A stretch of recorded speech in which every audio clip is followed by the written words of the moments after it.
explain it to me like I'm a 5-year-old. Hey. Oh, wonderful. Finally get back from the airport? Oh, did you go into Newark? What? Did you go into Newark? No, I was supposed to be in Madrid, Oh, but they canceled my flight the night a week from last Monday after we checked in. I did not. No, I did. Canceled after you were there. I did not. We were in Newark. So what do we care about? One thing at a We were time. in Newark, and they're showing the flight on time. For 2 hours after we were there, and our bags checked. You know, it's the most ironic part. We decided to give up. Since they were only giving us a choice. Is that what he's 2 days running later. for? Stay on position When we checked the flight, our return flight yesterday. He's on now, and he wants to continue to be on. Basically. So I'd still be Okay, I mean, I'm just trying to. There, If I I think there made is a it there, difference I'd still be between there now. Yep. retention. For who knows how long. Right. Retention is for the judges good, I believe. I wonder how many people are going to fly in and out of Newark now with all of their I was difficulties. talking to somebody about this recently.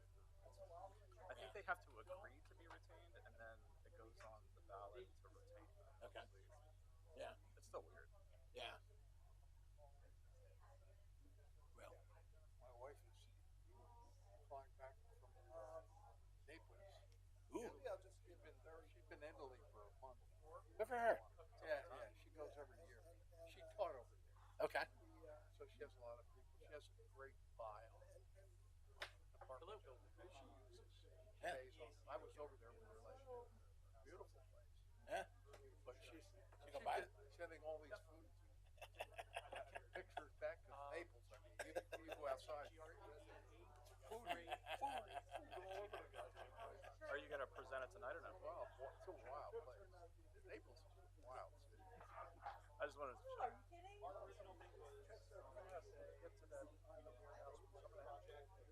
I liked your email, even though I liked your email. Well, yeah, absolutely. that's fine. Just thought- Yeah, we're too lawyer-like. I look like No, I didn't. That'll give me enough time to hook up and. I don't think so. I don't. It's a simple concept. Explain. If I had a car, if I had a car, I put $250,000 on the table and said, spend it or keep it, I would be suspicious as hell of what's going on with the bill. And I would not recommend it. I would not want to have drafted that document. Honestly, I'm just. Well,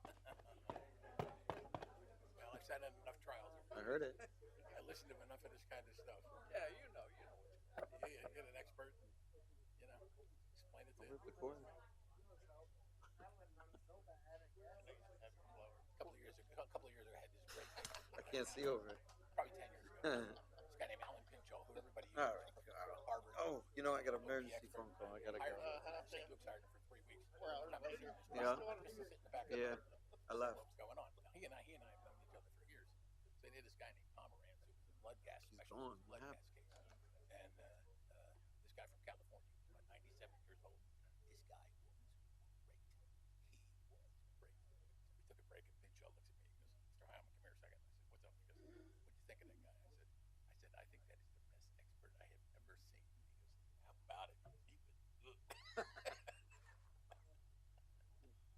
Yeah, I mean, first of all, you got to know what the hell you're talking about. There you go. That's the first thing. Yeah. But the next and most important thing is you don't go overboard. You Right. just- Right. if you understand it, you can make it simple. Yeah. Most things you can understand, you can explain as soon as people be out Is this there. good? Is this bad? See this? That's bad. See this? Not so good. I went to a couple seminars with a guy from the South. He used to talk for the jury, and then he said, his fingers, that's what Fingers in the mouth. Yeah. you know what? It has attention. Yeah. But he was careful. Yeah. He made sure he got the witnesses right. Right. He Said said, the, and then he said this. yeah, right. Say the right thing. Then Yeah. he said Yeah. this. I used to love. I went to a guy in Texas where I saw a guy do it. The guy did a closing. He was amazing. The guy was incredible. And I told about 4 or 5 different people over the years about the technique that this guy used, and they used it. It was all successful for everybody. But the experts can do a great job if they know what they talk Yep. proper. Right. They don't talk over your head. Yeah. They don't talk down to you. Very first thing I say. Don't worry. Oh, yeah. Don't worry. Yep, absolutely. Yep, yep. Okay. Yeah, yep. Well, you probably see Yep. more trials than I have. Yeah, just in case they don't feel like standing anymore or anything like that. They're not trying cases up here now. Nobody tries cases anymore. Very, very rare. Philadelphia. A lot of stuff in Philly. Craig Daly, I was fishing with him this weekend. He said, "There's no civil trials." He said, "Nobody's trying cases." I said, "What the hell are they doing? They gotta get always money. it to get their contingent fees. I think they're going to. Ready? You guys ready to start? Absolutely. We all ready to start, Jen? They're going to mediation because the insurance companies don't want to get hit. They're afraid that you're Sure. All right, good evening, everyone. Welcome to this meeting of the Easton Planning Commission on Wednesday, May 7th here in City Council chambers. I know with a large crowd tonight that we do have some additional seating. You may have seen it as you passed in the hall. There will be a audio and video feed there. It's on I think a 10-second delay, but if you don't want to stand and there's not a seat available, there's space out there and you can come back in and out as you wish. Let's start with the roll call. Mr. Etchison. Here. Dr. Green. Here. Mr. Graziano. Here. Mr. Hallman. Here. Mr. Shipman. Here. Ms. Wagner. First item is an approval of the agenda. The agenda has 3 items on it. Special exception for retail specialty at 437, 439 Northampton, land development for McDonald's at 300 Larry Holmes Drive, and land development for a warehouse 1525 Wood Avenue with a procedural discussion potentially at the end. Are there any changes? No. All right. May I have a motion to approve the agenda? So moved. Second. All in favor? Aye.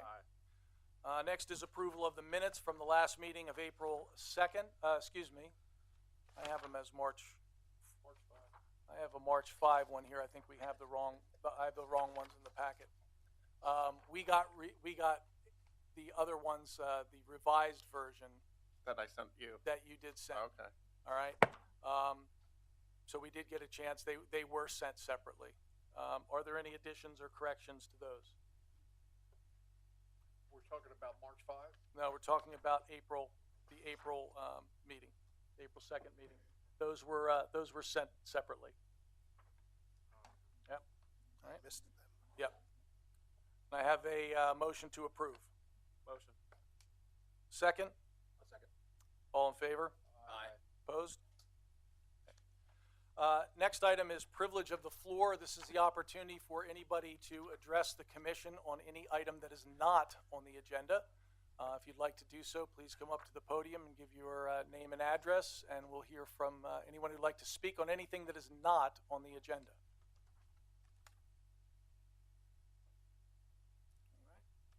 Seeing none, we'll move on to our first agenda item, which is a special exception for retail specialty at 437, 439 Northampton Street. Mr. Mangus. The applicant, Charles Plumacher, desires to establish a retail specialty use in a currently vacant commercial space located on the first floor at 437, 439 Northampton Street. This space has been vacant for approximately 12 years. The applicant has indicated they want to provide retail sales, which include handcrafted premium rums, flavored moonshines, and company logo merchandise in association with their distillery and tasting room that will be located at the same location. The property is in the downtown street corridor overlay district, block class B, where the proposed retail specialty use is permitted by special exception per 59525C. The zoning administrator has determined no variances are required with this application. The proposed retail specialty use is permitted by special exception in the street corridor zoning district. This use is suitable to the site since it will be part of their distillery business.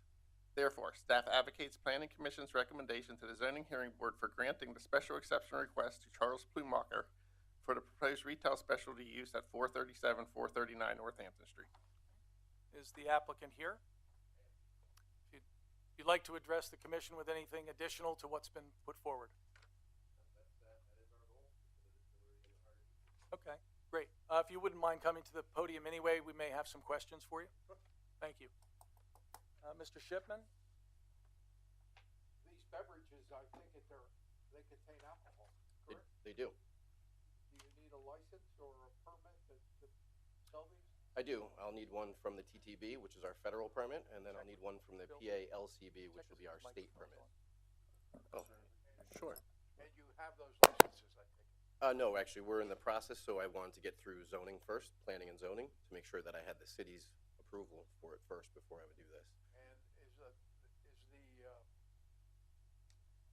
to demonstrate your compliance, these have to be posted, I presume? They'll be on, they can be seen? They would be posted by the TTB, yeah, my application would be, and then any requirements the city would have. So this is what's called a limited distiller's license. So it allows me to produce up to 100,000 gallons, which is not gonna be anywhere near what I'm gonna make. But that would be the permit we're going for. It's called a limited distiller's permit. And how do you get these beverages?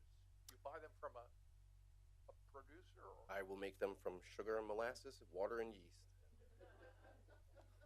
You make them? I will make them from scratch. It will be a handcrafted beverage made in Easton, Pennsylvania. Are you licensed to do that? I am not yet. I'm going to be going for it. I have a legal counsel on retainer right now out of Allentown. McLaughlin, I don't know if you're familiar with McLaughlin and Norris in Allentown. These gentlemen helped write the laws for the PALCB to commission these limited distilleries. So you have to be licensed by the Pennsylvania Liquor Control Board, is that what you're telling me? Correct. And through the, And have you ever done this before in another jurisdiction? I have not. And your ability and knowledge to do this will be through your licensing operation, is that correct? Correct. And are the beverages gonna be made on the premises? They will be. And do you have to bring in, regular alcohol to add to them, or no? I hope not. The game plan will be to make it All right. from scratch. Is there any other such business in the Lehigh Valley? There are several, and my goal would be to connect Easton, Pennsylvania to that trail. So there are a few in Bethlehem, there are a couple in Allentown, and there's a few outside of the Lehigh Valley area that actually come here for a few of our festivals that we host here, that you guys host here. Silverback is one of them. Not that I want to impede on these guys because they are precious vendors to the city, I understand that, but we would want to be the premier distiller for Easton, Pennsylvania. Is there anybody in Easton doing this besides you? No. So the gentleman that I've hired actually used to own the craft distillery, he called it. It's called County Seats Spirits. So he's technically not distilling there. He is using the products that he was making in Allentown and bringing them to Easton and crafting beverages to serve to the customers. We're going to be doing something different. Like what he's doing in Allentown where he crafts from scratch and brings it here, we're actually going to be crafting from scratch here using Easton water, using molasses, sugar, and yeast. Are there any limits on how you can serve them, or hours, or There, controls? absolutely. There are rules and for hours of operation for sure. Pennsylvania Liquor Control Board agents will be aware of this, and they can inspect you Yes, they the way can. they would a bar, or? I will be applying to them directly. Thank you, Mr. Chairman, I'm sorry. All right. I have additional Yep, questions. no problem. Mr. Heilman? I'm okay for the moment. Okay, Mr. Graziano? So you're just gonna be distilling rum on the site? So technically, when we get to the basics of alcohol, how it's called, rum is made from sugar and molasses. If I were to make, let's say, something from potatoes, you can consider that a grain or a different style, which people make vodka from. We could do that in the future too. I have, recipes to do that, but I haven't had the intentions to do it. We want to start off with rum. Rum is a very patriotic drink. It has something to do with our history back to George Washington, even to, the founding of this town here. So we feel really connected to Easton. I am a resident of Easton. I came up with this dream about 15 years ago, hanging out in a little bar, and I drew it up on a napkin while I was working at a winery, actually. So I've been pursuing this ever since then, and it's my goal. I found the right spot, I found the right folks, and they led me to you guys. And what did you say the ingredients were that you'll use on site to? So we'll be using molasses. It'll be unsulfured molasses. We'll be using organic sugar in the raw, so it won't be bleached sugar. It'll come in a crystal form. It'll be clean sugar, supplied by a Pennsylvania company. So there are other opportunities for me as a business owner to utilize local products, Pennsylvania sugars, molasses, if I can get it served to us. But no flammable liquids or anything of that nature? No, I won't be importing any flammable liquids. Okay. And what'll happen is the alcohol that comes off will be devalued in its proof using distilled water. So it brings its proof down to a consumable level, and then we'll flavor it to a flavor that we want. Okay, Mr. Etchison?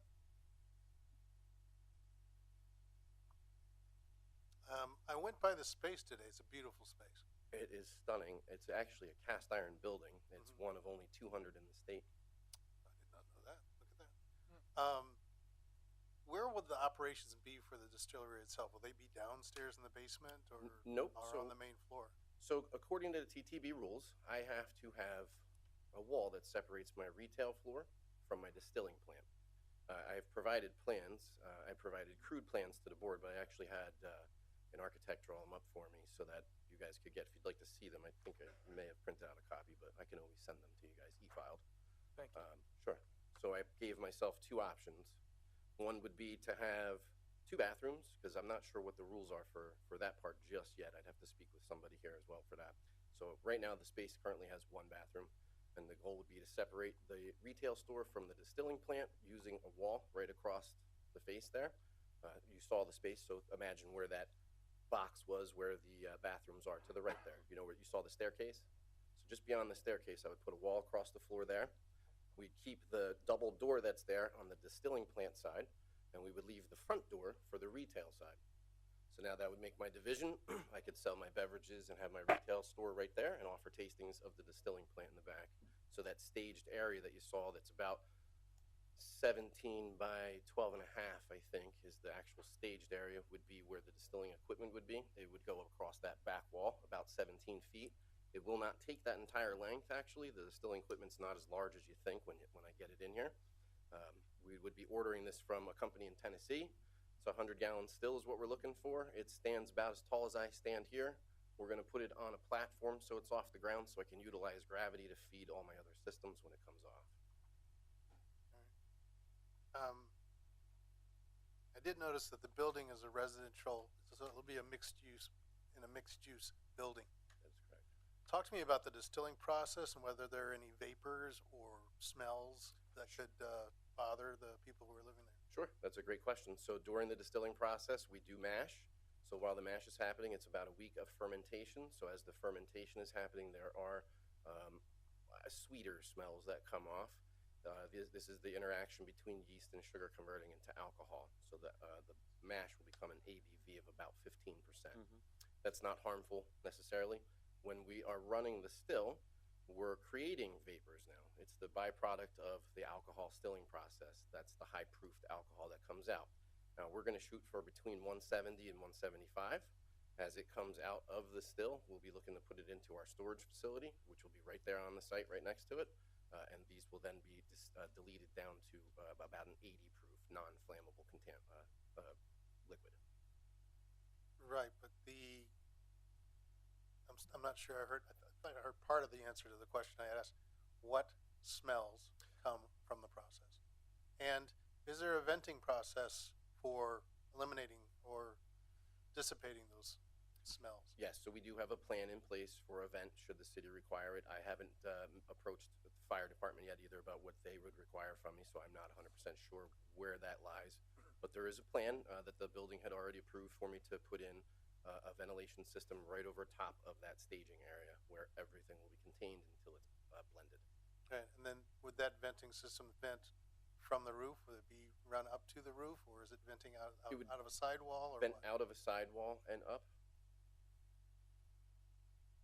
How would you feel about a requirement to have it vent from the roof as opposed to out of a sidewall? My concern is, we've all been in Easton in the summer, and it's nice to be able to open your window.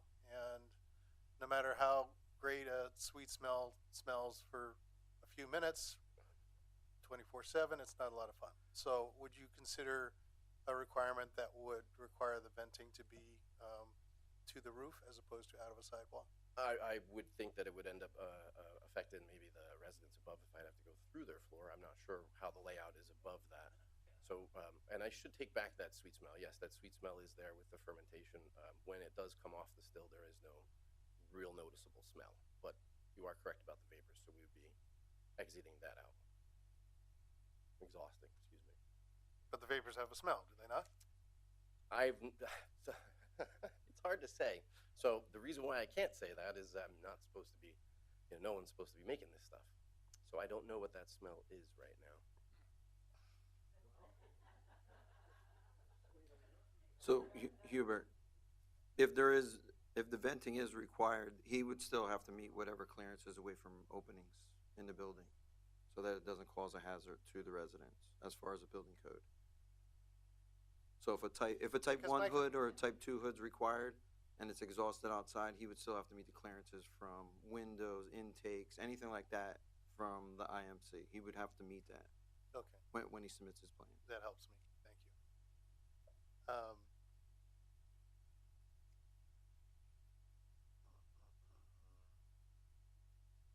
I think that's all my questions. Thanks. Thank you. Ms. Wagner? Thank you. Thank you. Thank you. Mr. Chairman, could I have a, just, Yeah, hold on a moment. Yes, sir? Did you have any other questions? No. Okay. Mr. Ship? I have never heard about this before, but is the Pennsylvania Liquor Control Board providing inspections? Or Yes. can they inform you if there is a violation? So you're subject to them as a controlling factor? So I'm going to be under intense scrutiny. It's not just going to be the PALCB. It'll also be the TTB. They can come and knock on my door at any moment, midnight if they wanted to, 2 in the morning, and ask me to give them the keys and let them in. And how about the control of the sale of this product to underage? They're going to control that? We'll be, Or hours of operation? How about opening and closing? all of that is actually controlled by them. That is all dictated by state and federal law. All right. Having never heard of this before, but do you have to get a license from the Pennsylvania Liquor Control Board as well? Correct. And you have that?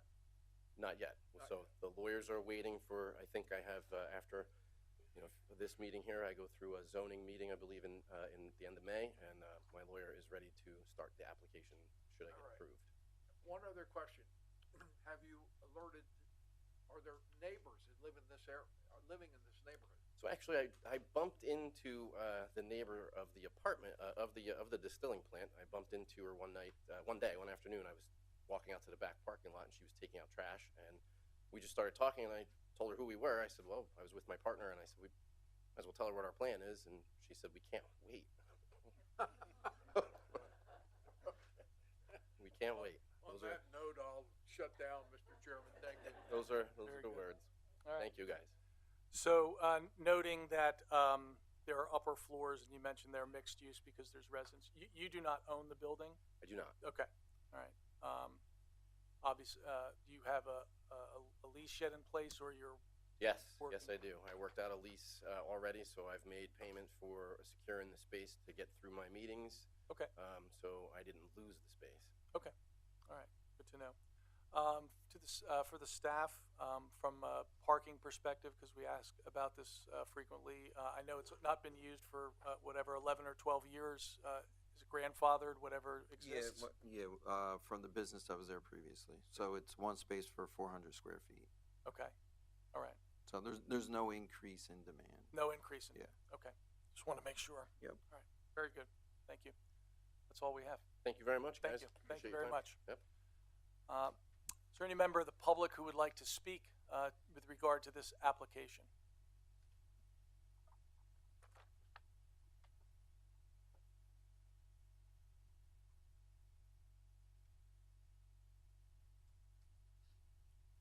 Members of the commission, my name is Nick Gorski, 708 Hamilton Street on College Hill. My only question here, and as much as I would love for there to be a distillery downtown, this sounds like a really cool idea. I believe U.S. code prohibits the installation of a still on any enclosure that is connected to a residence. Connected to what? A residence. Okay. So I'm not sure if this would be allowed under federal law. And maybe there is a response to this. I'm not sure. I apologize. I wish I could address him directly on this, but it is something that I think should be considered, that this may not be legal given its proximity to the residences on that block. Okay. Thank you for that information. Thank you. Where's our applicant again? Okay, I just think that's a question. Do you know the answer to that question? Okay, great. Appreciate that.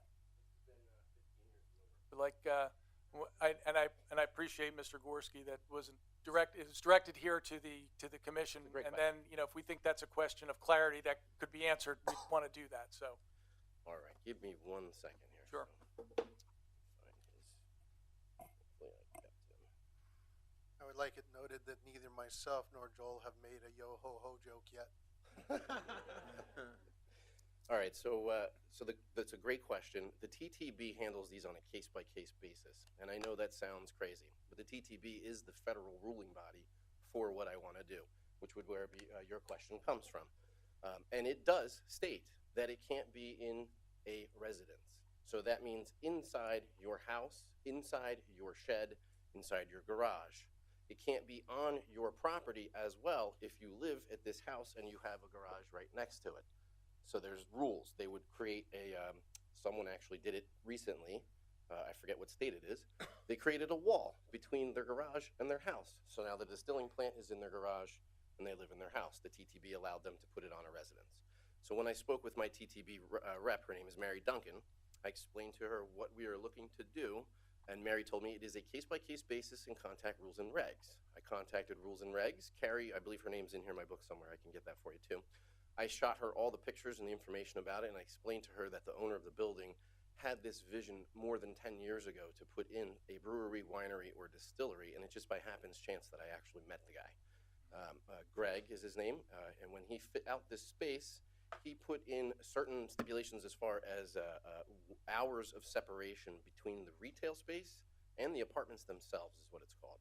So hours of separations refer to any kind of hazards, fire hazards, that kind of stuff. So anything that would happen in the retail floor couldn't make its way fast enough into the upper floors. It would allow for folks to get time to get out if anything were to happen. So the TTB takes this all into consideration. Contacting Norris and McGoughlin, who is my trusted counsel, I ran all of this past them, sent them all the pictures. They too saw the space, and they explained to me that they would be able to petition to get this approved. So the TTB is not necessarily a concern of mine because we have the right qualifications to fit in their case-by-case box. all right. Thank you. Thank you. You have a question? Yeah. You talked to your insurance company about this? I have. Okay. I have. I sure have. So I utilize USAA, and that's a great company, and they offer coverage for manufacturers of alcohol. And the policies are general liabilities, $1 million policies and higher. It's just a matter of establishing the right policy for the space, and they're all aboard. And actually, that's not the only company that I've spoken with. Philadelphia, Liberty Philadelphia Insurance. Okay. Those folks also insure another distillery. That's why I got their name, and they also insure Alba Vineyard. I don't know if you guys have ever heard of Alba. So that's where this all came from. I worked for Alba for about 10 years, doing tastings and tours and having fun with it. So Great. I used their information to get myself as far as I could. Thank you. Thank you. Was there anybody else from the public who wanted to comment on this application? All right. Before we go further, Mr. Scheer, just a question. Given that was brought up of a federal statute, if this were in dispute or in some concern, would it preclude us from acting anyway because we wouldn't be able to resolve that tonight anyway?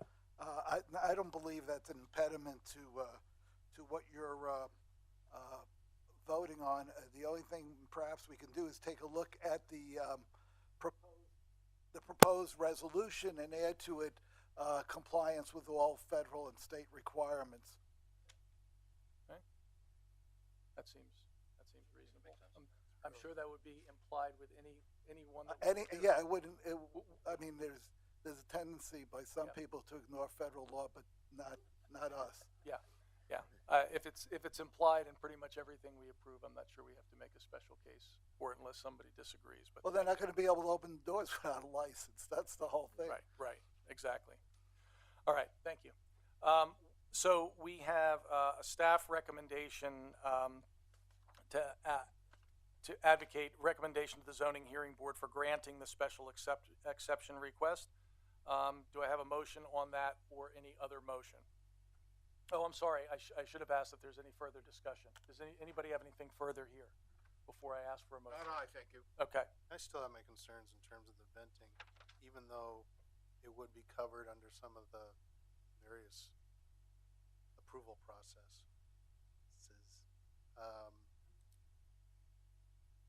And I would love some highlight of that. So what I'm looking for would be something along the lines of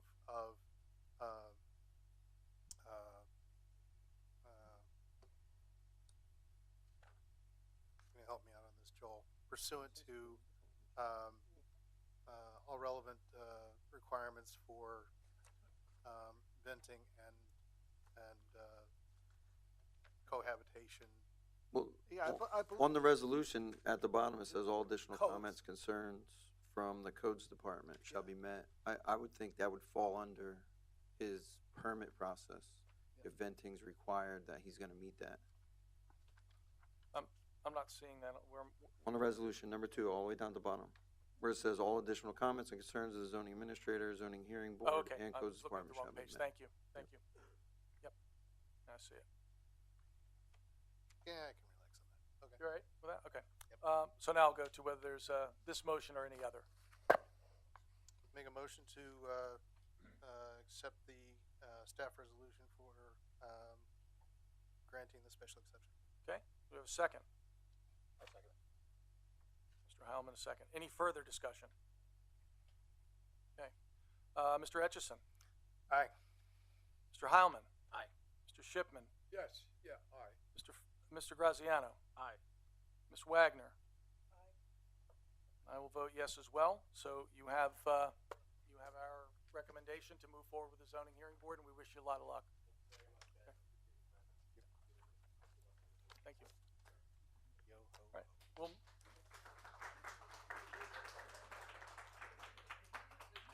We'll move on to the second item, which is land development for a McDonald's at 300 Larry Holmes Drive. The applicant, McDonald's USA LLC, has submitted land development plans proposing to demolish the existing McDonald's at 300 Larry Holmes Drive and construct a new 4,002 square foot McDonald's building. The proposal includes creating 2 lanes for the drive-through and eliminating the entrance along South 3rd Street.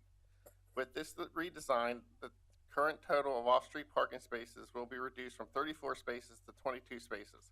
The entrance and exit will be along Larry Holmes Drive will remain. The design of the building was approved by the HDC on January 22nd, 2025, and a certificate of appropriateness was issued by City Council. This property is located in downtown Street Corridor Zoning District, Block Class A, where the proposed eating and drinking use is permitted per Article 59520B. The zoning administrator has determined a variance is required with this application for off-street parking. With this proposal, they are providing 22 off-street parking spaces and 26 spaces are required. The proposed McDonald's is permitted within the downtown zoning district. The proposal is appropriate for this location considering it is replacing the current McDonald's building. The proposed use is generally consistent with the comprehensive plan and city codes. Therefore, the plan submitted titled McDonald's USA LLC proposed restaurant with drive-through appear complete enough to support conditional final approval with conditions. Great, thank you. Anything further you'd like to add? What would you like to share with us? Before, can everybody just speak loudly into the mic for the overflow that's out in the hallway? Because the little speaker that they have out there, it's at as high as it can go, and it's hard to hear, so, Thank you. thank you. So the only thing I'd add is that with McDonald's, first, my name's Justin Klee. I'm with Bowler Engineering. Okay. I'm project manager there, representing McDonald's USA LLC. I'm joined with Jim McIntyre, who is the current owner of the existing McDonald's, and will take it through the redevelopment. McDonald's has been a staple in the community for over 30 years, and the way McDonald's views their restaurants is every 20 to 30 years they look to improve the current layout of their sites and the buildings to make sure that it fits their current business model. So what we're looking to do is, in the current age, most of the business, 70 to 75%, is through the drive-through. So the building is slightly larger, but only 1/3 of that is actually for in-person patrons. 2/3 of that would be for food preparation, kitchen, and storage. That'll just allow the drive-through to move more efficiently. So that's really the crux of what McDonald's is looking to do here, is just to really improve the efficiency and overall safety on the lot. As was previously mentioned, we removed the additional entrance off of 3rd Street. We recognize that that was a high-traffic, high-conflict area. So by removing that, we were able to get a couple more parking spaces. You heard we're slightly deficient, but that allowed us to get a few more than what we would have if we kept that entrance. But if you guys have any questions, actually there is one thing with the application. We did request a waiver. I didn't see that in any of the forms, just from the city's impact study, simply because we were asking for the waiver from that section because it's an existing McDonald's. There's not going to be any additional negative impact on the city itself. All right, thank you. Ms. Wagner, we'll start with you. Okay. Mr. Etchison?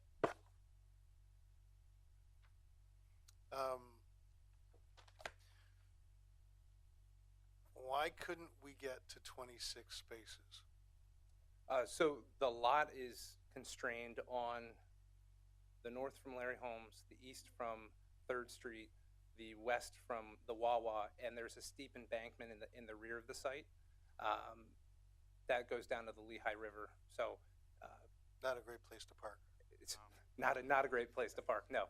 And with the building, currently the building's a square. That square building doesn't function for the operations of McDonald's. The longer building allows them to have more of a I'll let Jim to kind of describe it a So little more. the building was built in '78. The business is much different than it was in 1978. Drive-throughs didn't exist then. So now Use we the have- mic, please. Oh, sorry. Can't hear We you. used drive-throughs didn't exist in '78, so the store had the drive-through added on to it in '82, I believe. We have a basement currently. We're going to be eliminating the basement, which solves a bunch of problems. So in order to restore all our dry stock in the basement, so we're going to be bringing that up. But we have a new design that's a lot more efficient with space. So in order to do that, we get rid of the basement. We have to extend the building a little bit. We're also shifting the building slightly to open up. There's like a pinch point on the would be the southeast corner of the building where cars come through. So we're making the flow a little bit easier on the site itself. I can appreciate that. The concern that I have is that we approved a gigantic development across the street, and I would anticipate that you guys will be getting some traffic from that. You probably heard even in our last applicant that we do pay attention to parking and the ability to have parking available based upon the standards that are set. Some would say relatively relaxed standards that are set by our ordinances. Right. So I'm trying to feel warm and fuzzy about being 4 spaces under on a redesign that used to have, I'm sorry, what was it, like 8 spaces over or something? 34 spaces. Yeah.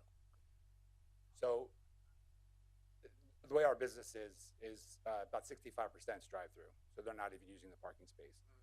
Another 20% is delivery, which they come and go. They don't stay. So and in Easton, a lot of my customers and a lot of my employees walk. They don't even drive. They don't even own cars.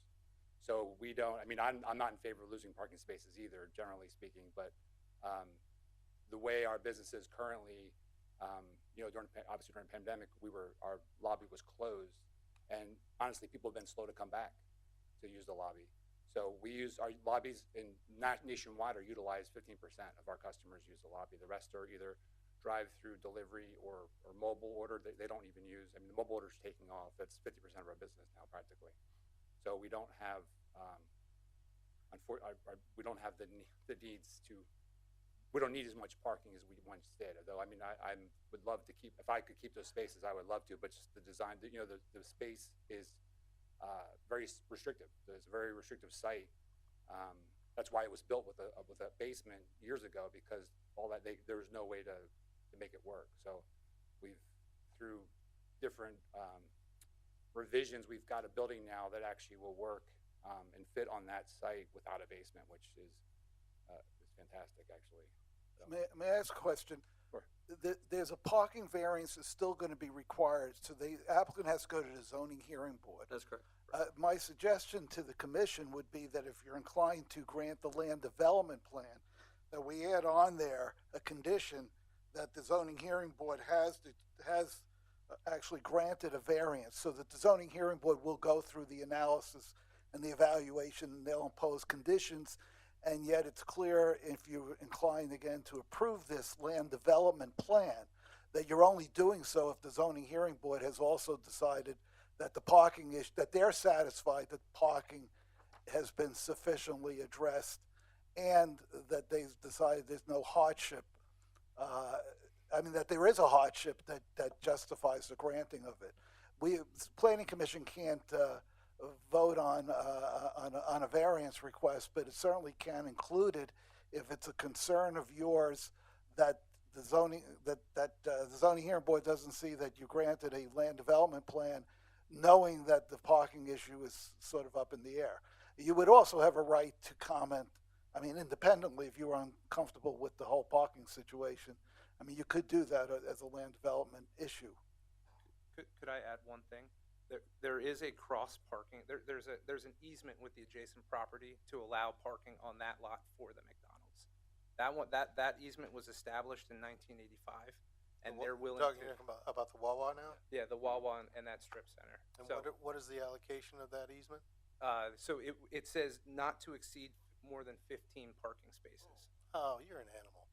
Outstanding. Okay. I'm good. Good. Mr. Graziano?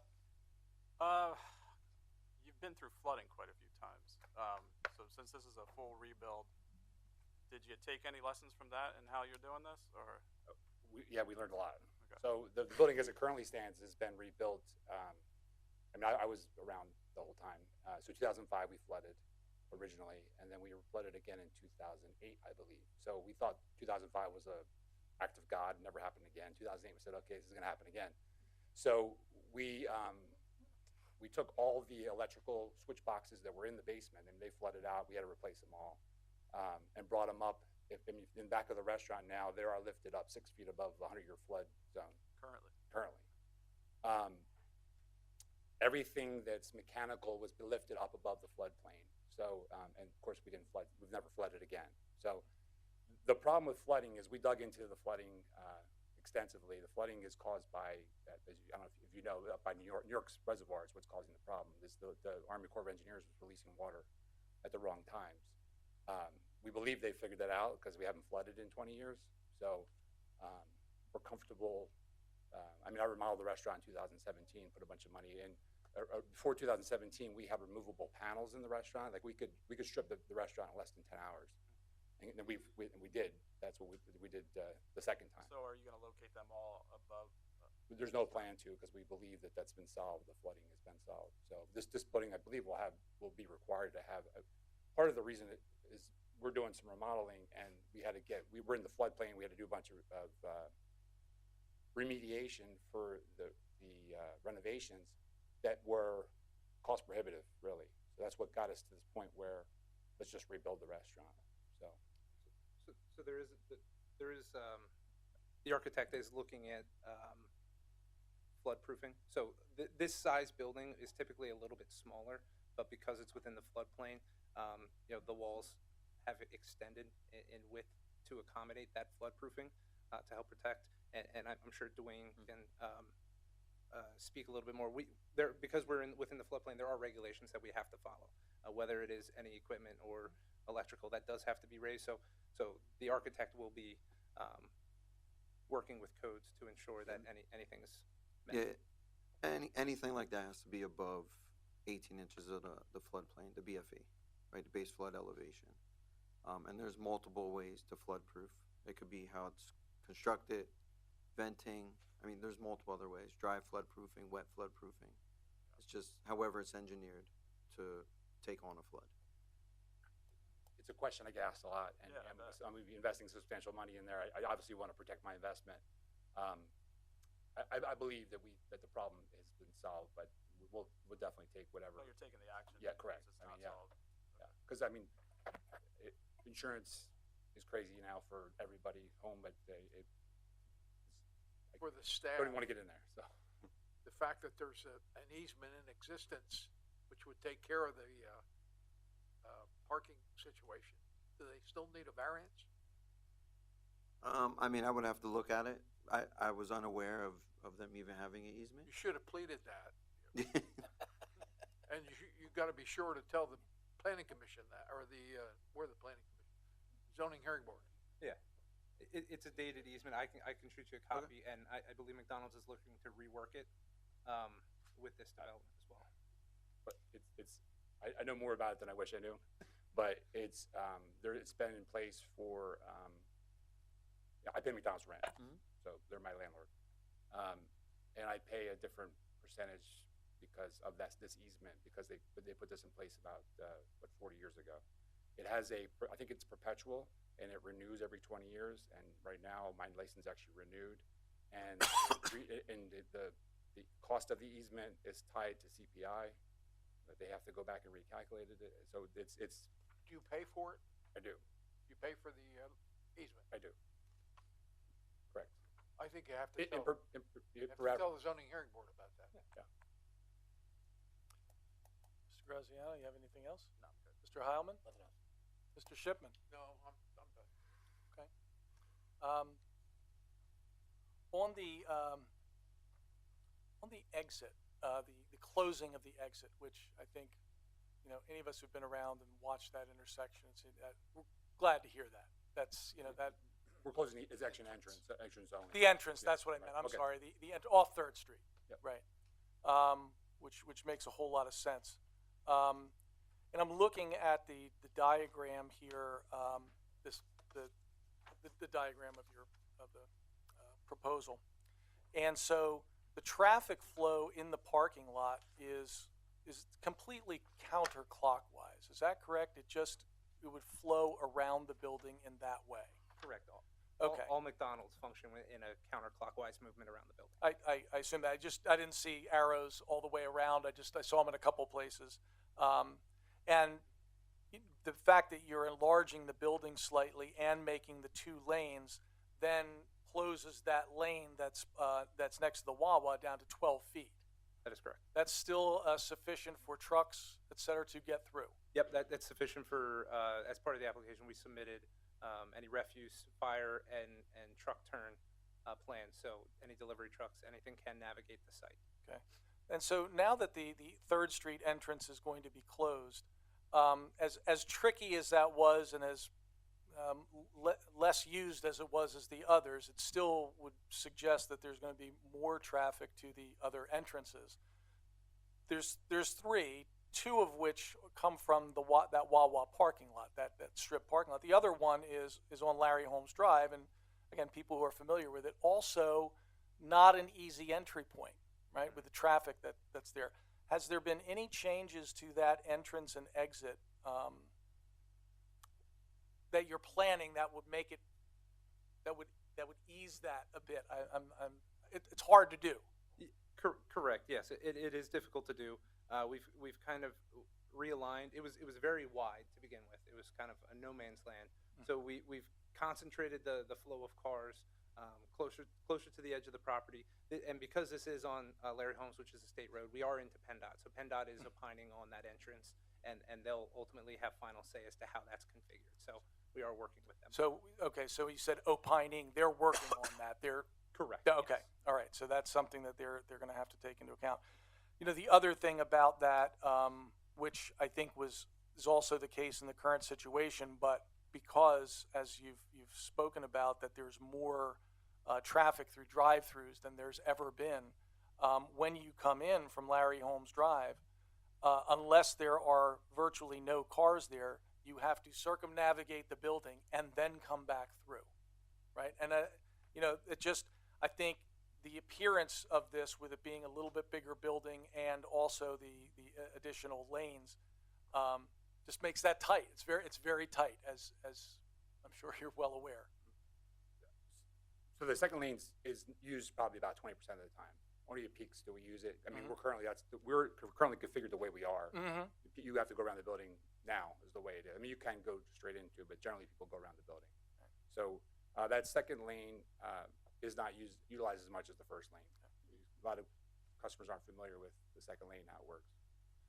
Okay, thank you. And then was referred earlier to a waiver, expected or anticipated waiver of a section. Can you explain that a little bit? Yeah, so in the code, there is, pardon me, a section 520-34D to not provide an impact analysis for the proposed development. Simply because it's an existing McDonald's, we're proposed McDonald's. We're not anticipating an increase in number of employees, not necessarily an increase in number of patrons visiting the store. Again, it's more of an efficiency matter with the site and making sure that it's running to fit the current business model. Even though it's a new building, a reconfiguration, if you will. Correct. Okay. Yeah. All right. All right. I don't have anything further. Does anybody else have any other questions? Okay. Thank you very much. Appreciate that. Is there anyone from the public who would like to address the commission about this application? I have one over here. Thank you, gentlemen. My name's Artie Rabbits. I live at 144 Church Street. One more Artie time. Rabbits. I live at 144 Church Street, and I'm a frequent user of his hamburgers and chicken burgers, and I feel that he's raised his prices a little too much for a lot of poor people to handle, and I'd like to state that officially. Okay. Thank you. Anyone else who'd like to speak to this? There's one in the back.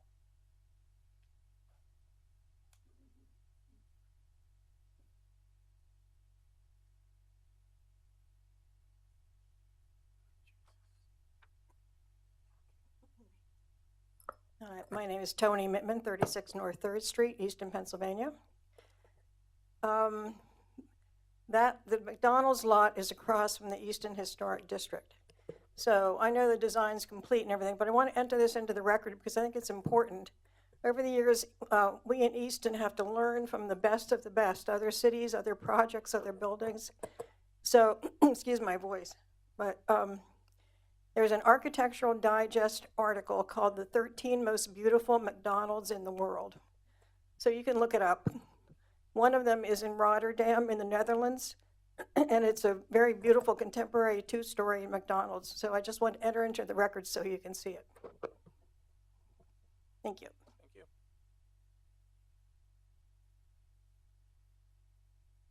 Anyone else? Okay, seeing none. We have a staff recommendation that the proposed use is generally consistent with the comprehensive plan city codes and that appears complete enough to support conditional final plan approval with conditions. The conditions are listed there in the draft resolution. Would anybody like to make that motion or any other? Excuse me, Mr. Chairman, did you want to address the waiver, to add in there waiver of an impact study on the 520-34 bracket small d? Would you recommend that? I'd recommend it, yeah, because it is part of our, it is, does staff agree? Yes, we do.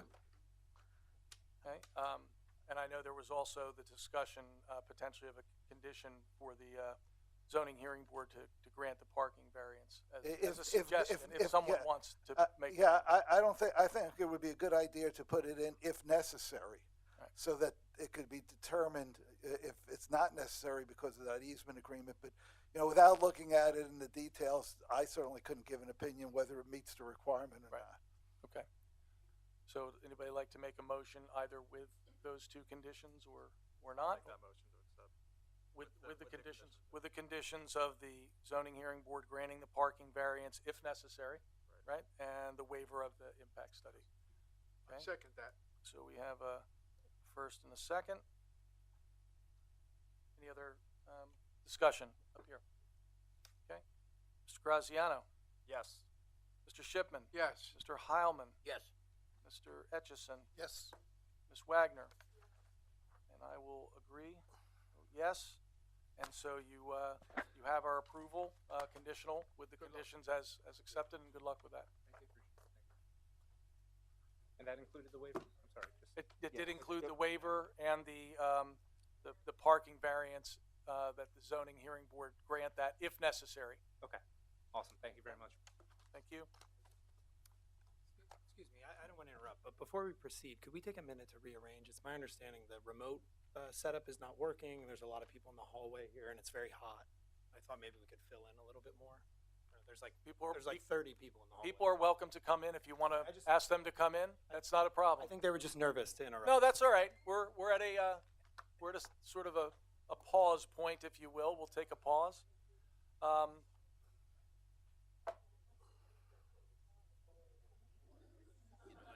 gonna hit the bathroom because this might be a while. I'll be quick.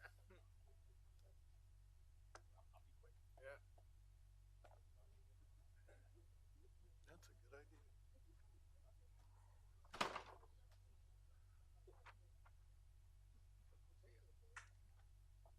You gotta come back. I know. He said you gotta come back.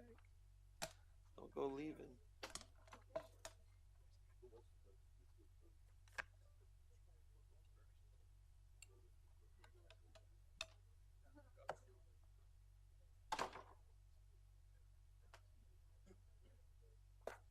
Oh, thanks, sir.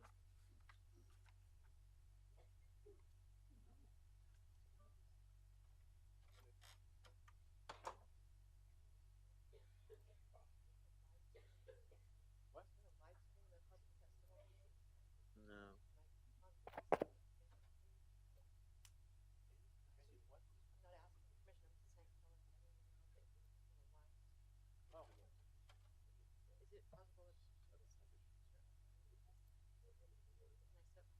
I don't know, you better talk to the chairman about that.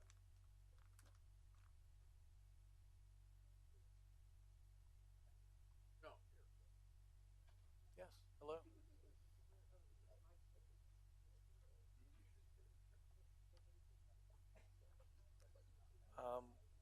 We would typically want advance notice to be able to place it anywhere at the dais. You're welcome to do it from the audience. It's not a problem. You can stand up over here. Yeah. If you want to stand up over here where these gentlemen are, if you ask, I don't see why they wouldn't let you. All right.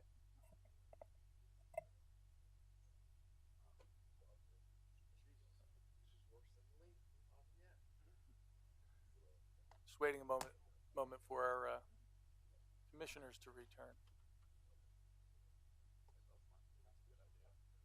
Yeah. We still do have a quorum. Yeah, we do. I think the long-haired guy here, with his back to us, is the solicitor from Wilson Borough, no? Yeah. Okay. Not familiar. Okay.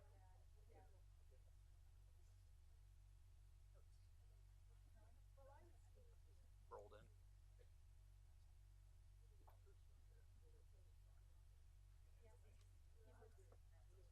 You waiting? Bill? Yeah. And Hubert. There is.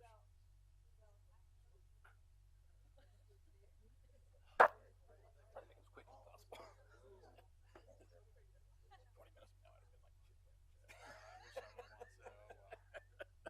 to get her done. It was pretty quick. Yeah, it was quick. Don't mess around. This is a bigger crowd than we had for a while. Yeah, probably. I think it is. Yeah, I think it is.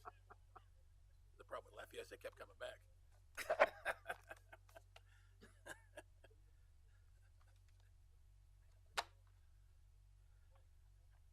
Good God. Well, so far, everybody's well behaved. So far. A little early. It is. Yeah. All right. All right. Let's get back underway. We now have the third agenda item: land development for a warehouse at 1525 Wood Avenue. Mr. Mangus. Nope. I would like you to read the proposal first. All right, you got it. Thank you. The applicant, Eastonwood Avenue Propco LLC, has submitted land development plans proposing the construction of a 6,880 square foot warehouse building where So approximately can we go back? 1,006,880, right? Yep. Okay. Thanks. Warehouse building where approximately 90% of the building will be in Wilson Borough. and 71,194 square feet of the building will be located on parcel L9-14-4 within the city of Easton. The northwestern portion of the property is in Palmer Township but doesn't have any development proposed. The 106.2 acre site previously housed Venator material and operated as a pigment plant, which these buildings have been removed. There will be a total of 398 off-street parking spaces provided with the application, where 341 spaces will be in Wilsonboro and 57 spaces within the Easton's parcel. There will also be 193 tractor-trailer spaces provided, where 160 of these spaces will be located within Wilsonboro and 33 spaces within the city of Easton's parcel. The building will be accessed and exited from Hackett Avenue, which is in Wilsonboro. No access or exit will be located within the city of Easton. The applicant has indicated there is no end user yet. The property is located in Adaptive Reuse Zoning District, Block House A, where the proposed warehouse and storage use is permitted per Article 59522B. The Wilsonboro Planning Commission recommended approval of this application at their meeting on August 6, 2024. The zoning administrator has determined no variances are required with this application. Staff recommendation, the proposed warehouse building is a permitted use within the Adaptive Reuse Zoning District. Proposal is appropriate for this location considering the site was previously used for industrial purposes. The proposed use is generally consistent with the comprehensive plan and city codes. Therefore, the submitted plans titled Easton Commerce Park appear complete enough to support conditional final plan approval with conditions. Thank you. We realize that a good number of the public is here with regard to listen to this this proposal, and we certainly will be giving you an opportunity to share your input on it. Before we do that, we're just going to step to the solicitor. I would like, Joel, if you would, just to provide a few words just to remind us and everyone where we're at with this. Okay, thank you. This is a land development plan review. This is the decision was made by the zoning officer that this is a F8 warehouse and storage use, which is permitted, excuse me, in the adaptive reuse district, so that the staff, I understand, will be making a presentation and go through the application process and what our ordinance requires, what the staff reviewed, because the commission has all been presented with a proposed resolution recommending the approval of the acceptance of the subdivision and land development plan, probably with some conditions, because there usually are in that proposal. As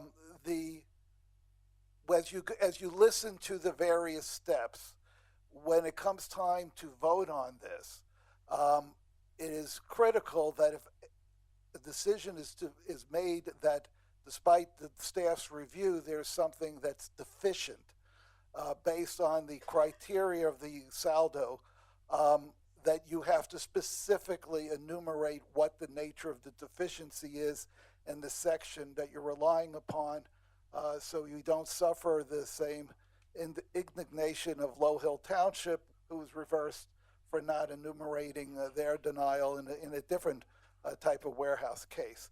So for the purpose of the public, what will happen tonight is the city will go through what it reviewed and how it reached its conclusions. When I say the city, I mean the planning staff.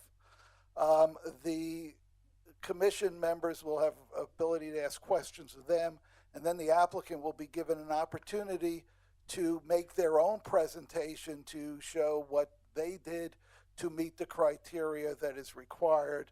The commission members will have the ability to ask questions, and at that point, the members in attendance will have the right to comment to the chair, who will then, if there's questions for the applicant or for staff, the chair will direct it.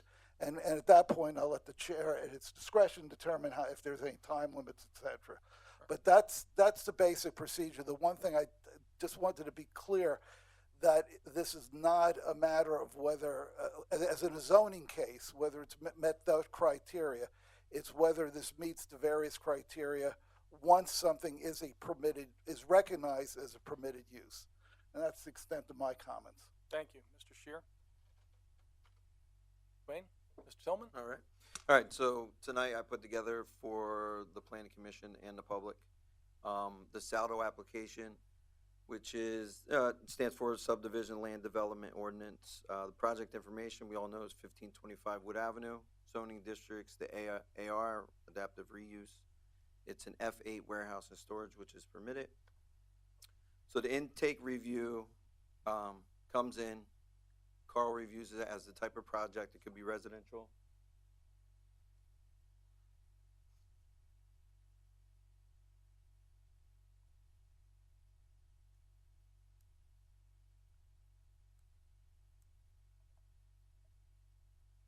Give me 1 second.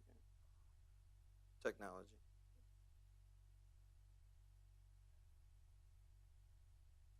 You have such a lovely town.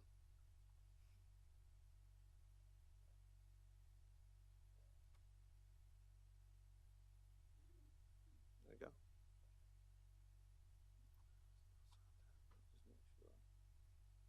All right. All right, so the intake review, you receive it. Either you determine it's residential, commercial, subdivision, lot consolidation, land development, etc.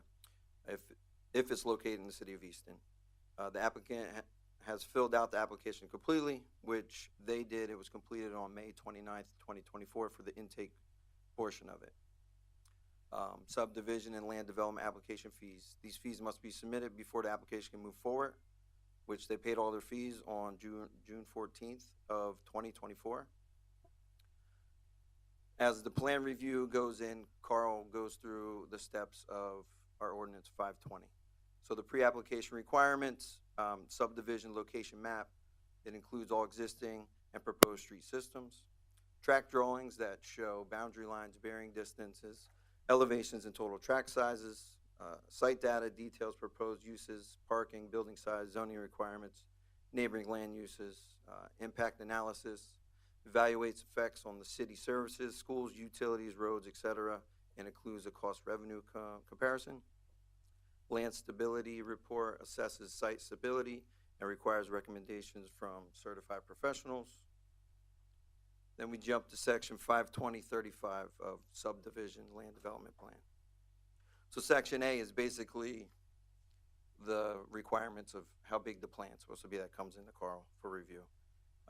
Has to be submitted 6 black and white plan sets, 24 by 36, scales of 100 feet, 40 feet in vertical. Section B is it's a 25-point checklist for reviewing the submittals. I saved us the time in listing all of them. If anybody wants to go to 520-35B, you can look at all of them. So there's a 25 checkpoint that Carl goes through the process. Section C, upon accepting a completion of the application with fees, the plans are forwarded to the Planning Commission and Engineering Department. Copies are also sent to the Lehigh Valley Regional Planning Commission, reviews for regional policy consistency, which is paid from the applicant. Northampton County Soil and Water Conservation District reviews drainage and erosion if it's deemed necessary, which the applicant pays as well. And then any other agencies that are determined by the city or the Planning Commission. And then we jump to 520.38 for any supporting data. So it could be construction agreement in the future, performance agreements, 110% of improvement cost, maintenance guarantees of 110% of improvement costs covering 1 year upkeep post-approval, open space and recreational plans, development proposals for common areas, erosion and sediment control plans, must meet Pennsylvania DEP requirements, permits and approvals, all required documents, revisions, and conditions for relevant agencies.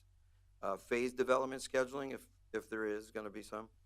It's basically a timeline, land use, if there's dwelling units, which there's not in this one, and a circulation plan. Any easement agreements that are required, it falls under the supporting data for defined boundaries, the purpose, and the approvals. So that's the planning review. That's what Carl goes through for that whole section. And as far as the zoning review, this is the portion that I take over. So we look at it's an adaptive reuse, 595.22. The application is construct a warehouse building partially in the city of Easton and partially in Wilson Borough. It's 71,194 square feet within the city of Easton. It's a permitted use by right as an F8 warehouse and storage.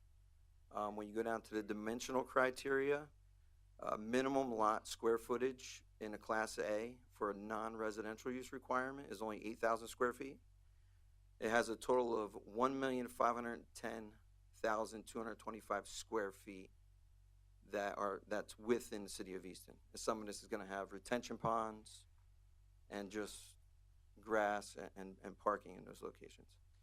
Minimum width requirements is 80 feet, so it's in a regular shape, which sits in Easton, which multiple areas exceed that 80-foot requirement. Has a minimum front setback of 10 feet. The proposed front setback is 111 feet. Minimum side yard setback is 10 feet. They're proposing a side yard setback of 40 feet. Minimum rear yard is 30 feet, and their proposed rear yard is 50 feet. Maximum building height in an A&R is 100 feet. They're proposing it to be 65. The maximum coverage of impervious surface in the A&R district can be 75. They're proposing 21%. So now we jump down to other requirements within the zoning review. If it has accessory buildings, which it doesn't, they're not proposing any. Then 59522F, which is design standards. The rear and northeast of the principal structure is within the city limits. Street widths, street trees, sidewalks are not required because they don't have streets on the rear side that fall within the city of Easton. The entrance requirement, the primary entrance must face the street. This is within, the entrance is within Wilson Borough, so that wasn't addressed as far as the zoning application. Then we follow on to some more design standards. For the entrance, primary entrance must face Wilson Borough, which that was the last one. Building size and type, buildings must be at least 2 stories and designed to fit the surrounding streetscape. The building's more than a minimum of 2 stories, and it doesn't front the streetscape. So what the portion that's in Easton is the rear portion that faces Bushkill Drive and 13th Street. Landscaping walls are treated as fences and must follow fence height regulations. They're not proposing any landscaping walls. Fences, walls, or hedges, they're not proposing any at this time, so there was none to be reviewed. 59529, environmental controls and protection. Resource protection, riparian buffers. The land disturbance in this area is not located within the 75-foot zone of Zone 1 or Zone 2, so they're not altering the riparian buffer on that side. On the lower side they are, which is partial in Wilson, which is going to daylight the Bushkill. I'll talk about that further in my presentation here. 59532, supplemental standards. Right now, there's no additional requirements for an F8 warehouse storage and supplemental standards. There will be in the proposed zoning amendments coming in the future. 59533, off-street and on-street parking. Minimum spaces required, 1 per 1,000 feet of gross floor area. So we got 71,194 in the city, just 72 off-street parking spaces. The developer is proposing 514. Off-street loading requirements, 7 spaces allowed for industrial loading berth. The breakdown's 3,000 square feet or more require 1. Each additional 15,000 square feet or fraction thereof shall have 1 additional. 6 spaces are required for their footprint. Developers are proposing 193 spaces. Then we jump to 59535, the impact assessment and mitigation. Section B, submission requirements. It kicks you back to the land development. 52042, submission requirements of the subdivision land development chapter. Impact assessment and mitigation was prepared by BEI Engineering, and it was submitted July 22nd of 2024. So I looked into the comp plan to see where this kind of falls in the comp plan. In our comp plan, objective 2.3, to integrate the Bushkill Creek with upland communities through a connective system of pedestrian, bike, and open space networks. So key points for this project is there's going to be a pedestrian bridge over the Bushkill Creek, and an extension of a trail that connects the pathways to neighboring communities of Wilson and Palmer. Improvements to the Bushkill Creek that will provide green space with the proposed multi-use trail that goes through it. Objective 3.3 in the city's comp plan, connect residents with employment and workforce centers and increase resident earning capacity. Key points to take away from this development: it's going to create several job opportunities and activate an existing underutilized parcel within the city. The second one, it will provide opportunities to train underemployed residents with knowledge and skills to match the economic activity. Now, this is another portion in the saldo as we go through different departments and different entities like LVPC will comment during the application process. So this is basically a timeline of what LVPC's reviews were until we got to the final February 26th of 2025, where, the applicant, BEI Engineering, commented on all their concerns as far as LVPC required. And I'm sure they're probably going to dive into it as they do their presentation. The Lanta review. So Lanta looked at it. There's a lack of public transit access because Lanta doesn't provide transit service near the project site. The nearest stop, if you're all familiar with Northampton 13th Street, that's the nearest stop for Lanta. Potential for future transit service. Lanta sees an opportunity for transit on 13th Street if the project includes pedestrian links to the Carl Steiner Arch Trail extension and a comprehensive internal pedestrian network. The fire department, with their review, they had one comment. A new fire hydrant connected to the Eastern Suburban Water Authority grid must be installed at the property's Wood Avenue entrance. It must be within 100 feet of the building sprinkler system and the fire department connection due to the distance from the nearest existing hydrant, which was, the plan was uploaded on July 18th by the applicant and approved the next day on the 19th by Deputy Chad Groover. Our forester had a review of what kind of plants they were going to plant on the parcel. His comment was, the planting plan is acceptable with the exception of Douglas fir trees. This variety is no longer hardy in our region due to the extreme heat and humidity. Substitute with green giant arborvitae or additional evergreens already on the planting schedule. A plan was uploaded July 22nd and approved July 23rd by Rob Christopher, the city forester. Now, for engineering, there's so many reports that came in and out, and they're thousands of pages, right? So this is a timeline, and I can, read through them if you want, or if anybody has any questions. But this is a timeline when they were submitted, when they were, they came back. You can kind of, if you just read through there, you can see the correlations between everybody as far as the reviews.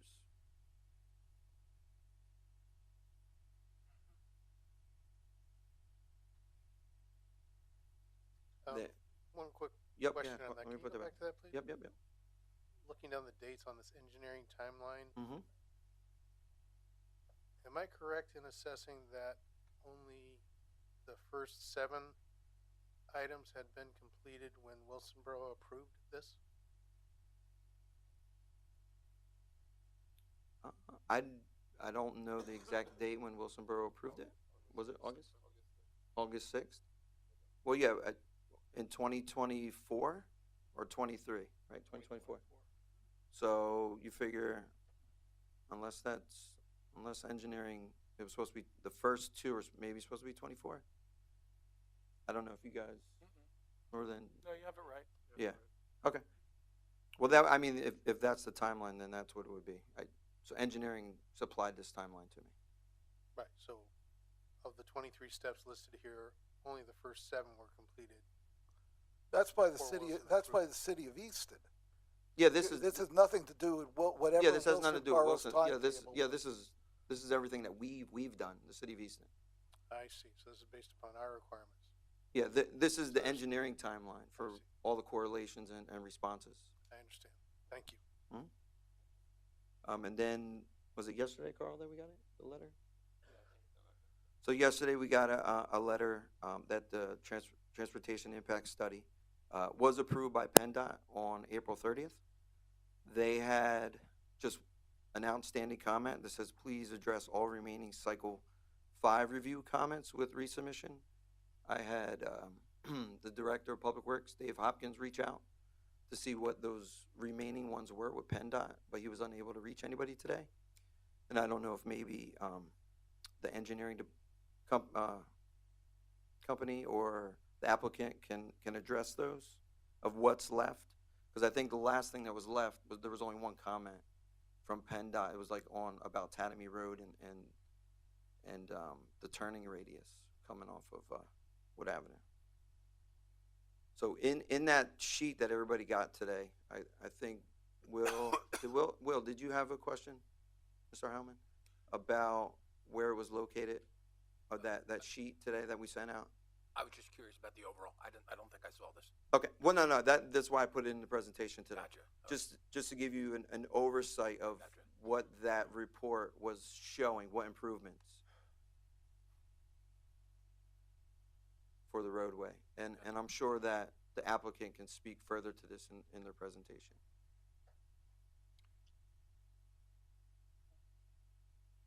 Okay, I'm going to go on to the next slide. Please hold there. Oh, yeah.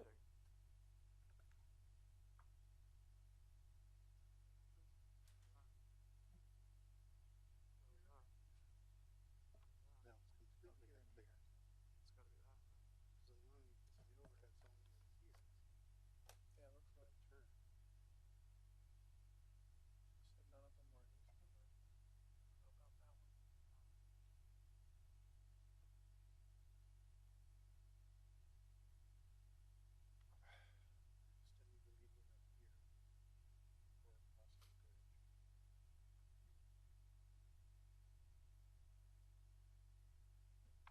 That's helpful. Okay. I'm going to go to the next slide. So with this, the public improvements that are going to be in the developer's agreement are as follows. Property adjacent to the Hackett Park will be transferred to the city for use as a future mountain bike park. Extension of the pedestrian trail that will connect to the Wilson Path, which continues to the Palmer Path. A new pedestrian bridge over a tributary of the Bushkill Creek to allow extension of the pedestrian trail to connect with an existing pedestrian trail at the Carl Sterner Arch Trail. Those intersection improvements along Wood Avenue that you just saw. Escrow money used to address any necessary future traffic improvements needed because of the proposed project. Improvements to the Bushkill Creek that will enhance habitat, improve air quality, improve water quality, and provide green space with the proposed multi-use trail going through the riparian buffer area. Estimate total cost of public improvements from this project would be roughly $6.3 million.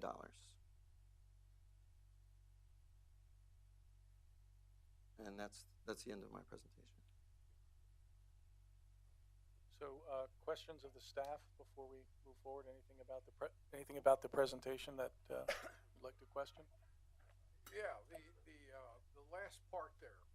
If we could get that back up. Yep. There was an agreement, was there not, that there would be $250,000 paid to the city of Easton in the event there was any signing needed? Yeah, that's that escrow money set Pardon me? aside for future. That's what that escrow money is, set aside. That's the escrow money, but Yep. that escrow money is $250,000. Yes, that's correct. And that would be for if it was determined that there had to be signs erected to correct any traffic problems. Yeah, it could be any of the sorts. Wherever there's deemed to be an issue, that money will go to address it. And if the money wasn't used for that, the city can keep it. Is that correct? That's what I believe. How is anyone going to know what has to be done before this is built? Well, it's for future. It's for after it's built. And we're going to have time for the audience. Thanks. Just let us go through what we do. Thanks. So in other words, we're going into this not knowing if there's things that are going to have to be done to correct this. Well, we're going into it with that PennDOT just approved the traffic study. We're going in with it that they went through the process and closed out everything that was required for the development. Has anybody ever come up here and taken a pedestrian or taken a trip with a car, God forbid a truck, to show how vehicles will exit and enter the warehouse? Well, no, that on the site right here, they show where they're going to enter and exit. Right? They have a turning lane that was required by PennDOT. They went through the whole process with PennDOT. Where is the turnaround? Not a turnaround, but there's going to be a right-hand lane, and I'm sure the developers can speak more to the traffic better than I can because they've been through the whole process. All right, I'll wait for them. You mentioned an LVPC letter of February 26th, 2025. I don't recall seeing that. I know we have a Dropbox where you've put a lot of materials. Pretty much all the materials I saw were in there as of the middle of January. Do we know the nature of that letter? I don't recall seeing it. Without going back and pulling it up. I know what it was. It was for their stormwater review, the Act That- 167. So I did Yes, see that. Yes, and Thank you. LVPC approved that. Thank you. I appreciate the clarification. Thanks. Okay. Yep. Thank you very much. I couldn't recall that. All right. Any other questions of the staff at this time?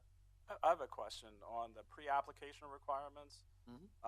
The part with the impact assessment and mitigation, there's a part there that says the city basically requires a cost revenue comparison when they submit. Is that correct? You want to speak to that? It's on Yeah, for impact that. 520.4D. Yeah, usually they in the impact analysis they'll put how much it's going to cost and stuff like that. It's yeah. So it's just a cost estimate. I mean, it's not nothing. You don't remember what that was? No, I cannot off the top of my head. Okay. Can you go back to that? Yeah. That's the impact analysis you were talking about. Yeah. Okay.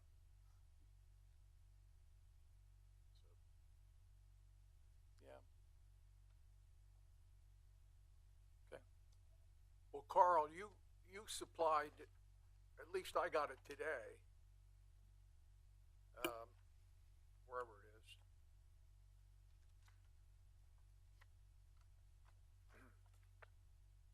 The Pennsylvania Department of Transportation, it's dated 4/30/25, and I got it today, for the first time. That's the first time. It said that this is the development description. Do you know what I'm talking about? The one I sent out yesterday. Yes. Yes, All right.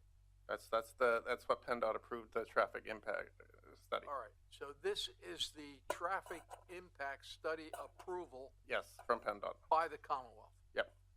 That this is the final one. Yep.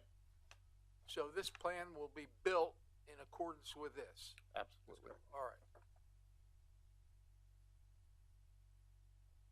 Has anybody for the city, from the planning commission, from zoning board, any of you seen any vehicles go through this supposed exit strategy from the warehouse by trucks or cars? I've seen it. Well, I mean, Has anybody ever seen it done? what's proposed is still proposed. It's not actually built yet. All right. So nobody's ever seen it done. Is that correct? No, we referred to PennDOT to do all the studies. No, I understand that. And this report I got today because Carl just got it. Now, all of this time that you've gone through, has anybody ever gone out there from the Engineering because of all the all the back and forth between engineering and the applicant.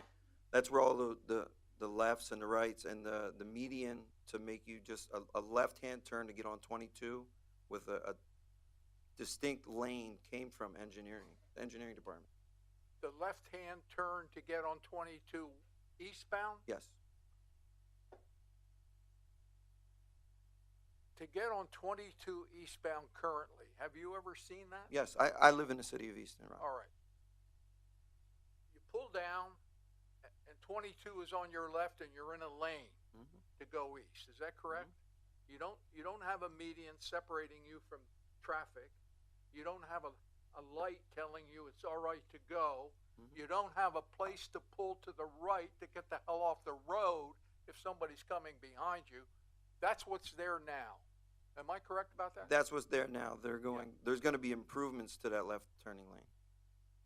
What improvements are going to be made? I would defer that to. Well, I know that Yeah. they're here. Yeah. But my point is, we know improvements are going to be made.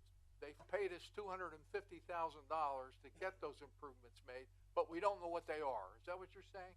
No, they're gonna make those improvements. They But have we to don't make, know- no, they have to make those improvements that are proposed from PennDOT, that PennDOT approved. I understand that, and they've paid for it ahead of time, but we don't know what those improvements are. You're not understanding. So, what PennDOT just approved, those improvements are going in. Ron, the escrow is for any future things that may come up. Carl, I tell you something. I have never seen such a contract drafted where $250,000 was paid up front for improvements that nobody even knows what they are or have to be done, except that they have to be done. I'm not. That's what we're looking I at don't here. think you talked afterwards. We know that there are improvements that have to be done, and they're going to cost at least $250,000. No, Those improvements are gonna be done. With the 250 is for the future after the project, if it's approved, would be looked at in a year from if it's approved. So And even after improvements are done, there's going to be No, if the development is approved, they have to do these improvements that are in that report that you just got there, that letter. They have to do those. Has anybody ever seen these improvements on a piece of paper? Has an engineer from the city ever looked Yes. at Yes. Where's the engineer?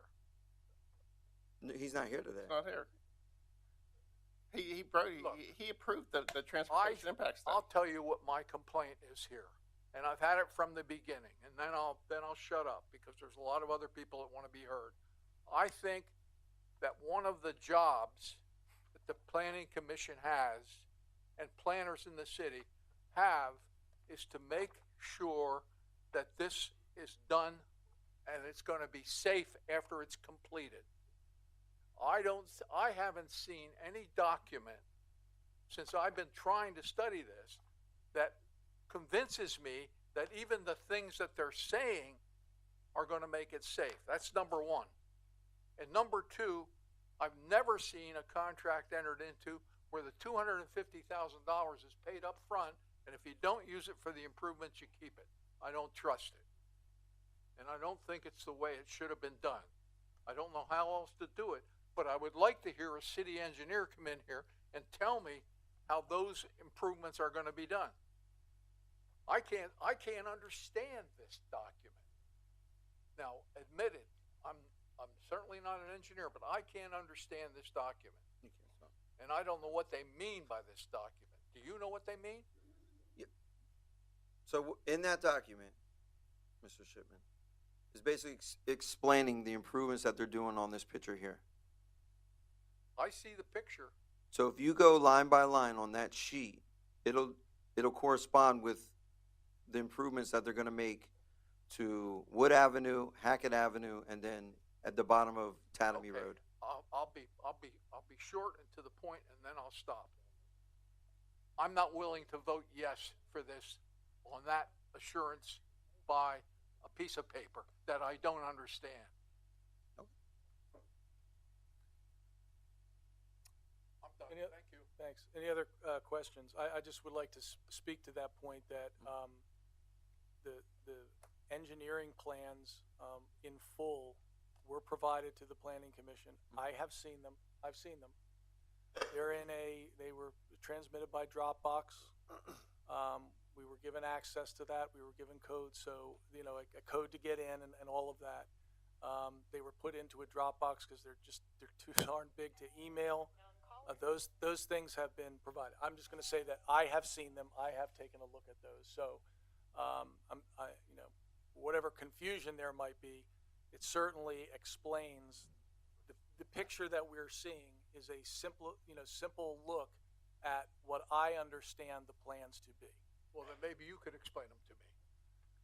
Well, I think they're there, and the letter explains. I think they're correct that the letter that was provided actually explains it. I'm not arguing with what you've seen or not seen. I'm just telling you I've seen them. So that's it. Anything else for the staff? I would say, having looked over the same letter, that the picture in my head differs from the picture that's on the screen, right? So I don't think it was a crystal clear explanation in terms of what the letter is, and the screen is very interesting because my expectations were managed very differently based upon my review of the letter. I also looked at the engineering study, and I found it confusing. So I'm very excited to hear from the applicant. I'm hopeful that they're going to be able to clarify some of these points that I've got some confusion on, so we can have a better sense in terms of what the plan is for this project. But I found it confusing. Okay. And I agree. I think that some of my concerns are that reading through all of the documents, they've started one way and ended up 100 different ways since. And I would just be curious, like, what waivers that they got for from Wilson Borough, from PennDOT, and there was just like a lot of things that seemed to be left off. When it comes to this here, I kind of have it in my mind that there was supposed to be, you know, some extra wide lane, and I think I remember reading somewhere that it was infeasible and they didn't have to do it. So I just want to know how many things like that are on the list. Well, I mean, let me see if I could. Yeah, please, thank you. I mean, if you're looking here, they're widening Wood Avenue to accommodate for truck traffic making a right into the development. Same thing coming eastbound to make a left into the development. Down here at the intersection, they're widening all this, putting a median in there to make a right-hand turn and then a left-hand turn. And as you go up, they have another entrance and exit to the development site on the right-hand side of Hackett's. I mean, so they are making improvements and widening the road. Well, then that's not covered by the 250. No, they have to do they have to do that. The 250s for the future. Like, say if there's an issue with tractor trailers coming into the West Ward, and they're gonna have to man more police to enforce trucks entering a residential area. That money will go towards overtime. Why don't they do the improvements before they ask us to approve it? We don't know what those improvements are yet. I don't know. I'm telling you, I'm speaking just for myself. I'm not willing to vote on that. That's fine. I don't know how you could recommend it to us. If I may just, on this 250,000, I mean, I've stayed out of any negotiations dealing with this project so that I could sit here and advise the board without having any involvement with what was discussed with the improvements. But let me just explain my understanding. Excuse me, Joel. Just excuse me. I know where you're going. No, I don't think the 250,000 is for the improvement. It's for the signage that's going to be needed in the future. We don't. As far as I understand, the 250,000 was some contingency fund that was negotiated in the event they discovered, in theory, and I know we could, all these plans always are done in theory because until you build it, you don't know what happens. So you depend on engineers who project how the traffic flows, et cetera, and you could have contradictory engineers with different opinions. But so it's all done on paper. It's not, we don't have the real life experience. And somewhere between the discussions between the developers and the engineering department or public safety and representatives of the administration, let's put it that way, they said, hey, everything's fine. You have to, we understand you're going to have to do every checklist item in the land development plan and pay for every one of those items. And then you're going to get your occupancy permit. But what if we do discover that even though we didn't contemplate it, there's some issue that if we had a little bit of money that we could throw at it, we could help mitigate that particular problem, but in theory, there shouldn't be any problems. In theory, this cannot be approved. I mean, it cannot be. In theory, if there was a problem identified because we went through the checklist and something is deficient, then that gives a factor for the commission to consider when you vote. At this point, Do you mind if Frank says something? Councilman Pettibone was in with that's the up team. to the chair. It's up to you, though. Let's wait on Okay, that. that's why. Let's wait on that. Yep. We'll come back, Frank. Thank you, because we'll get to those questions. Any other questions for the staff? Okay, hearing none. Thank you very much for the. I was just talking about based on the presentation. That's all. Okay, just based on what they presented, if there was any clarifying. So, yeah, we'll get back. We may ask other questions of the staff, certainly. Thank you for the presentation. I think that clarified some things and certainly gave us a perspective. It appears we do have the applicant is here, ready to share what you would like to share with us. Yes, sir. Good evening. Charlie Courtney with McNeese, Land Use Council for the applicant. With me is Andrew Terrell with the applicant, Donald Haas with Boge Engineering. He's the project engineer, and Ian Preston with KCI. They are the traffic engineer. So what I thought we would do is we're going to provide an overview of the traffic. And look, that traffic study has gone through, at least 5 different review cycles at PennDOT. So I feel for you. I mean, those studies are, hundreds upon hundreds of pages. And once that gets submitted, then the city is reviewing it, the city's engineer is reviewing it, PennDOT is reviewing it, comments are issued, and then it gets revised. So it isn't easy necessarily to follow unless you're involved in that process and understand what PennDOT is saying needs to be changed or what the city engineer is saying needs to be changed. But that was the process. And as staff had walked through, that was also the process for the land development plan. As we stand here tonight, there are no remaining, city engineering comments with respect to the traffic. There are no remaining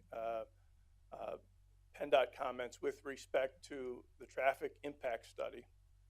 That traffic impact study sets the scope of intersections that have to be evaluated, but it also identifies the improvements that ultimately are going to be required. And then those improvements and they're conceptually designed, but it's a little more than just conceptual. So the traffic study doesn't just say these are the improvements, it also has a design that goes with those improvements. We are now in the process, and Ian can provide you more details in terms of what comments remain as to the taking those improvements that are identified in the traffic study and in a more than conceptual design to a full engineer design for issuance of the HOP. He can provide some detail on that. But look, that's been the process. And we are at a point where, we want to get your feedback because we're at a point now where there are no outstanding design issues identified in the city's reviews. And as you know, right, this is a plan that the use is permitted. There's no variances. We're not requesting any waivers. And so it is does the plan match the ordinance? And that's what decisions are supposed to be made on. Understand there's traffic concerns, and understand that, that it will be helpful to walk through and to answer your questions as to all things traffic, and we're gonna do that in a second. But that's the process. So so we're at a spot where we've got a plan that complies with your ordinances, and it doesn't mean that we're not willing to talk about any other comments, because we want your feedback, and that's your job as planning commissioners. But at the same time, the test really is, does the plan match our ordinances or doesn't it? And right now, the plan matches the ordinances.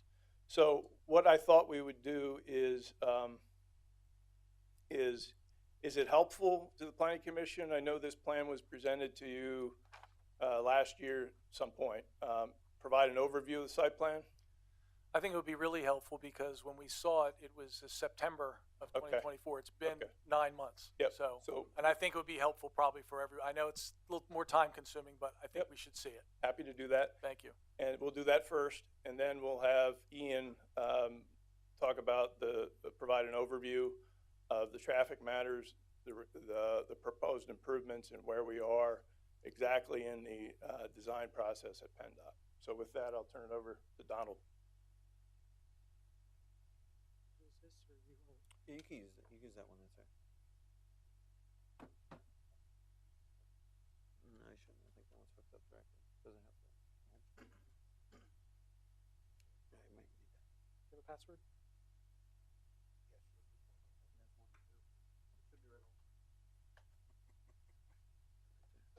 So Easton one, it's probably capital E.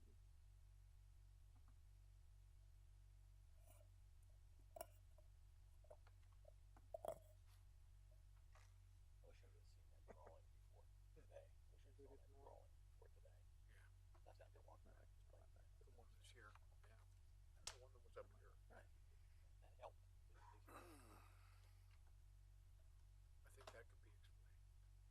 Well, we'll see what he has. Yeah.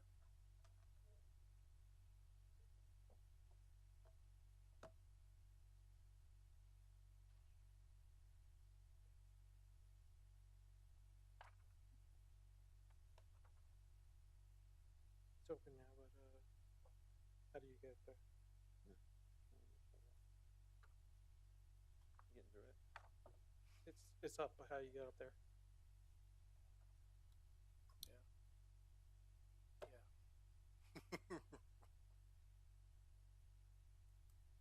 Control F8, I think. Probably PowerPoint. I stopped doing it like 7 years ago. That's yours? They need you. I thought about it this morning. There goes that. It would be nice to have a drawing. That's what I have up. See this damn thing. Oh, that should be.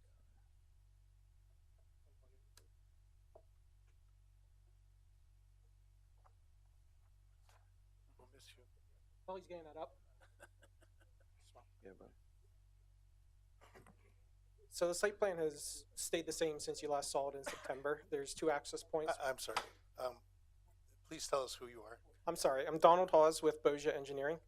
Boja Engineering is the project engineers for this development. Thank you. Yep, thanks. So the site accesses are off of Wood Avenue and Hackett Avenue. Most of the area within the city of Easton is going to be used for stormwater. It sits at the low side of the development, so all the stormwater is generally draining in that direction. With regards to the stormwater review, it has been reviewed and approved by LVPC for the Act 167 stormwater ordinance that they have. It was reviewed by Pannoni for the city as your consultant and approved by them with no additional comments on it. The design was also approved by Wilson Borough and DEP. DEP reviewed it for their MPDES permit, and we had to meet their additional criteria with the MPDES permit on that.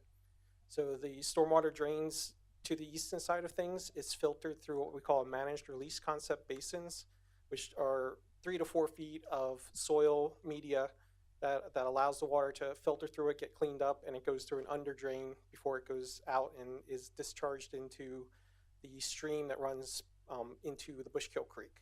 So we don't discharge directly to the Bushkill, but to the tributary that's adjacent to that. So part of the design with that, with the slow under drain, is we provide some wetland banks along there to provide additional water filtering for any of the stormwater discharge. So we're making sure that anything that drains off the site is cleaner than what's draining off the site today with the undeveloped and open impervious areas and dirt areas that are just kind of sitting there today. The biggest site improvement that I look at, and actually got DEP and the Army Corps to kind of sit up and pay attention a little bit more, is relocating that tributary. Right now it goes underground and it goes through areas that were identified as having some contaminated soils. The underground portion of it actually has some blocks in it as well that none of the trout that are in the Bushkill Creek are going to be traveling up this tributary. It's just too dark, the tunnel's there, the blocks are there. With moving the stream, we daylight it, and we provide natural habitat in that. So now trout can go up the tributary, which is a huge improvement for interconnecting the habitats in the area. So that was what actually got DEP Fish and Boat Commission reviewed this as well, and the Army Corps to kind of take notice of that. We provided additional wetland banking along the stream.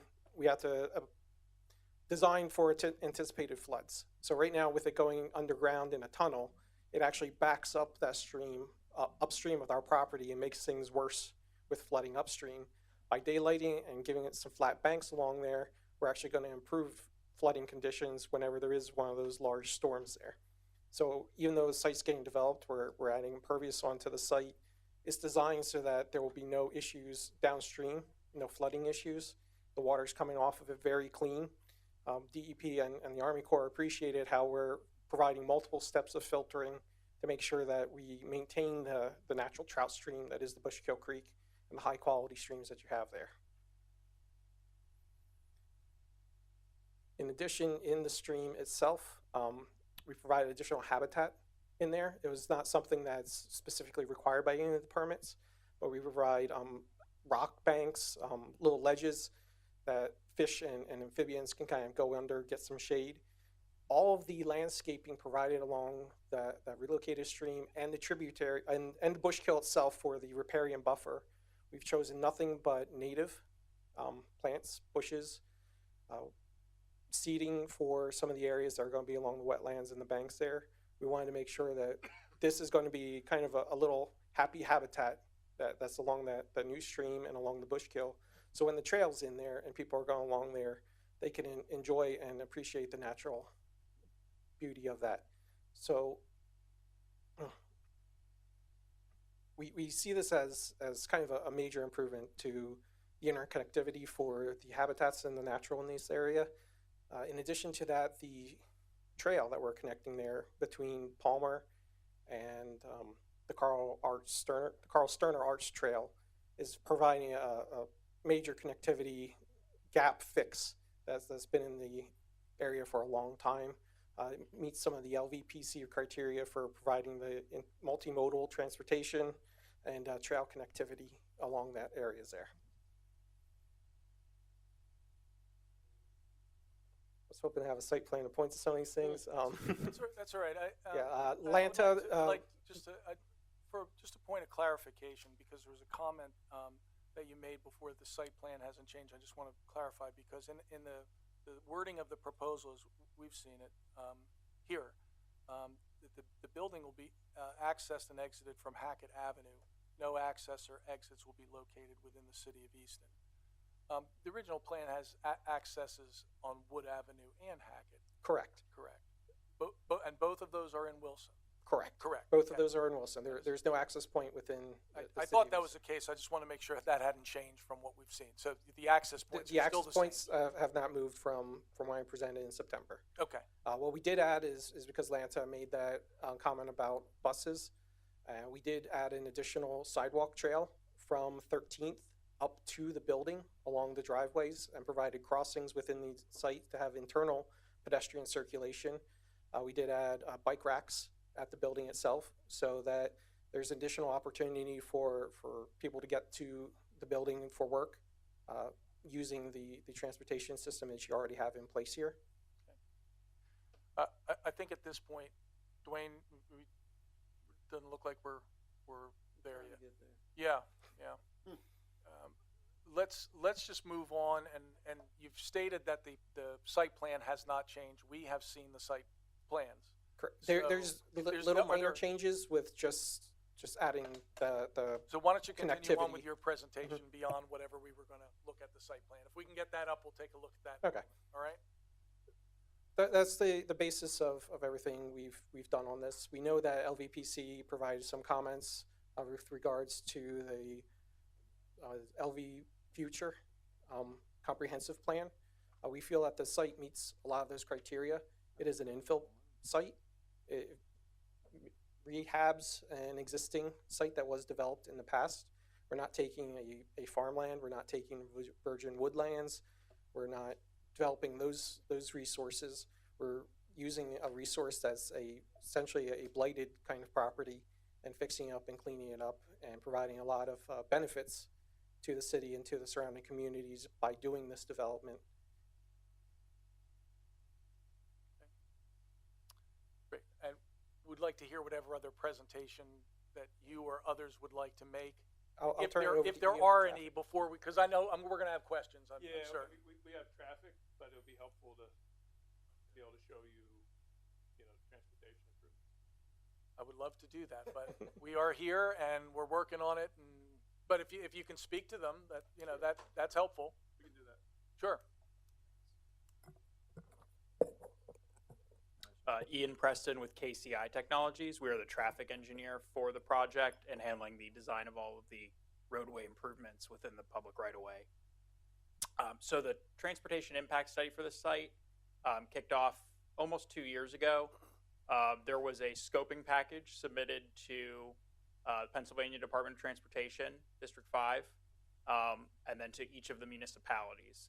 That scoping package provided a map of proposed intersections that we would include in the study, as well as the proposed trip generation. So the site hasn't been built yet, but the trip generation is based on Institute of Transportation Engineers, extremely detailed data in their trip generation manual, based on other high cube fulfillment centers of similar size. The city engineer, Pannoni in this case, did review the traffic study at each stage, including concurrence on the scoping for the proposed trip generation, as well as the intersections that were included. So in addition to the 2 site access intersections, that's the proposed access on Wood Avenue and on Hackett, there are 10 off-site intersections that are included in the traffic study. We conducted traffic counts from 6 to 9 a.m. and 3 to 6 p.m. at all of those intersections. The study includes an analysis of the weekday morning peak hour and the weekday afternoon peak hour. It is conservative in that we take the single worst hour, most congested hour of traffic at each intersection independently, and then we even balance volumes between them for an extra conservative analysis. Then we take any planned background development and growth. We project out general traffic growth over a 5-year period beyond the opening year of the development, and we layer that on. And so we're analyzing future traffic conditions that are even more traffic than what's proposed. We then add on the site-generated traffic. In this case, the High Cube Fulfillment Center warehouse generates approximately 150 trips in the weekday morning peak hour and 160 trips in the weekday afternoon peak hour. The bulk of that traffic, particularly in the commuter kind of peak hours that we're studying, is employee traffic. That means passenger vehicles, pickup trucks or smaller. 13% of the daily traffic, based on studies of very similar sites, is semi-trailer traffic. That's the truck traffic. That's 232 anticipated semi-trailer trips per day total entering and exiting the site. The remainder of the traffic throughout the day is just passenger vehicles, like I said, pickup trucks or smaller. In the peak hours themselves, including the critical weekday afternoon peak hour, typically only about 6% of the traffic generated by the site would be semi-trailers. Most truckers are going to avoid driving during the congested peak periods. They're going to time their shifts, earlier than that. So, Ian, if I could just stop you for a second. Yeah. I just wanted to make sure I had this right in terms of the traffic study that was done. That was done by you guys, not by PennDOT, correct? Yeah, so the traffic study is done by the consultant, KCI in this case, in conjunction with the project team. PennDOT District 5 reviews it. The city's engineer, Pennoni in this case, I reviews understand it. other people review it, but the study itself was done by your consultant in terms of evaluating the traffic patterns of the existing traffic in the area. Is that correct? Yes, that's correct. Yeah, And- PennDOT and- doesn't do and- those studies. Yeah, and I just want to make sure, was that done over a specific time period? Because I saw one date of February 20-something, like they did it all in one day, as opposed to it being done over the course of, I'm making this up, a week, 10 days, I don't know. What was the span of the evaluation of the current traffic plan? You're referring to the actual traffic data that was collected for Correct. the intersections. So those counts are typically done on a single day. We do compare to historical count data. PennDOT has their typical count program. They do automated traffic counts on some of the roadways. We did provide comparisons in the traffic impact study that compares the counts that we gathered to historical data, and the counts were found to be in line. Adjustments were made. Like I said, we'll balance volumes for an extra conservative analysis in conjunction with the engineers that are reviewing the. All right, I'm not trying to rip this up too much, I just had a quick question. That was it. And the data collected is always during school, when schools are in session. That's just something that kind of shifts travel patterns in a way that we want to account for. So the development traffic is then layered on, and we provide that analysis for both the opening year of the proposed warehouse and the horizon year, 5 years out. And then we provide recommended improvements initially for mitigation according to PennDOT's criteria, as well as any of the applicable municipal ordinances. So in this case, there were improvements required to mitigate traffic conditions at the intersection of Wood Avenue and Hackett Avenue. Those improvements include turn lanes in multiple directions, as shown on the previous concept plan. I want to emphasize that that concept plan, conceptual sketch, is something that was produced primarily for public consumption at meetings. The actual engineered plans obviously contain a lot of annotations and detail. So that's something we put together to very, very succinctly summarize. Here are the proposed turn lanes. Here's the proposed widening. The study has been through multiple iterations. There were comments by both the city engineer and PennDOT and Wilson Boroughs engineer. We took into account feedback from the engineer, and in some cases at some of these offsite intersections, even where there was not mitigation required by level of service for the traffic impacts for the additional site-generated traffic, there are some existing deficiencies in the area. We spent a lot of time on site at these intersections observing peak hour traffic conditions, driving. I'm the engineer that sealed it. I've spent a lot of time out here observing traffic in the peak conditions. There are some existing congested periods and deficiencies at some of the intersections. I think we alluded to a little bit the 22 on and off ramps. So in consultation with the city engineer and PennDOT District 5, we have added some additional improvements that weren't directly required according to ordinances or PennDOT's requirements in an effort to mitigate existing deficiencies at a couple intersections that are being used by site-generated traffic, in recognition that site-generated traffic will use these intersections and there may be an opportunity to mitigate some of those deficiencies. So the proposed improvements, we have turn lanes at each of the site access driveways. So that's a right turn lane on the proposed Hackett Avenue access. There's a left and right turn lane proposed at the Wood Avenue access. That means that when a truck or passenger vehicle is turning left into the site access driveway on Wood Avenue, traffic will not be stuck behind them waiting for that vehicle to turn. There's adequate stacking length for many vehicles, more than the study indicates would show up at any given time, to be out of the flow of traffic otherwise. At the intersection of Wood Avenue and Hackett Avenue, there are proposed left and right turn lanes. So there's a right turn lane on Wood Avenue to Hackett if you're headed westbound. There is a proposed left turn lane on Wood Avenue Wood Avenue to Hackett. And then there is a proposed left and right separate turn lanes on Hackett approaching Wood.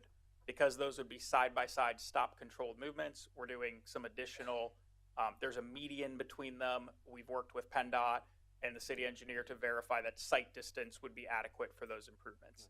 That intersection is the one that required mitigation according to PennDOT and city standards. There is a traffic signal warrant study was completed. Traffic signal is not warranted with the proposed development traffic. That will be verified post-development with actual traffic counts taken at the intersection after the warehouse is open. If a traffic signal were to be warranted, which is not anticipated based on the studies that were complete, a traffic signal would be installed at that intersection. There's also a proposed, a culvert is being replaced on Hackett Avenue to support the widening for those turn lanes. And then the other improvements are at the 22 interchange. Currently, you have a single left turn lane that serves for both 13th Street. If you're turning on from Wood to 13th, you'd be in the left turn lane. There is also the opening in the median that was described for traffic that wants to get on 22 there. What we are proposing, and again, this was in consultation with the city's engineer, there will be, the left turn lane there will be extended. It will go back further on Wood Avenue. There will be overhead signing on a traffic signal style mast arm. It will direct traffic for the left turn to 22 into the leftmost lane. And that lane will actually continue. So the through lane on Wood Avenue will become the left turn lane. So we're increasing the stacking and storage capacity for that left turn movement to the interchange. And then there will actually be a median installed to delineate the separate left turn lane to 13th Street after that. So there will be a little bit of delineation between the turn lanes. And then we're also going to add to the ramp for that left turn movement to 22. We're actually adding pavement and redesigning that, again, in consultation with the city and PennDOT. Yeah, and unfortunately, we don't have the picture so that we can look at what you're describing. You're talking about extending the median that currently exists. What would that be? If you're heading east on Wood Avenue towards 13th Street, up over the bridge? Do I have that right? That's correct. So if you're driving and you're in the leftmost lane currently, there's two lanes. Yeah. If you're in the left lane, that will become the left turn lane to 22. And PennDOT's on board with that change, so is the city engineer. And then the signage would be basically on top of that bridge or just before that? Yeah, it would be signing guide that would people to say get over. to US 22. We want to make it very clear for drivers, even if it's their first time driving through the area, this is the lane to be in for 22. If you want to then make the left turn to 13th, you do that from the through lane after you pass that stacking. The improvement, I think, from observing that traffic condition is that we'll have a truly separate, turn laner condition, and the 22 traffic turning left won't interfere with the actual 13th Street intersection. All right, thank you. Yep. So the traffic study's been through several iterations, and we've now addressed all of PennDOT's comments. We've addressed the city engineer's comments. There is one additional intersection radius improvement that PennDOT required at the intersection of Hackett and Tatamy in Palmer Township. That was not required based on impacts from the traffic study. Trucks are intended to use the 13th and 25th Street interchanges. This is an existing deficiency for that intersection, an existing radius improvement that PennDOT wanted. The applicant has taken that on willingly as an additional off-site improvement, not based on the actual impacts of the proposed traffic, but just in recognition that if a single truck goes that way or there might be existing trucks, we're willing to make that additional improvement. I think to speak to the process with PennDOT, the traffic study went through several iterations of review. We did obtain the traffic study approval. In a perfect world, you work through the traffic study approval. That establishes, here are the improvements we're building. Here are conceptual plans to prove that they are feasible. Here's the cost, and the applicant's willing to take those on, and you get agreement on what those improvements are. Based on the timeline for this project, we voluntarily engaged in design of some of these preliminary improvements prior to the full traffic study approval. The most recent submission was a resubmission to include that one additional offsite improvement. PennDOT has now found the traffic study acceptable. All municipalities in PennDOT are in agreement on here are the proposed improvements. They are all deemed feasible. They've all had cost estimates, and the applicant is willing to take on that cost. We're also through 3 rounds of actual design review on those improvements. So the address all outstanding cycle 5 comments in PennDOT's review letter those refer to the outstanding technical and administrative comments to actually obtain the highway occupancy permit. So this plan has dedication of right-of-way from the applicant to the Department of Transportation for the proposed widening. There's also a required retaining wall along Wood Avenue to support some of the widening for turn lanes. That's required additional engineering review from the structures unit.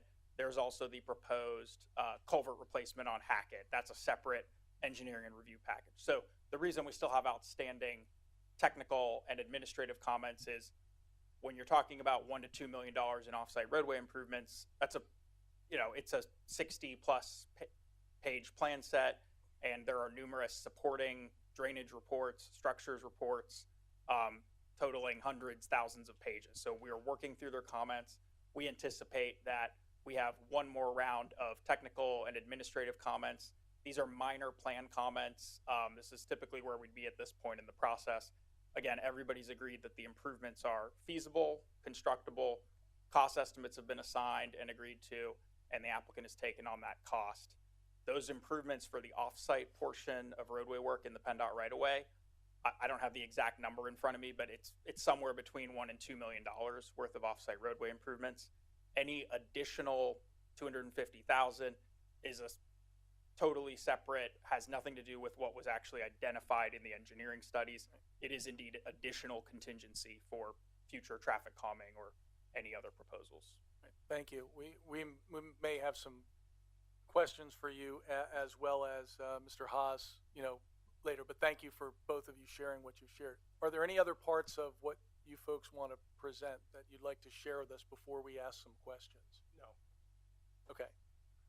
So we've heard from Mr. Haas from from Boja, the engineering. We've heard from Mr. Preston here on traffic. We heard your initial comments. Is it Courtney? Yes. Mr. Courtney. Okay. Thanks. As we potentially get a look at some of these things, we may want to refer to them in our questions because we'll. But if we're ready, we can move to some questions here. Mr. Shipman, you want to start? I have no idea how these turns are going to be made. Okay. No idea. Well, why don't we wait? Maybe we'll get some. We'll get some. I just want to comment briefly. This was something I meant to say as part of the study. The engineered plans do include truck turning exhibits and templates for all of the proposed improvements. So while it hasn't been built and we can't see a truck make a turn into a driveway that doesn't exist, we are required to submit truck turning exhibits for the maximum design vehicle to prove that the improvements are designed to support the largest design vehicles. You know what? I would accept a drawing that shows this stuff. So there are hundreds of pages of drawings and plans that do include How about just 2 or 3, just to show them? I can't imagine how these turns are going to be made.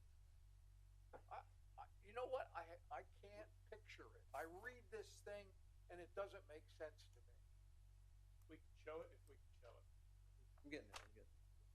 We'll come, Mr. I'm Shipman. only We'll come. one person. We'll Maybe come. you can. We'll come back. We'll come back to you. We'll come back to you. See if they can get those up so we can take a look. Mr. Heilman, you have a question? Can you put up that diagram that you had? No, because they're using the computer to No, try and not fix your it. presentation, his presentation. They're Yeah, using well, his the issue computer. was I was using the click share, and when I gave him the click share, it stopped working on both Okay. of them. I mean, it would have been very helpful to see that picture somewhere along the line. I'm gonna trying to read connect through it your stuff with, and I'm gonna connect, it's a hard connected now, so. How about this? So if you have a truck and he's on 22 and he's going westbound, he gets to 13th Street. Hold on. Who are you talking to? Talking to Ian? guys. I'm sorry, I didn't hear the question. You're a truck driver. You're on 22. You get to 13th Street and you get off where you're not supposed to get off. Is that's the idea? But that's not the idea. That's not the idea. He can get off there. The first proposal is that no truck traffic would use the outlet at 13th Street if they were westbound. Eastbound traffic on 22 would not try to get in to the warehouse from 13th Street. So that was the first statement that was made by your company. Now that's not true any longer. I'm not. What's the question? Well, how about this? You're getting off. He's getting off at 13th Street. Yeah. He goes up the ramp, and he basically would go straight to make a right to get into the property. Is that not being in on Easton's road? You're saying getting off of 22 Getting off of 22. At and then 13th Street. turning right into the site Yeah, on the assuming Wood he made a Avenue mistake. driveway. He wasn't supposed to do that, but he did it anyway. Doesn't that create a problem? You're referring to a truck that would turn A on. tractor trailer. Yeah, that would leave the site. No, And coming to the site gets to 13th Street. He didn't get to your place yet. There's no left-hand And turn. he's getting off. understood. And now he's off the road and he's going to go a couple hundred feet or whatever, and he's going to make a right to get into your property. Yeah. Now, isn't that? But his point was, isn't that the whole point? You guys say you weren't going to do that, and you weren't going to use the 13th Street interchange.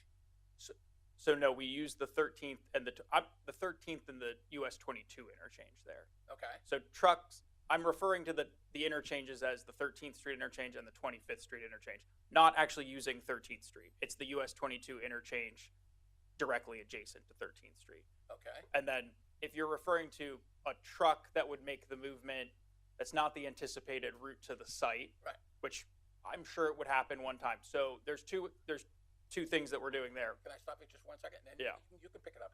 Sure. I think that's a large part of what everybody is concerned about. Yep. Is these people going where they potentially, not necessarily on purpose, go to a place that they didn't necessarily want to be.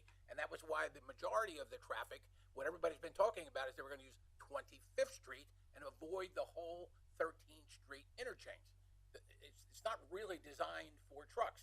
So I thought the idea was you were going to kind of come out of your facility, assuming now you're leaving the facility, and you were going to make a right, and you would go out basically to 25th Street. And that's how you would get on to 22. Yeah, that's correct. So the Okay. interchange directly adjacent to 13th Street that's close to the city of Easton, that's not what we would call a full movement interchange. You can't get on 22 every direction from there. That's why truck traffic is intended to use both interchanges. But truck traffic to the site can come off of 22 onto Wood Avenue at 13th Street. Truck traffic to 22 can also make the left turn before 13th Street. Take a step back. Getting off, you said a truck can get off at 13th Street exit and get onto Wood Avenue? I'm saying they can flow off of 22 directly onto Wood Avenue. They wouldn't be coming Going through 13th westbound. Street. Westbound. Westbound. Oh, okay. No, I thought we were talking about eastbound So now. there is a plan for how the trucks are supposed to get to the site. Okay. And the owner and the tenant are willing to put up signing on site. They're willing to work with the eventual tenant on, here are the acceptable truck routes. We can put up additional signs. Okay. Everybody has agreed, including, this was a rigorous point of discussion with Sure. the city's engineer. I remember this. Yeah, sure. Yeah. So at the end of the day, none of these routes through the city are anticipated to improve travel times. So this would truly be a mistake that they would accidentally end up that way. It happens. People get off the wrong exit. So- I mean, well, With respects to that, not a perfect world. I mean, frankly, when we discussed with the city engineer, well, what are some other things you could do for the hypothetical single truck that makes the turn? Yeah. And the answer is probably some combination of traffic calming improvements to make that route even less desirable in the city. Yeah. And that is some of what the additional contribution could go towards. Those aren't things we can identify in the study. The study includes an actual distribution of traffic based on the best routes and best travel times to the site that's intended for the trucks to visit the site. If a truck diverts from that and ends up in the city, that is what we had the discussion with the city engineer on. Everybody agrees that that's not a desirable path for a trucker to take, and it is we anticipate that would be a very infrequent event. But that is what that additional contribution could be applied to. So the trucks that are leaving the property, the majority of the trucks that are leaving the property are going to be making a right, heading on Wood Avenue underneath 22 out to 25th Street. That's correct. Does that not create? I mean, it sounds to me that's the perfect world for the city of Easton because you're not coming anywhere near our roads. Yeah. But now you're out in Palmer Township. Isn't that a problem for them? So You ever drove on 25th Street? 25th Street's a nightmare with just cars out there. Now they're gonna put trucks out there. Again, back to the traffic impact study, the majority of truck traffic, they're very good at avoiding being on the streets during the most congested peak. So about 13% of the truck traffic in the morning peak hour and 6% in the afternoon peak hour, based on other warehouse developments, would be truck traffic. So trucks are largely going to be avoiding those congested periods. But the answer is yes, they would travel down Wood Avenue and use the 25th Street interchange. Look, 25th Street's a mess. It's a mess before you guys even show up. Understood. And So- yes, we've worked through Palmer Townships, review comments on the traffic study. All my point was that you're going to be affecting Palmer Township. You're not going to be affecting Easton. So So I don't see how this is a problem for us. If everybody's gonna be making a right and going to Palmer Township, that's their problem, Just, not our problem. just right? to be clear, some of the truck traffic to 22 would make the left onto Wood and then turn left onto 22. Going east. 22. Going east.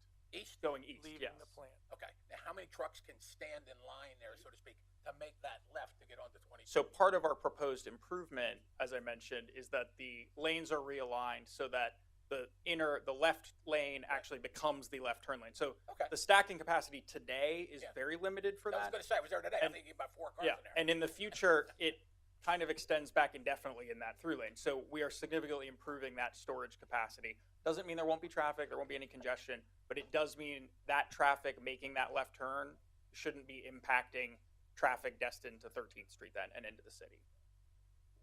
Can't help but impact. Well, again, Well, any project adds traffic. Sure. We have worked with the city engineer to identify additional improvements that weren't even necessarily required by the typical mitigation standards.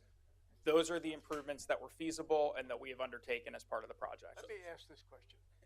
What you've just said, if that truck leaves the warehouse and comes down to Wood and Hackett, the truck's gonna make a left, and it's gonna go up to the 13th Street roundabout on the top. And then it's to go east on 22. You just talked about east on 22. And then to go east on 22, he's gonna go down, the truck's gonna go down, and 22 is gonna be right there. There's no median, there's nothing. And you're gonna let him go on 22. That's the only way he can get on 22 eastbound. That's the only way. I think you lost me with the roundabout, but you mean this is the truck turning left out of the site onto Wood and then getting on 22. Yeah, trucks will be allowed to make that left turn movement to 22, and we are making improvements to increase that stacking What capacity. improvements are you making? I previously described them, but maybe it would be best if we show a plan later. Yeah, it sure would be. You know, that other picture you had was a pretty good picture. First time. His presentation. I don't know why I never saw that before. Here, what's this one? Would have been pretty helpful. Do you have it, Rick? You gotta put it in, Oh, it goes. Oh. That presentation. 25 years before, it's like this every day, all the time. Show people. I gotta see it. Show me. Where's he go? It was up here. I know. I just It was sensitive there. pretty simple pictures. That's what it's doing, but at least it shows the layout. Should have gone. I know, I should have. Go quick.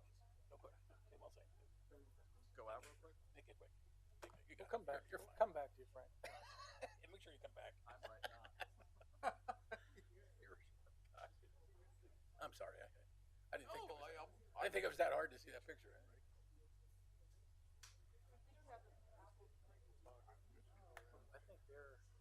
I think they're gonna be upset if we just don't continue. You gotta get to the point where they're gonna. You know what? Very dangerous. You know, 22 coming eastbound. It's dangerous to get off at 13. It's a disaster to get on it. To go eastbound into Colesburg. You get one or two trucks that slow up, and all of a sudden everything's mucked up.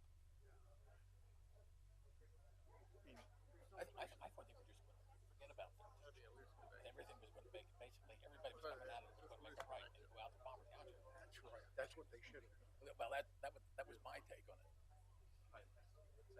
And I thought that was up until I read this. Yeah. That's what I thought they were Yeah. doing. So did I. I go outside, see the picture before I get inside and read some more. So many pages of That's so many things I look at. Well, yeah, there are. I can't say I ever saw that picture that showed those. No. I haven't seen that. Oh, okay. But I've seen others. But we saw it today. But I've seen other. I don't know whose it is. I don't know if that's. That's why I asked this morning. I went on the Google Earth. Thing's great. Yeah. You can do it's three-dimensional. You can move around. You can change it. What a great tool. Right. I mean, if you want to show people, explain it to them. Sure. Go to this ramp. Zoom in here. Yeah. You know? So I don't know where that map came from. That was my. Because I haven't seen that before, but Wayne was the one who had it. Yeah. Okay. So I don't know. Okay. Maybe he had it. I don't know why, but That was the only thing about this stuff. You read this, it's like, Can't you show me? Yeah. What's the actual No, I understood. connection with the cable?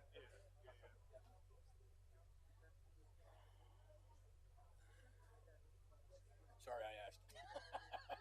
It's all right. I think we'll get to some other questions that we may not need a map for anyway. Yeah. All this. Oh, this isn't the first time this has happened. No, it started here. Like, really. what is That would really If they can get back to 2000 and have a map, then the questions are going to be easier. Yeah. Let's see if we can get everybody, because I have Is it questions actually that set don't to? work. So, Go ahead. Set to and new we'll date? and I don't know if other people do too. No, that's all right. We'll get back. Hopefully they can fix this. I want to get up and I want to get home in time because I have a buddy couple of days on the street. All right. Corner up in the mountains. All right. Well, I don't want to be going home at noon. no, and after midnight would be tomorrow. We don't want you to run into tomorrow today. He's there we go. Driving all the way There you from go. Washington D.C. to Fitchburg. Touch anything. There you go. Yeah, I mean, yeah. Ken, they want to know if they have official. I can maybe just literally hold it. Absolutely. A useful suggestion from our audience was that we take a few minutes recess. Why don't we take a few minutes? I don't want to prolong the evening for you or us, but we are going to be here a while. If you need to use the facilities, we don't want you to miss anything that's going on. So please avail yourself. We'll take a few minutes here and then we'll reconvene. I have 8:51. We'll make it 8:55. At 8:55. I figured a few people might take This is me up theirs, on it. not yours, right? Right. Yeah. It was on there for a second. But the problem's just the HDMI cable. Yeah. I think he went to get. This is not. This is just the city's equipment. Yeah, no, I meant. Yeah. Just put it on Yeah. somebody's thing and just go on. I can just stand here. That Oh. way you're not. That way you bypass that whole cable thing. Seems like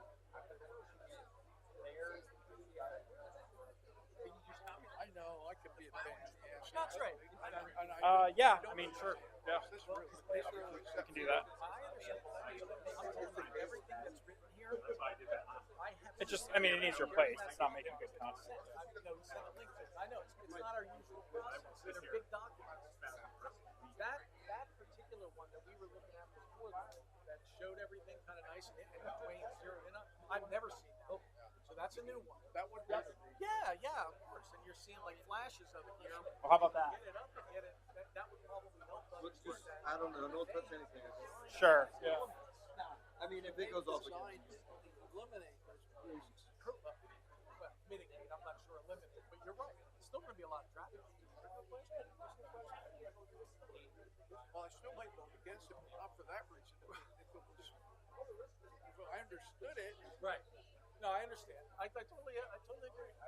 We have to understand it to be able to get anywhere with this. We took a few minutes break. He said he was going to beat me. All right. Talked with Frank and Dave. The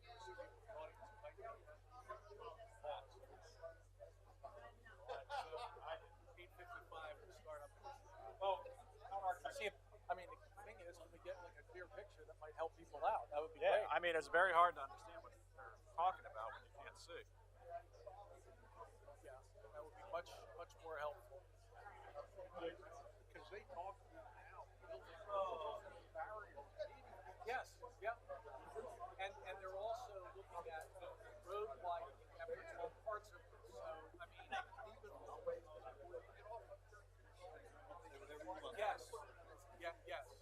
I don't know how far they can go with a whole other lane, but they've at least considered it with the city and with PennDOT.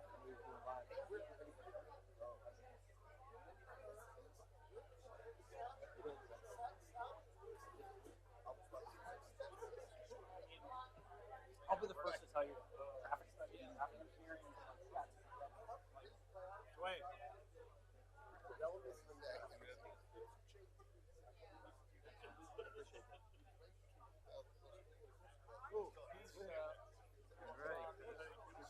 Dwayne. It's blinking. Our screen? I mean, it's, We replaced the going on and off. I think we're good. and listen, I did as much IT as possible to get it on the big screen. I don't know if it's something underneath with the connector. I think it's all of them.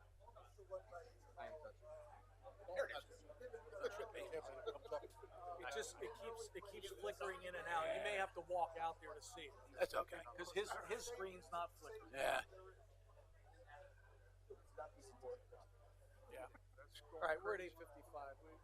We're gonna get going again. We're gonna get going again here. All right, we'd like to re-engage the meeting at this point. Hopefully you've found a bio break if you needed that. It looks like the screen that is up for the audience out there to see is working well now. Our screens here are not. They are flickering on and off, so it's hard for us to see. We may have to get up and walk out and take a look, but we'll do what we have to do as if you. So I think where we want to be, again, mindful of time, is you took a good amount of time to describe what's going on. If you want to hit a couple key points specifically to respond to questions, that would be great. Yep. And maybe you can do that. I don't know if that's able to be zeroed in any, or you can. Yeah. I'm going to show a couple different slides. I'm going to keep Great. it very simple. Very simple. would be great. If I can provide kind of a brief overview of a couple exhibits, and then I can answer any quick questions after that. that would be great. All right. This is a map of the study area. The If you number. need to get out and walk, please. Excuse me. If we need to get out and walk, we may not be able to see it from here, but from back here. So we may walk out to you. Yep. Okay. Go ahead. I'm sorry. All right, this is a map of the study area. The blue circles with numbers, those are the intersections that were studied. I just wanted to highlight quickly, there are two interchanges that effectively serve the truck traffic for the site. One is the 25th Street interchange down here, and one is the one that we're calling the 13th Street interchange on 22. The arrows here represent the direction of truck traffic to the site. So they use both interchanges depending on which direction they're going. That's consistent with what GPS routing would show them. That's going to be consistent with the signing on site that directs trucks to the proper interchange. No truck traffic is anticipated to go into the city or borough via 13th Street, and no truck traffic is anticipated to use Hackett towards Tatamy into Palmer. There might be a single truck that makes a turn, and that becomes an enforcement question, and that's why we have proposed some additional mitigation to account for those contingencies. This is the graphic that you saw before. This is the one for public consumption. This is supposed to be very simple, readable, and show the proposed turn lanes, in particular around Hackett and Wood. What you can see, and I may be able to zoom in here. Oh, is it? Thanks. All right. So what you can see here, this is Hackett Avenue. There's a proposed site access driveway. We're installing a right turn lane. Pavement will be replaced. There will be a culvert replaced on Hackett as well. That is significant, that is very old and is required for widening. This is the proposed turn lane configuration at Hackett and Wood. You can see there will be a separate left and right turn lane from Hackett to Wood. There is a median between them to separate out those lanes so that adequate sight distance is provided. There's also a proposed right turn lane from Wood to Hackett. One improvement that was not feasible to provide is a left turn lane from Wood Avenue to Hackett. That was not necessarily warranted, but it was something that was considered. The reason you could not provide a left turn lane is because of the 22 bridge. That's obviously a huge constraint on that. What we are providing in lieu of that is a widened shoulder on Wood Avenue here. That will allow vehicles that are continuing through to bypass vehicles waiting to turn left. This is something that PennDOT District 5 likes and has suggested here. This is something that the city engineer has reviewed and is supportive of as well. This is a costly improvement because it requires a retaining wall to support that slope, but that is something that is included in the improvements. Ian, if I may, you're talking about widening the shoulder. I hate doing this. As you're heading, we'll call it east on Wood Avenue. Mm-hmm. That's correct. Yep. So then that, on that right side. So there isn't a left turn lane there, but there is a widened shoulder that would allow traffic that's continuing through to not get stuck behind left turning traffic. This is something that PennDOT and the city engineer were supportive of. This is sort of the best that can be done based on the 22 bridge. And then moving along Wood Avenue, you can see there is a proposed left turn lane and right turn lane at the primary site access driveway. This driveway has been designed to support the maximum design vehicle. Those are semi-trailers, even though the bulk of the traffic, again, will be passenger vehicles. When you come along Wood here, we're doing a lot of pavement replacement, mill and overlay in conjunction with our proposed widening. There are drainage improvements. There is street lighting proposed based on Wilson Borough's request, so there will be lighting along this portion of Wood Avenue as well. And then when you come over along Wood Avenue, you can see one minor improvement. This median will be extended. Right now, you're not able to actually turn from the off-ramp. PennDOT and the city, again, requested that we extend that median to further prohibited turning movements today. I've seen trucks do that. Yeah, so extending this median It's not pretty, and it happens. should make it impossible as we've now designed it. Well, As you come down Wood Avenue, this is that proposed overhead lane use signing. This sign will direct you to be in the left lane for the turn to 22 and all other traffic in the right lane there. And then as you approach 22 and 13th Street, you can see that through lane, as I said, becomes the left turn lane to 22. We are proposing to modify the ramp here. You can see the new proposed radius and design. That's going to make it easier for all vehicles, but in particular trucks, to actually make that left turn movement. So, yeah, not as sharp. They'll be able to add and what the studies show is that you have adequate gaps here because of the traffic signal here. So maybe this isn't how we would design this intersection from scratch today, but this is a substantial improvement to traffic operations here today and will fully mitigate any increase in anticipated truck traffic. take it easy. We've spent tens of millions of dollars trying to make this thing better. That's fair. That's fair. All right, then you can see there's a mountable concrete median here that delineates the left turn lane to 13th Street. That's going to be your like mountable concrete curb type. It would be undesirable to drive over, but it's obviously not going to, completely ruin a vehicle. But the point there being to delineate that left turn lane to 13th Street. And then you can see you still have the separate right turn lane all the way to 13th Street. So those are the improvements along. Show me where you join 22 after you make the turn. You're saying after you make the left turn onto 22? You modified the turn. Yeah. We just said so it's not so sharp. What do you get when you get to 22? So there's no improvements beyond that on 22, but that'll be a yield condition here as it is today. Well, that's dangerous. So Dangerous as hell. You gotta have a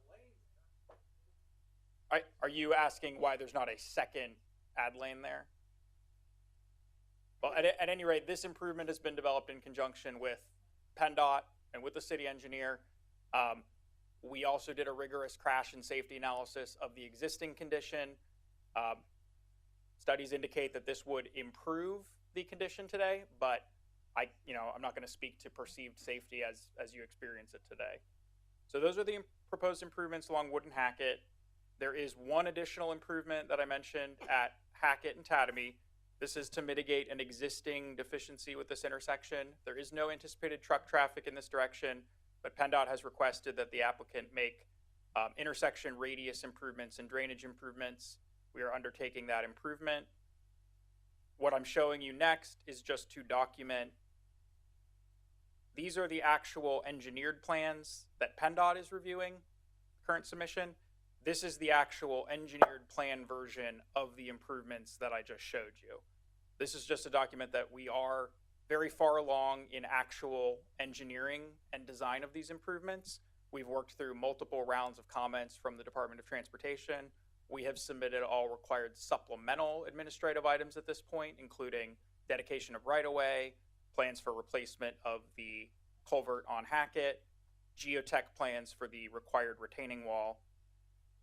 This is the proposed, this load.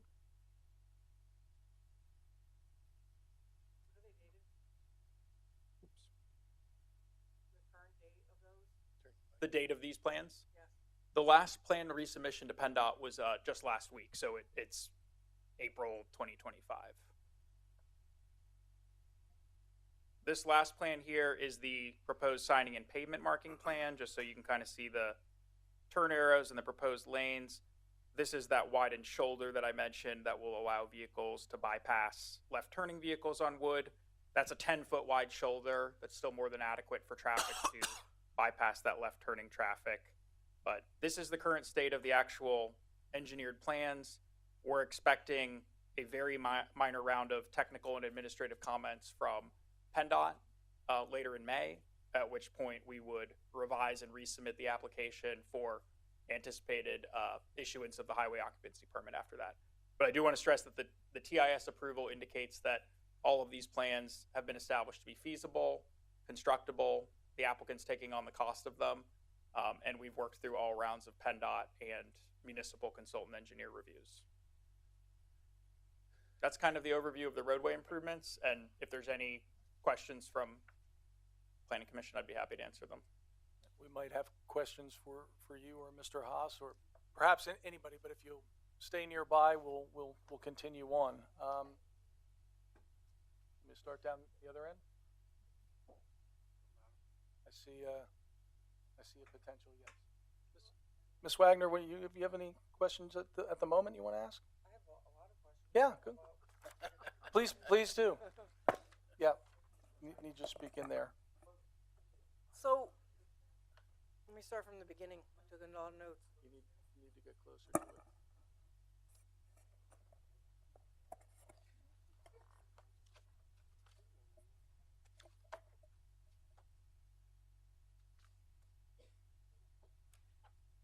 To be fair, like when you said like everything's gone through like 5 different cycles, the first one was for a 1 million square foot warehouse.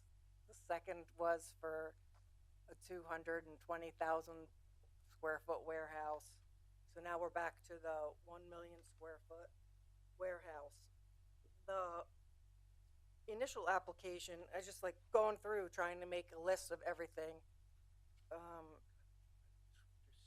The initial application was like 8,000 square foot less than it is now. The parking had 1,000 and now there's 700.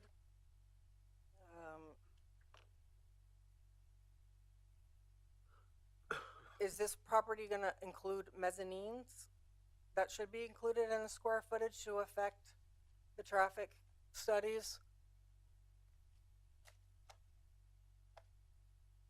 As typical with the high cube warehouse, most of it is the pallet stacking to the roof line.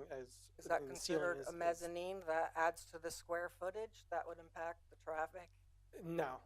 As this has been studied at other locations where they've already built these types of warehouses, we use those as models to inform us as how we should go forward with this. There might be some mezzanines in like a small office area, but that's included in what is anticipated for employees to manage these warehouses. That's not included in the square footage that you get your... So the land use and the proposed trip generation for this land use does include a maximum certain percentage of office and mezzanine space. So that is included in the trip generation that's used. If you take the building size and it says 620 by the whatever the size it is, it gives us the exact 1 million square footage that we have right now. But if you're going to add the mezzanine to it, that adds to the square footage of the building. So when you take that percentage and have to times it by that, all of these numbers are not accurate because the mezzanine square footage is not included, and that adds to the square footage of the building and impacts these numbers. So the trip generation is based on the max building footprint that has been proposed in land development, and that includes allowances for some mezzanine and office space that's typical for the land use. Can you show me where that is then so I can reference that? Because that's not what I was reading. I mean, I read your... I mean, I guess in the appendices of the traffic impact study, The trip generation portion includes the documentation from the Institute of Transportation Engineers. Right. If you read the description on warehouse and high cube warehouse, there is allowances and inclusion of mezzanine and office space. I didn't see that, but I'll look for it. Okay, it is in there and we can provide that.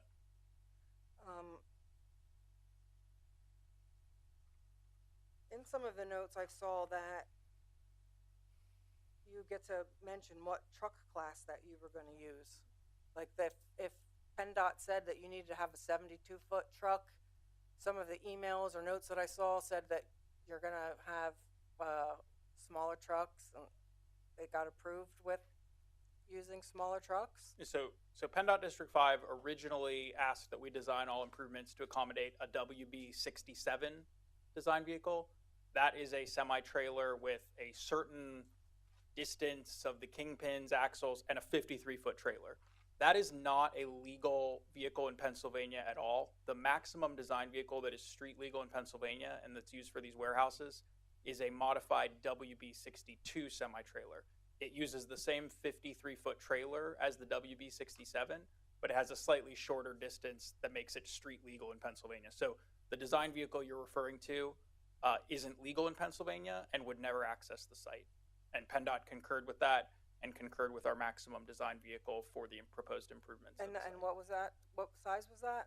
It's a WB62, but with a 53-foot trailer, which is the same trailer as the WB67. And the Lehigh Valley Planning Commission was saying 72 feet. So they could be referring to the overall length of the vehicle, but I can assure you that the plans are designed and the roadway improvements are designed to accommodate the very maximum street legal semi-trailer in Pennsylvania, and that is the maximum design vehicle that would visit the site. Any larger vehicle isn't legal and it doesn't exist here and it wouldn't visit the site. I'm going to write that down. What was that? 62 is not legal?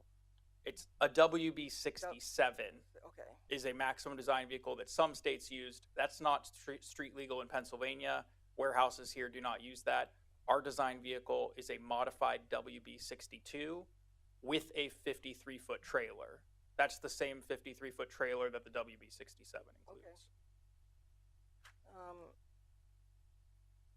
How many parking spaces are there? Like, one paperwork application said 1,000 and now it says 700? So as we went through this, the parking was reduced to meet what was zoning requirements and what the anticipated tenant users were going to be coming in for this. High Cube warehouses and the IT manual that he uses and references for the traffic study, they also include parking studies, and that was what was used to figure out how many parking spaces and the anticipated employees. So was trying to put together like a timeline. And then when I see like this stuff coming and this stuff going, and then hearing that the site plans haven't changed since 2024 September, like I don't understand how all of this is happening and like the site plan stays the same. From our presentation in September, we didn't change the parking numbers. Some of those numbers that you have were from the initial application, I believe in May of 24. Until we actually got here, the plan had gotten refined to where it stands today. Can you tell me about some of the retaining walls? How tall are they? Like, Some of them are pretty tall. I think we get up to 60 to 70 feet. The retaining walls will all have engineered design, stamped by an engineer. They're generally all in Wilson Borough. Wilson Borough has, we've had discussions with them on what they will require for the retaining wall design drawings prior to construction. But what is the top of the retaining wall versus finished floor height of the warehouse? There's multiple retaining walls, so that's difficult. Is the highest point 140 feet? From Finished floor, from the bottom of the wall to the top of the wall, 140 feet? No, we don't have one that's 140 feet. I think the tallest one is around 70 feet at the tallest point. But we work to reduce the walls as much as possible because it is an extensive cost on the site. Since the last meeting they've been reworked? Because this is the picture from the first meeting that I saw, And then now this is the picture that I'm seeing without like the wall in the background. So if this, you know, like what's happening and what's changing, like this is showing two totally different sets of retaining walls. This is a newer picture. Okay, the retaining wall in the background there's actually a rock cut. It's not a built retaining wall. The site has rock beneath it, and there was a geotechnical study done to determine the elevations of the rock, so we knew our finished surface where our soils were, and we knew where our rock surface was underneath that. There'll actually be a cut rock face there. It says retaining wall on the site plans for that whole area. Like I read a note saying that you had to mark the top and the bottom of it, and like that's We were requested to mark the top and bottom of it by Wilson Borough. and it's labeled a site, and it's labeled retaining wall. So you're saying that's just a rock wall, like a natural rock wall? Yes, on the well, I'm calling the rear of the building that's closest to Hackett Park. The rear of the building closest to Hackett Park, yes, that should be like 140 foot retaining wall. It's not a retaining wall, it's a rock slope that's get cut in there. I don't have the specific height elevations on that. Okay, can we check to see if that's, like these site plans say retaining wall, so I just curious to know if it is just a natural wall. As far as planning goes, that portion is in Wilson Borough, and they have reviewed it for compliance with their We ordinances. live in Easton, and I'm worried about it being an amphitheater. So if my notes say that Wood Avenue is at a certain height, the warehouse is here, and then we have this huge rock wall of an amplifier there. I'm assuming that this is a 24-hour operation. We've got the Strausser properties right down there. We've got the Silk Mill right there. What is going to... There is site landscaping, which will help mitigate noise. It's not going to grow 100 feet tall in front of the building. No, but it will be. I just heard them The say it's landscaping not will required. be down so along the elevation where I guess the trucks it's are, not that you're gonna concerned grow about to that noise. elevation. I would like to have like a noise analysis just to be sure. For trucks in a loading dock. Yeah, because they say that the decibels is like 80 idling diesel trucks, 80. And that's going to be a lot of noise. And what's the incline coming up the road there? And if The driveway into the site, mhm. it is between 8 to 9% at its steepest point. Is If that anything gonna be a steeper than that, problem the trucks can't make it up anything steeper than that. We generally design things to be around 5%. It's not going to have any rumble strips on it to slow anybody down in the summertime. I live on College Hill, how many miles away? And I can hear trucks on 22 from my house under the right atmosphere. So They're only going 5 miles an hour inside the site, maneuvering along the driveway. it's 25 miles an hour on Cattell Street, and they go 50. So But I'm talking internally on the site. Once they turn into the site, there's right. no room for and them if to they're having accelerate. trouble and have to like gear up to go, like that creates a lot of sound. A truck going uphill. Going uphill slowly. It's not the rumbling truck roaring down 22 though. It's still loud at 3 o'clock in the morning, if that's when most of the vehicles are supposed to be coming and going. So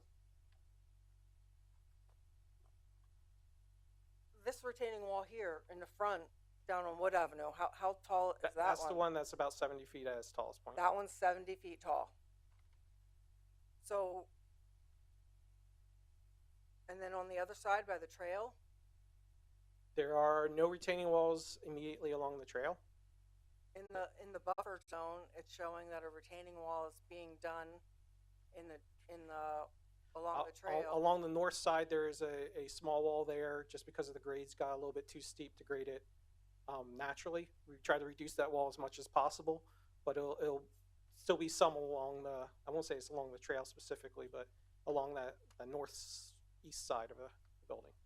And then, like, this is showing water in here nicely, but those elevations are like 70 feet from the road to the bottom of that pit.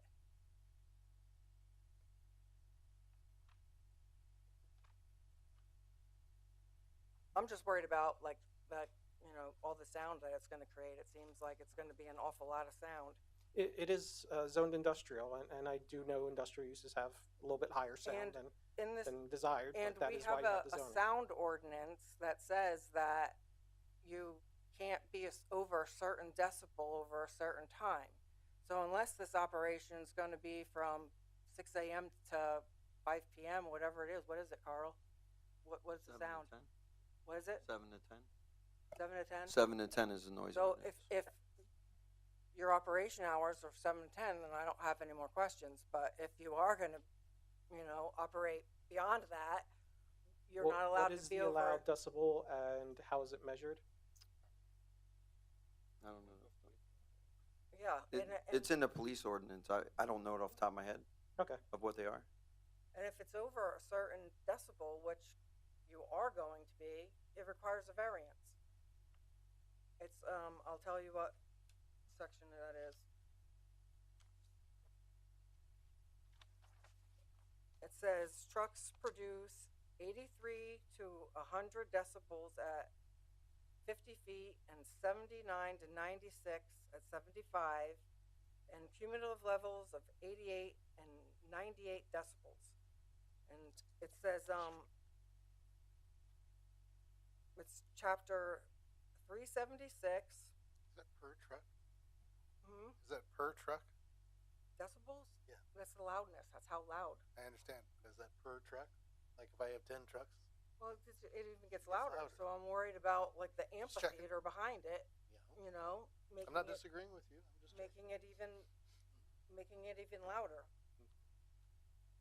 So Just for clarification, what section are you referring to? 376, we have a noise ordinance. City of Easton ordinances.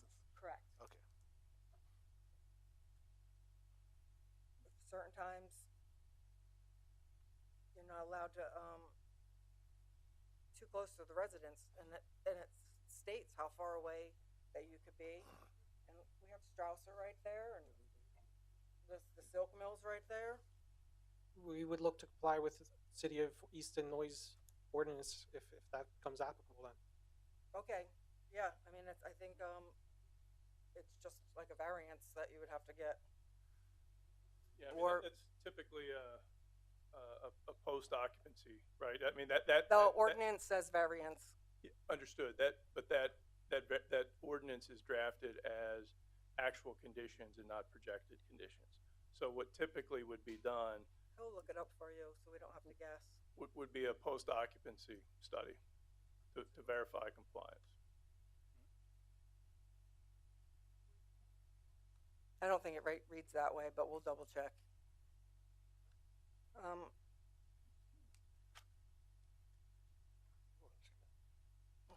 Look, I'm looking.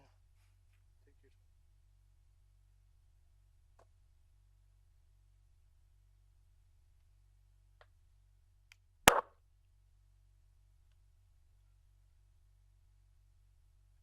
And adding all the additional like sidewalks, like that doesn't impact like any of the stormwater calculations. They've stayed the same since this whole time too.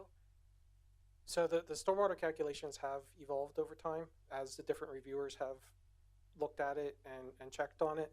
The additional sidewalk was actually not that much more impervious considering the size of the site and to handle that.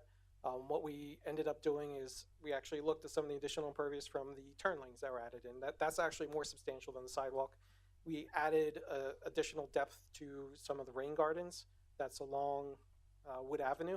Between Wood Avenue and the retaining wall you're talking about, there's some rain gardens in there to handle the additional stormwater coming off the roadway to make sure that's mitigated and not exacerbating any conditions.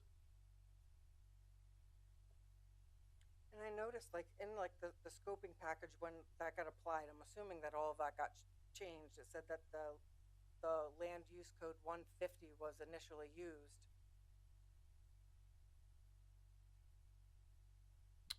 You're asking about the final land use that was used for the. Did that get updated? Because I saw Yeah. that one of the studies, one of the comments that were used, you know, like they were commenting and it was still on this land use code. Understood. IT has changed and kind of, they've come up with more land use codes for warehouse land uses as warehouses have evolved. And it was determined in scoping that land use code 155 is the most appropriate, most applicable, and most conservative for this type of site. That is the land use code that was used throughout all of the traffic impact studies and the design of all the roadway improvements. So that was indeed updated. Is 154, does that have more traffic than this one? I don't have the number comparison right in front of me. This is 155. This very narrowly fits the description. But you said it's conservative, so like this is like the highest one. There's no other land use code higher than this one. There are hundreds of land use codes, and some of them. 5 for warehouses. Yeah, this is the appropriate high cube warehouse fulfillment center land use code that matches the actual land development plan and the proposed land use. And PennDOT and all of the reviewing engineers. Does it change if it's like refrigeration trucks and stuff? Yeah, this is a high cube fulfillment center warehouse, and so we have used the appropriate trip generation accordingly. But if it's a cold storage warehouse, does that change the TIS at all? Does that land use code have calculated with different numbers? So higher or lower than what we have right now?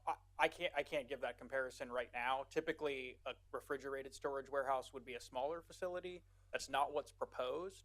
What would typically happen, if for some reason, and I believe there will be restrictions on this site, it can't become a truck terminal, but what would typically happen if the land use were to change, there would be a comparison. And if it generated any more traffic than what was in the approved TIS, all the time, it would be does a updated. cold storage facility generate more traffic?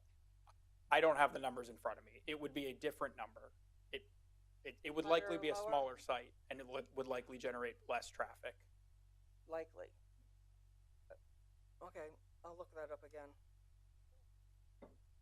Only because, you know, I see that you're offering the option, you know, like you can get online and like look at the website for it being up for rent. And it says, ask us about our cold storage option. So if you're offering those options and that option generates more traffic, I want to make sure that we're approving this based on the more traffic. Understood. This land use code has the most data and the most accurate trip generation and was determined to be the most appropriate and accurate land use code for the site. I don't believe cold storage warehouse facilities are typically of this size, and that's not what's proposed on the plan. I can't speak to any marketing materials that might have been put out for the site. Okay. And then I noticed in the traffic study that it didn't account for any seasonal. So there's not going to be any like if you don't elaborate on seasonal adjustment, like I want my stuff during the holidays. I want my stuff faster. Right. Like, so there's a very thorough checklist for traffic engineering reviews. Seasonal adjustments are considered when you're near a land use or near a site that generates significantly more traffic at certain portions of the year.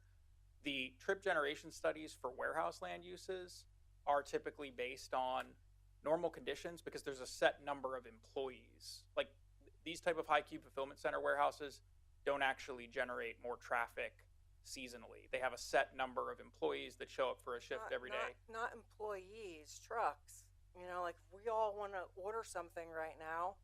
Yeah. During a holiday, there's going to be more trucks. If we're just shopping on a regular Tuesday, there's going to be less trucks. But if it's a holiday and we're all going to be shopping, there's obviously going to be more trucks. It's not employees. Understood. This land use as proposed isn't the type where the actual delivery vehicles are going out, so there isn't as much seasonal correlation. What you're talking about stocking up for, say, like Christmas holiday shopping season, that's happening months in advance. So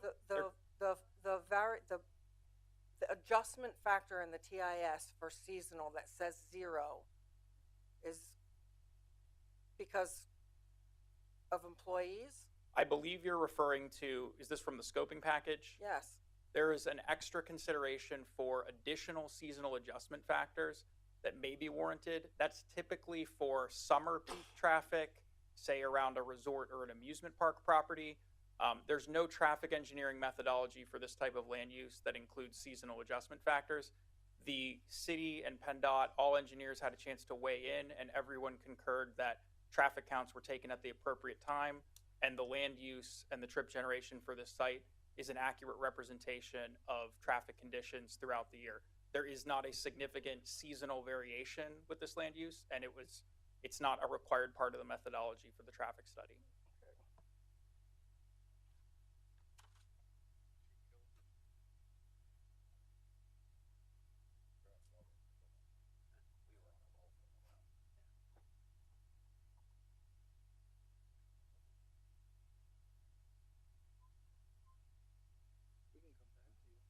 Yeah, okay. That's fine. We'll come back. Thank you. We'll come back. Mr. Etchison, we'll come back there. All right, thank you. Yep.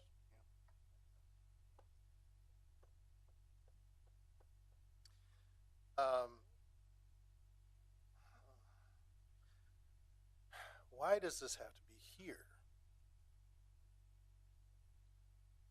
I find myself asking myself, why, and I guess, and I apologize because I only wrote down first names. It's not out of disrespect, it's just because I can't write that fast, okay? But Charlie, as I understand, you're general counsel on this. Maybe this question is for you. Sure. How was this location selected? Why did we get so lucky as to have this warehouse proposed to be put in this place? Well, Particularly with all the, yeah. we're kind of shoehorning and I mean, making all the traffic patterns work in order to try and make this work. There are plenty of locations right next to highways that are a lot easier. So why here? there's actually not a lot of locations next to highways anymore. There's just not, that are zoned the right way, right? So we can talk about greenfields, but this site's a brownfield site.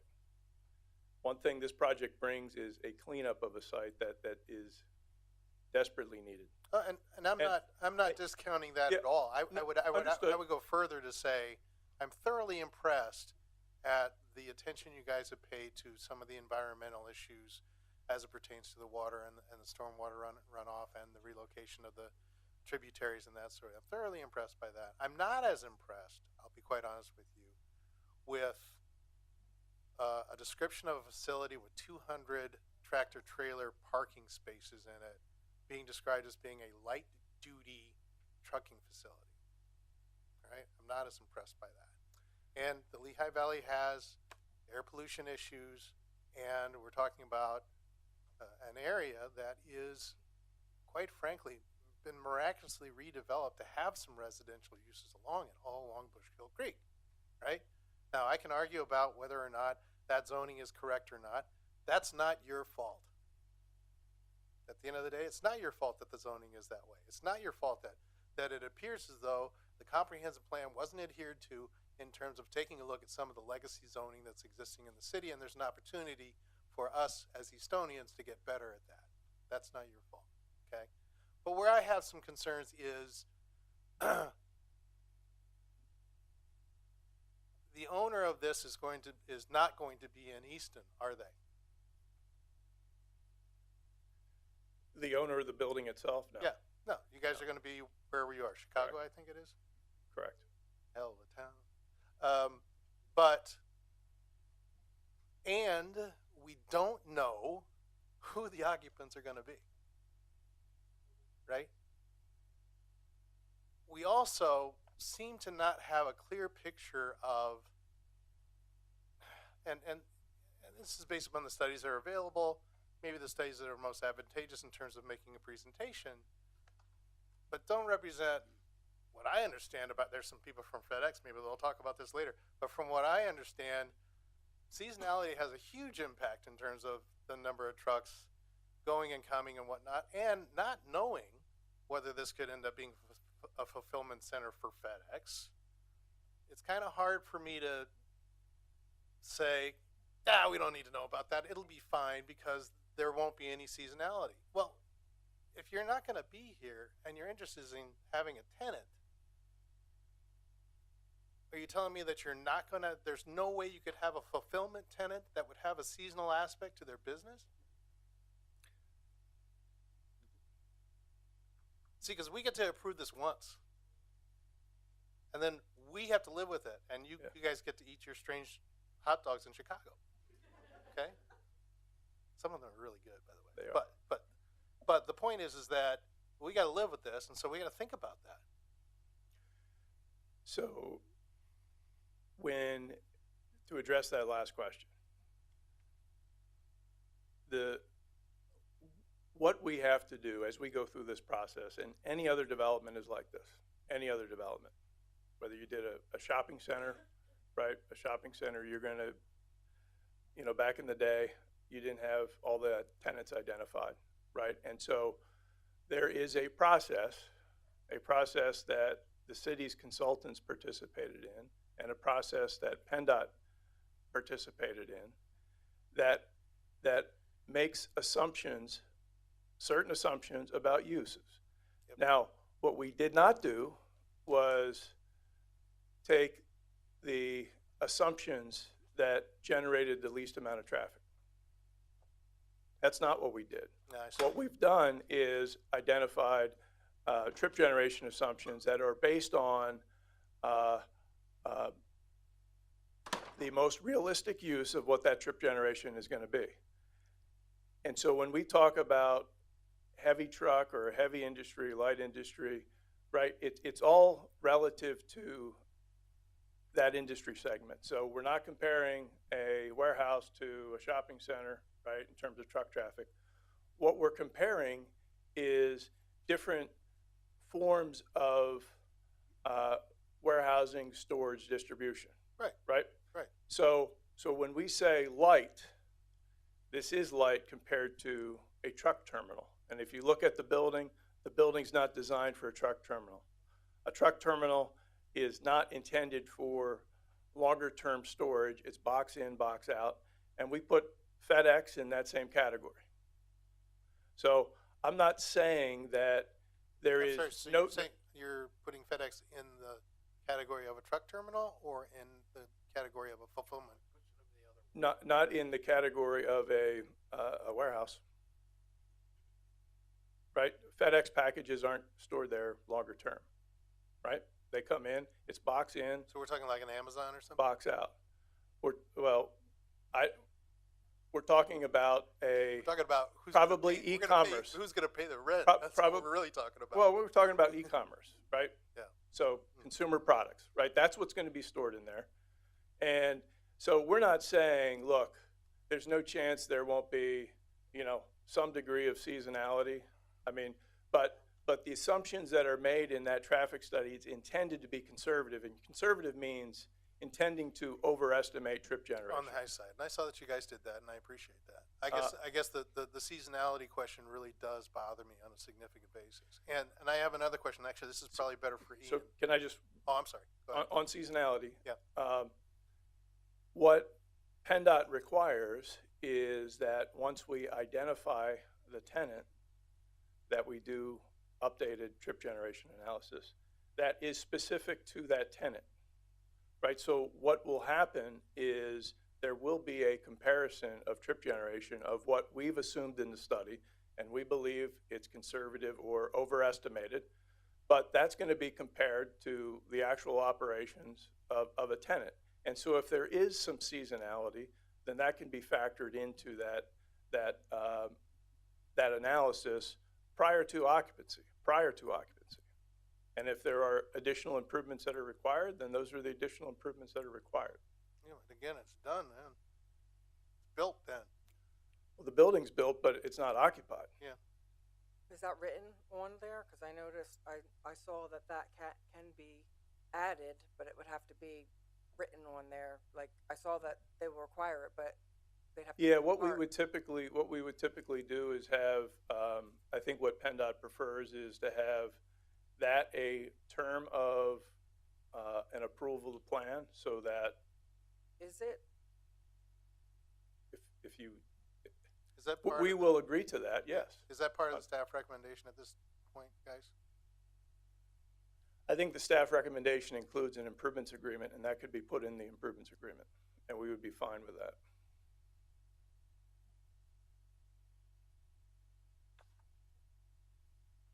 Yeah, I think the improvements agreement sort of starts sniffing around the 250 grand that's parked away and stuff like that. Well, the but improvements agreement relates to financial security for the construction of the on-site improvements, right? That's really the main purpose of that document. Okay, and I can appreciate that. But the concern that I have, well, actually, let's do one thing at a time. Carl, have you figured out, is that in there? Is there a place for us to put that in there? Or is it already in there? It's in a memo that PennDOT sent out like last year. We can add that to the resolution. Okay. Yeah. We need to add it. Okay, okay. All right, cool. Now, I want to get back to something though, and I think Ian is the man on this, right? Which is,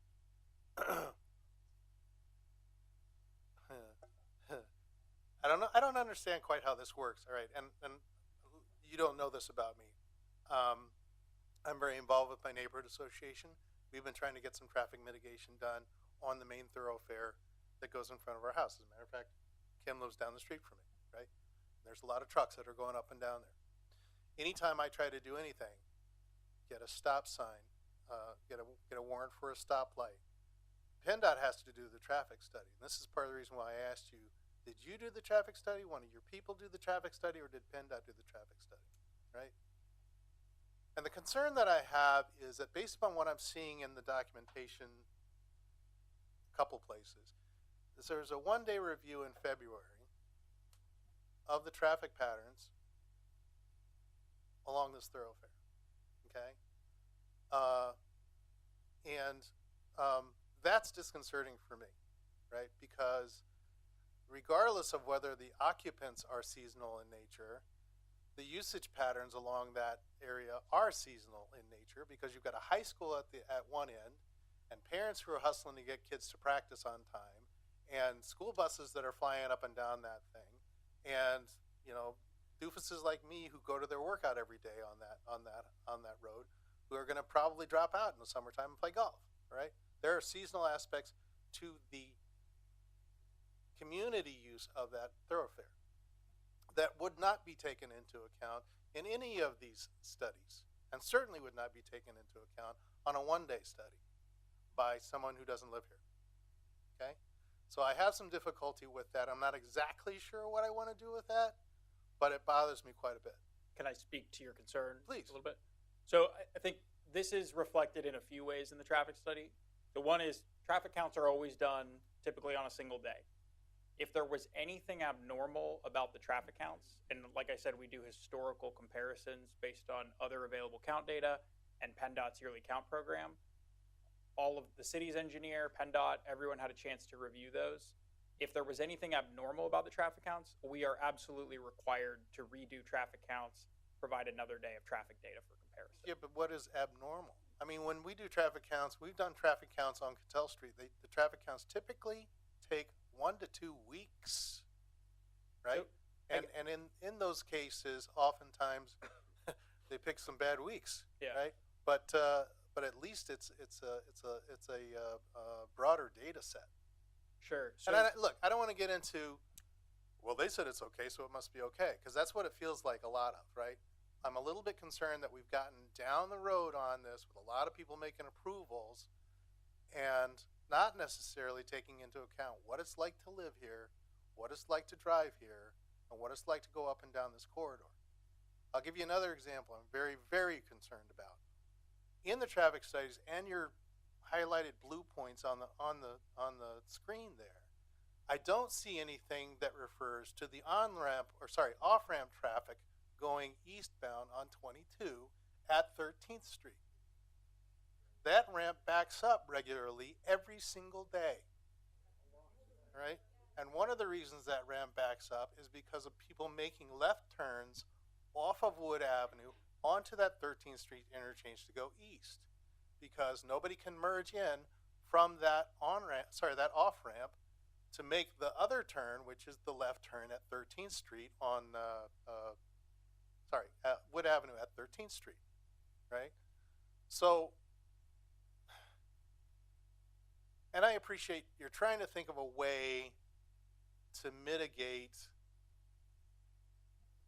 the traffic from the site. But what if mitigating the traffic from the site makes traffic for the community worse? And I'm not exactly sure what to do about that. And I don't think you can answer that. I would have loved it if you guys had done a study that had addressed that off-ramp traffic, because it's huge. I mean, it backs all the way up to 25th Street more often than not, okay? At least twice a day, right? But that's not in the study. Why? Because it's not part of the traffic generated by the site, all right? Now, I have seen on more than one occasion trucks trying to make the turn to get westbound from 13th Street. And they cut across 2 lanes of traffic, and I've seen screeching cars come screeching to a halt while they're making that illegal marked turn. It's marked as an illegal turn, and I've seen semi-tractor trailers make that turn. Okay? So just to point out, I don't want to interrupt, but we too are late, proposing. you already did. Please let me finish. All right. I also have a great concern about the entrance, the exit ramp on Hackett's Avenue, right? Because as it's set up right now, with the expansion for the right-hand turn to head towards 25th Street, off of Hackett onto Wood, that expansion means that a truck coming out is going to end up cutting across 2 lanes. People come flying down that hill from Wilson. All right, so now you got a truck who's driving at 5 miles an hour, coming out of a what is it called? Low traffic width driveway, cutting across 2 lanes to go the direction we want them to go, which is up towards 25th Street, and make Palmer's life a nightmare, right? All right, as opposed to coming the other way, going the wrong way, making a left-hand turn. We can't even get a traffic light there, which would slow traffic down and back everything up. As an example, recently they were doing some work on Wood Avenue, and they had to make it a 1-lane road, right, for about 2 weeks, right? Every time it was a 1-lane road, traffic would back up for a mile each direction. A mile on this light-duty service road, okay? So I'm having difficulty getting my arms around the idea that the traffic studies you've referred to, the traffic studies that PennDOT has allowed to go through this process, that are lighter in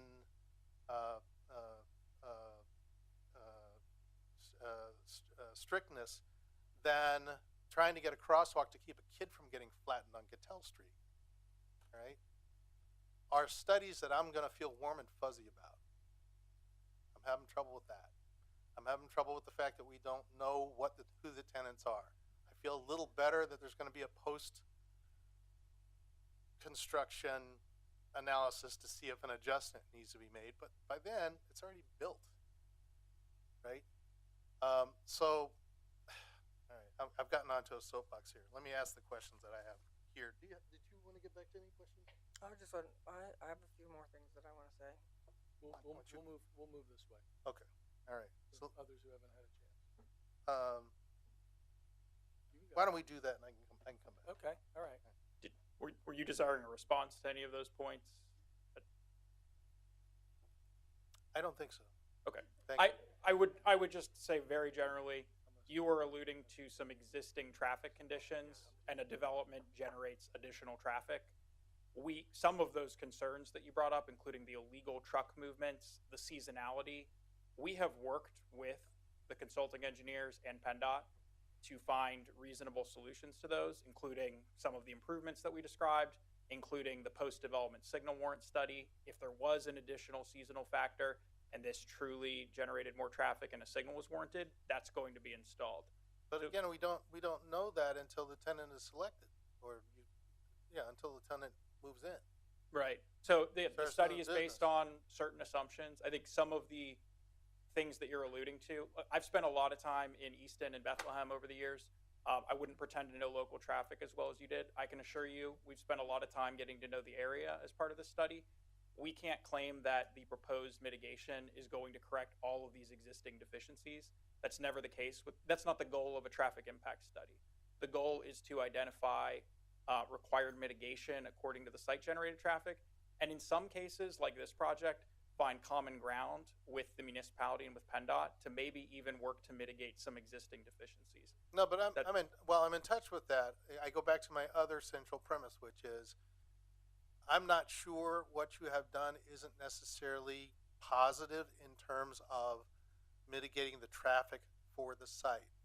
But I do have my doubts that the traffic for the site will not cause great harm to the traffic for the community.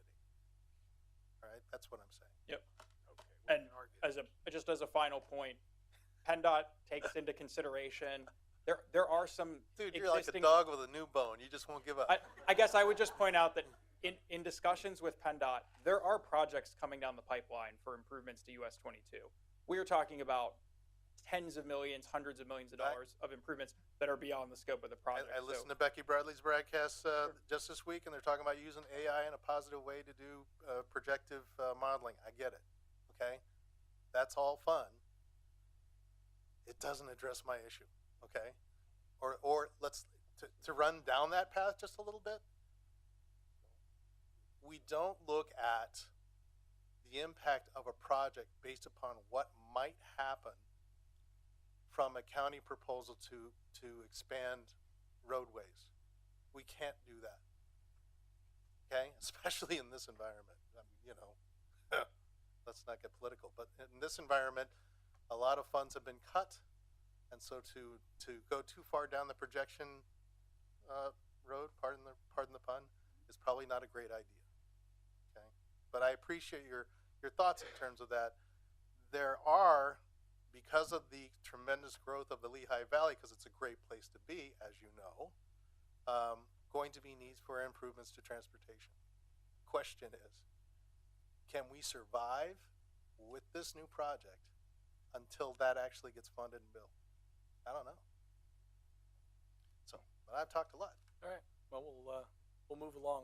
I have a couple of things to throw at, and we're going to continue down, and we'll come on back if we need to do that.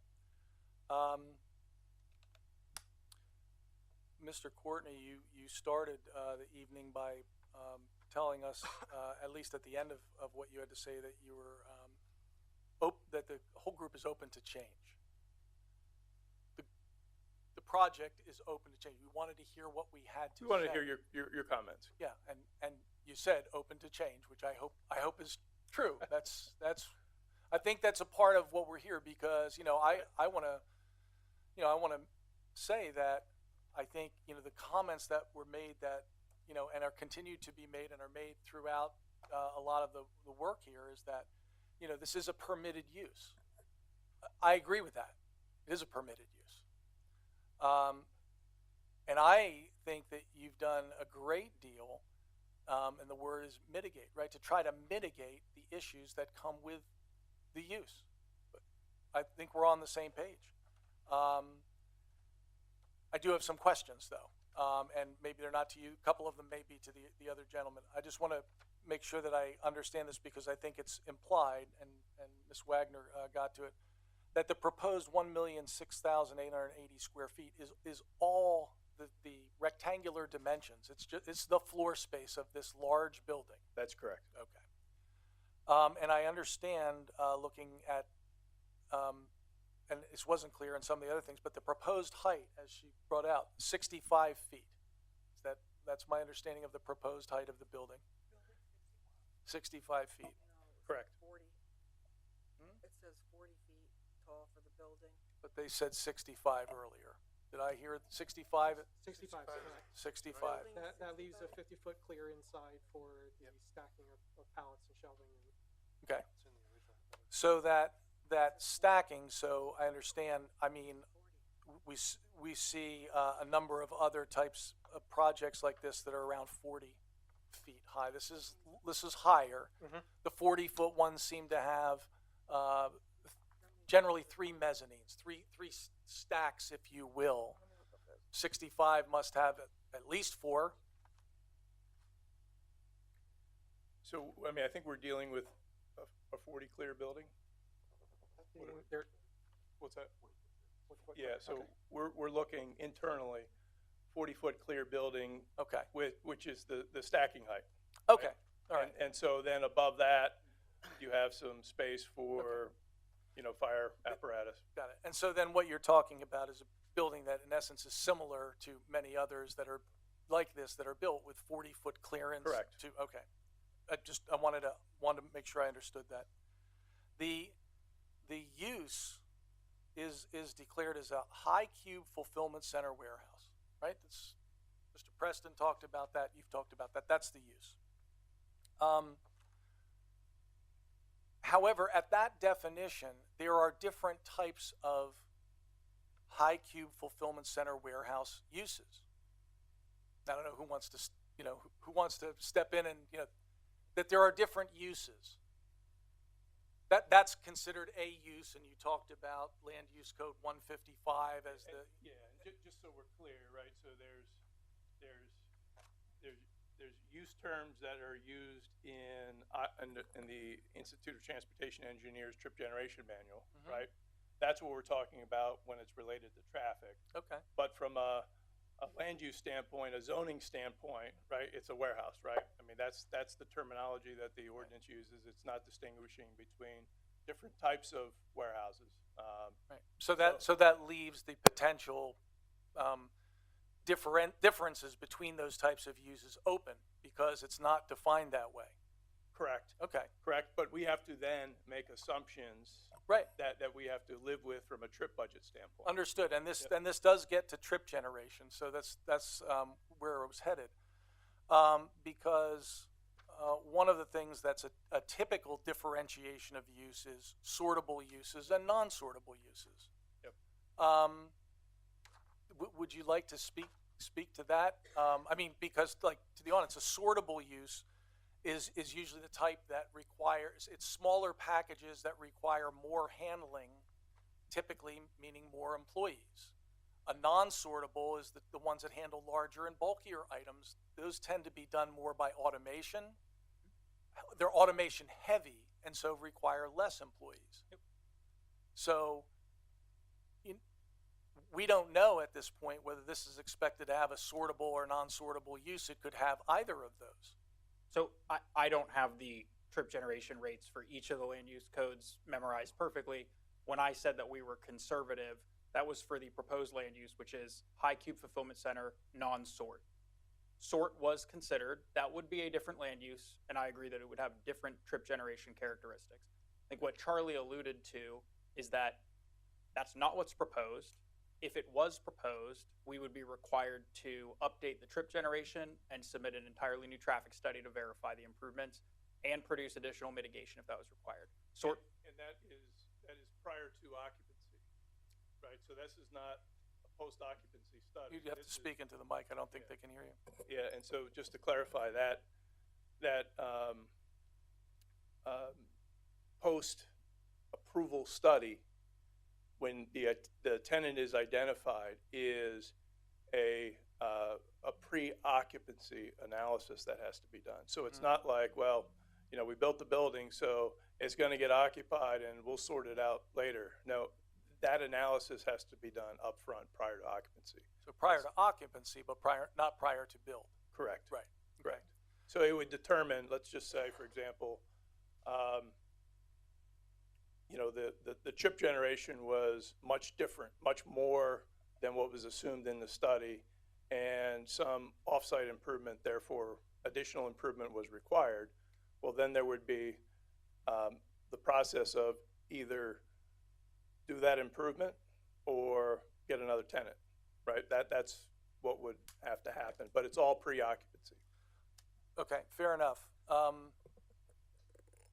Doing that as a pre-occupancy still creates things that, need, as you said, would need to be mitigated then. And we're using that word a lot. And I'm not sure that really addresses my concern about this, because Mr. Preston, you said you used a non-sortable methodology, and that was, which I saw, and that was conservative, is how you described it. Am I correct? I don't want to misstate what you said. Yeah, so the land use that we've used is based on what we foresee the tenant being, which is a high cube fulfillment center, non-sort. Right. So in the non-sort, as we described earlier, this is a facility that tends to handle larger, bulkier items, processed primarily through automation, fewer employees, which means if they decide to have a sortable facility, that means a need for more employees. That would mean that the work that you've done is underestimating the traffic by quite a bit. For example, Amazon's sortable fulfillment centers employ 1.5 to 2 times more employees than their non-sortable facilities. So 1.5 to 2 times. I mean, I look at the numbers. I know you focus on the peak hours and so forth, but this comes down to just the non-sortable group. The less employees. 1,822 daily trips, 1,590 of them by cars and 232 by trucks. Well, the 1,590 car trips with 398 parking spaces, I'll save everybody the effort, it's about 4 trips per parking space, which means an employee comes and goes and comes, and somebody else, probably in another shift, comes and goes. Feels like 2 shifts, which in a non-sortable facility that's highly automated, maybe that's enough to get it done. But if it's a sortable use, and you have to employ, I'll just do the conservative, 1.5 times the size. Well, now you're talking about 3 shifts in those same parking spaces, which comes to me to 1,194 employees and 2,388 car trips. I'm not convinced that can be mitigated. So that's a whole lot more. That's not a little more. That's a lot. That's 1.5 times the size of the. So what I'm concerned about is I'm sure you were able to do the analysis the way you did it. You made a choice. PennDOT went along with it and said there's nothing wrong with making that choice. You're well within your rights. But I think it's very easy to see a different kind of fulfillment center taking that to a whole nother level of project. So I guess that's my question. Has that been something you guys have considered and thought about? So if I can speak to this, I can't speak to the tenant selection precisely. Mm-hmm. I have seen this on other warehouse projects. So there's a couple things. If it was a sort facility, we would have to do the updated trip generation and update the traffic study accordingly. That's probably not in the cards here because it probably wouldn't work as you're suggesting. The only times I've seen that kind of switch happen, it required an updated study and there was time for input from all engineers, consultants, and the municipalities again. But the sort facility was significantly smaller. So it wouldn't be 1 million square foot. If it were a different type of warehouse land use, you might be looking at a fraction of the size. And that's I think where we're getting to, because the response was this was a pre-occupancy but post-build. Well, once you've built a 1 million square foot facility, you can't now make it a 500,000 square foot facility. Understood. Yeah. So there's 2 places this will come in. It's a 1 million and change high cube fulfillment center, non-sort warehouse. If that were to change prior to occupancy, we would be required prior to construction to update the traffic impact study and provide those results and engage in engineering reviews of that study. That's not the plan that's proposed, and that's not the plan that we're here about, and that's not the study that we've done. So given that, I think it would make sense then to more specifically declare the use rather than leaving it open to a potentially much larger traffic impact, which I'd find to be hard to mitigate. So I think we're all making the assumption that if we build a building and a tenant comes along, right, and that tenant wants to occupy that building, that suddenly that tenant has an absolute right to occupy that building. What we're saying is that's actually not the case. And so if a tenant comes along, there might be a tenant who says, hey, I'd like to come to this site, but their operations don't work because they're going to generate too much. and the mitigation that would be required can't be done, it's not feasible. So that tenant doesn't occupy the building. That's why the pre-occupancy standard or the pre-occupancy evaluation is the only right way to do it. Right. Because so then you're matching up what exactly is being proposed. And it might not be that tenant. That tenant might have to go away.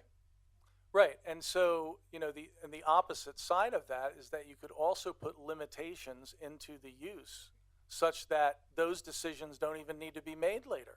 We don't even need to make those kinds of decisions because the use is simply it's not going to go beyond, in any meaningful way, beyond the study that's been done and the number of cars and trucks that are there. So are there considerations maybe to more clearly specifying the use so it can't get to a place where it goes beyond? Okay. So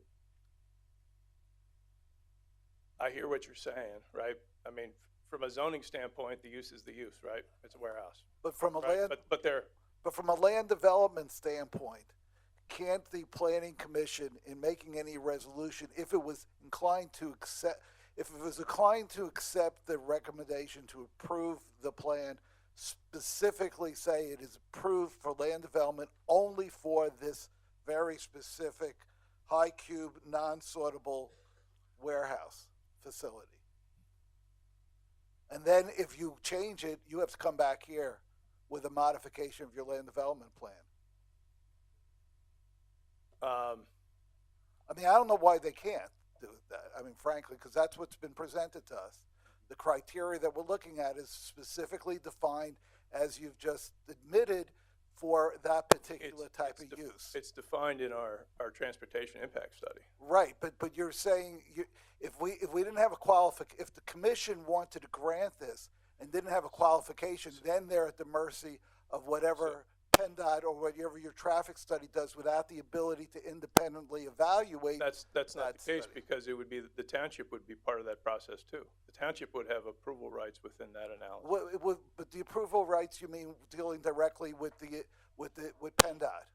No, just wait. Not within our bodies. So here we are. Yes, the township is always part of any PennDOT, or the city is always part of any PennDOT process, right? The city has say in that process. What we're saying is, and the township, I keep saying township, the city would be first to know, because what would happen in what we're proposing is if we had a tenant that was interested, and look, when we get into minutia of sort, non-sort, and all of these things, different operators operate differently. So to say it's just that particular type of use when really what we're concerned about is trip generation characteristics, right? How many vehicular traffic, how much truck traffic, right? That's really what we're talking about. And I'm saying that the trip generation work that you've done, it has been specific to one micro use, if you want. Right.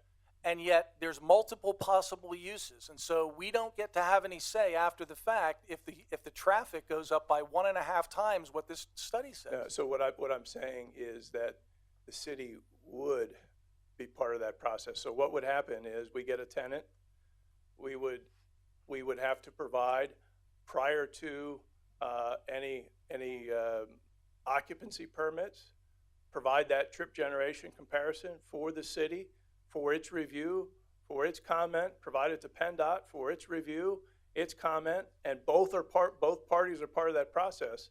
Mm-hmm. And then we identify, okay, it's 3% more, and maybe the evaluation shows it's not a big deal. Or maybe it shows it's 50% more, and it is a big deal, and we need to look at other impacts, and the city is part of that process. I'm not looking to cut the city out. No. We're not looking to do that. No. But at that point, the horse is out of the barn, the building's already built. I just want to move on to something else. But thank you. I appreciate that. You know, when you talk about the conversations that have already happened, particularly with PennDOT and the approvals, and and they have approved the things. I admit that the things that you've done, and I'll reiterate. I think the mitigation strategies that have been done, the work that's gone into this is tremendous. It's really prodigious. Let me put it that way. There's a lot of work that's gone into trying to make this right. And as we've seen from the diagrams, and this I think goes to something that Mr. Etchison was talking more about, it addresses the places from the 13th Street interchange with 22, let's just call it that, down to the Wood Avenue, the Hackett Avenue entrances out onto Hackett Avenue. It's sort of confined in that area. And that's what you've studied. It's probably what you're required to study. It's what PennDOT's probably required to look at.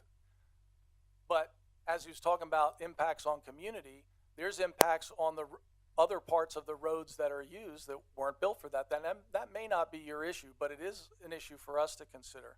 So I do want to say something, and I want to get to something, just sort of one more topic that I think gets to a fundamental issue here. I was referencing the Lehigh Valley Planning Commission's comments. We take those comments very seriously in their review letter of last June. And I appreciate, we had a meeting in early September that you attended. And I made comments that were reflected in the minutes that said, you know, based on LVPC's comments, looks like the roads were not built for this kind of vehicular traffic. And again, I'm not just talking about the space that you're already mitigating. I'm talking about beyond that. And that at that point, I felt it was a mistake that you hadn't yet addressed LVPC's comments. Well, about a week later, BOJA addressed all those in a very considerable letter, which I appreciate that you did that. You addressed the 13 areas that are covered in the LVPC review. 13 separate areas. I mean, this is a thick response. There's a lot to it, and there was a lot to LVPC's work too. And that included site suitability, things like natural features, traffic impact study discrepancies, traffic circulation, stormwater review, all of those different kinds of things. But I think it sort of comes back to focus on the first item, and that's site suitability. I'm not talking about use. The use is permitted. But I'm talking about some other things that were said in there.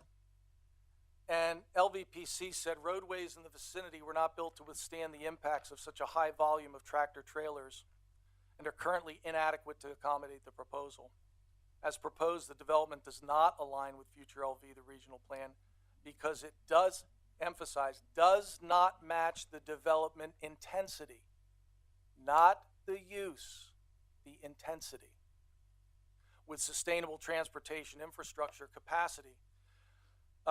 BOJA's response that, in part, was that the statement by LVPC ignores the 3 bullet points prior to the one they quoted that the development does work with. We're talking about the policy that LVPC is addressing. And those 3 bullet points stated that the plan encourages the reuse and redevelopment within urban areas. We agree with that. I think the fact that this is in our area, it was a former chemical plant, it's a brownfield, we're all thrilled that there's interest in using this space, I think, and reusing and redeveloping it. Secondly, increases the social, economic, and environmental well-being of the region. Certainly see the economic part. I think you've heard concerns about social and environmental, although there's been quite a bit of mitigation work done around, particularly around environment. You know, we can see that. We've heard that, right? Again, I'm not disagreeing with either of those. Those are very good points. The other point that they didn't make, but that you made, that the group made, was to guide the location and intensity of development. There they said it again. And your statement was the project site is zoned for industrial use. Check, correct. And is within less than a quarter mile to a major arterial interchange. Check, correct, good things. And you said the intensity is appropriate to the location. Didn't try to prove that it was, you said it was. They said it wasn't. They did say redevelopment of the site, here we go, has the potential to align with future LV, the regional plan. And here's the essence of it. If scaled appropriately. and by taking steps to mitigate environmental and transportation impacts. I agree that you've taken those meaningful steps. Maybe not perhaps fully satisfactorily to everybody, but it's the appropriate scaling that still gets me. High cube fulfillment centers are defined as those with a minimum of 200,000 square feet of floor space. I did a brief web search of 13 high cube fulfillment centers built recently in the Lehigh Valley, showed that many are up to 40 feet, just like yours, very similar, to accommodate probably three mezzanines of storage. 9 of the 13 have a floor size between 250 and 500,000 square feet, about 50 to 75% smaller than what you're proposing. What I'm saying to you and asking you, here's now my question. Have you given serious consideration beyond what's already been stated about previously a 220,000 square foot facility to something much smaller, more meaningfully scaled than the one you've proposed? I'm wondering what kinds of conversations have gone about meaningfully having an appropriate scale. So I'm not sure that we've ever had a 220,000 square foot building. I think it was in an original proposal, Very very early proposal. That's all I'm saying. That's all I'm saying. It was Yeah, there. okay. I'm not holding anybody to that. I'm Yeah. just saying beyond that. So, you know, part of the original question that you had, sir, was the, you know, why here, right? But it's market-based, right? And so part of that market determination is there are different, the market fluctuates based upon the size of the building, right? So we're proposing a 1 million square foot building. It fits on the site. It's not maxing out the permitted zoning limitations that are on the site. From an intensity standpoint, right? Intensity is a tough word, right? Because, you know, what's it mean? And the only thing it really can mean is what's allowed under the ordinance, not just from a use standpoint, but from an area in bulk, right? That's how ultimately intensity is determined in terms of what's permitted and what's not permitted. It's the type of use, and it's the area and bulk limitations that go to, you know, how much coverage can you have? How much, you know, if there's a building coverage limitation, impervious coverage, et cetera. So to answer your question, I don't, Andrew, you can respond to whether we looked at different sizes, but when we evaluate a site, part of what we're looking at is a determination of, well, what is that intensity that's allowed? And, you know, we're pretty far under in a lot of the categories. Now, some of that relates to site characteristics, right? Because that whole site, not feasible to, you know, develop the entirety of the site.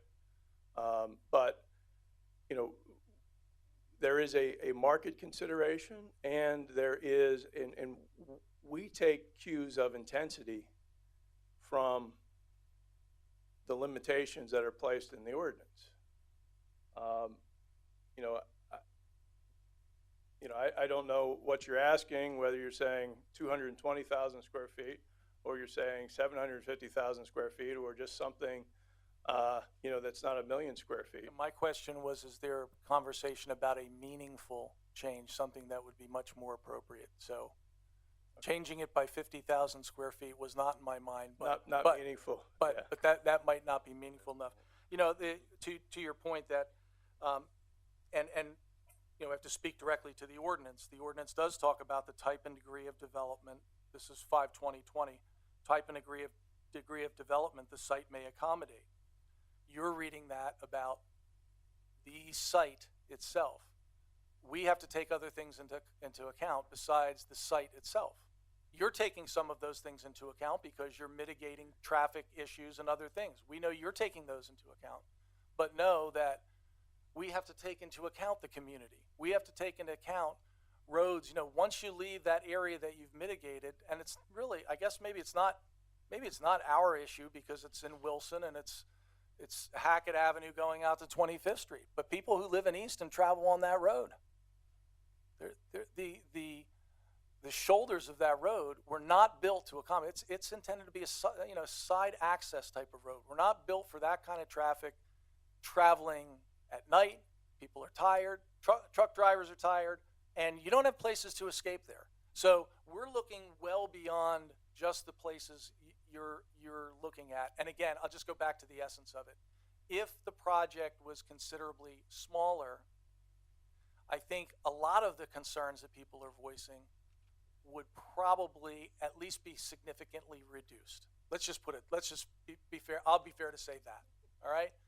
Some people won't feel that way, but I think that would go a long way. So I just want to leave that as, if I go back to your point that you made, you're willing to consider changes potentially.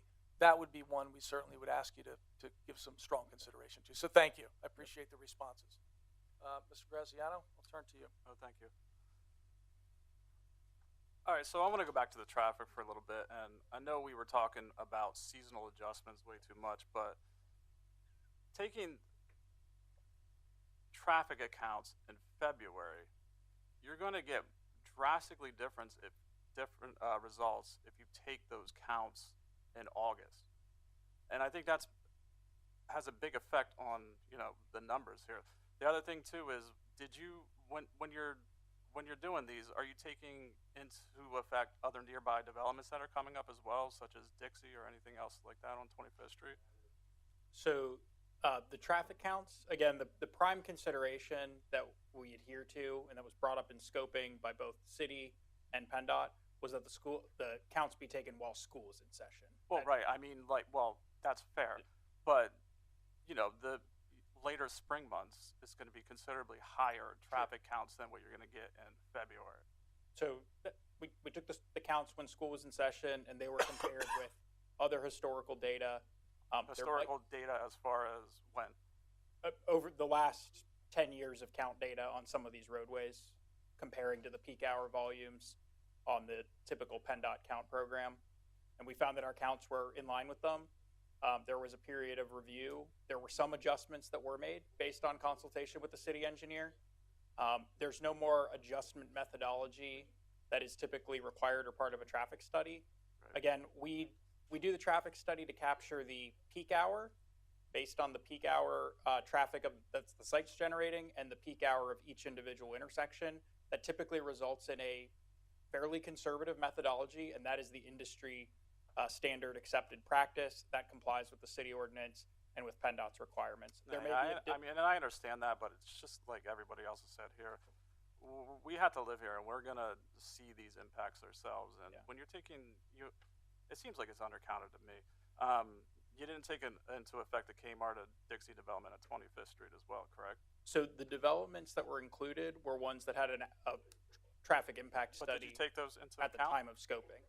So they were discussed later on, and we did discuss with the engineers for those municipalities what those future impacts look like and what they were considering in their studies. Okay, that's 405 apartments that are going there. It's going to make a big difference on it. Yeah, I think to your point and the discussion with the municipal engineers is that those developments will have a far more concentrated and significant impact on those intersections, and they're also studying them, and they're forced to look at mitigation as well. Yeah, that's fair, but this is a project of regional, and it has a regional impact. It's going to have a big impact. And back to what Ken said before too, these are all roads we travel every single day. We take our kids to school, we go to grocery stores, we go to doctor's appointments. We're traveling them every day. So I understand we're focusing in here, but there's other areas that are a problem as well. Yeah.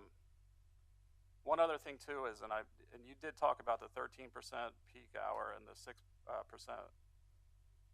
PM and AM, right, on the 13 and 16. But there was questions about that in one of the letters, and it was as far as what handbook you're using. And in the third edition, it actually provides truck trip percentage data in the range of 9 to 29%, which is vastly different than 6 and 13. Again, it seems understated to me. Especially when you take multiple ones into account, how much of a difference this could possibly make. Those studies are considered outdated, but also apply to more general warehousing sites. We were using the most current trip generation manual, and there was a supplemental study done, the most detailed, comprehensive one to date, that Institute of Transportation Engineers has put out with all of the different warehouse land uses. The specific data on high cube fulfillment suggests that 13% of the weekday morning peak hour and 6% of the weekday afternoon peak hour is trucks, along with 13% of the overall daily. And what are peak hours? The peak hours vary by intersection. That gets back to that slightly conservative methodology, but we studied 6 to 9 a.m. and 3 to 6 p.m. So your peak hours for some of these intersections might be 4 o'clock to 5 o'clock p.m. and 7 o'clock to 8 o'clock a.m. Right. 8 to 9, something like that. All right. I have two big concerns on traffic as well outside of this, and it's already been brought up before, is when trucks will take 22 East on 13th, take the 13th Street exit. It's going to be a problem. It's not going to be a few trips. It's going to happen more than it's not, and it's going to happen every day of the week. Now, what's going to happen is they're going to have a place to turn around, and it's going to end up being in the West Ward. And the cumulative impact of that's going to be, it's going to be big after a certain. So, is there any mitigation that could be there, be taking place there, or we just have to accept trucks in our, I guess I kind of a two-part response to this. One is there were considerable, analysis done of all of the roadways in the area and what portion of an increase in truck traffic this represents.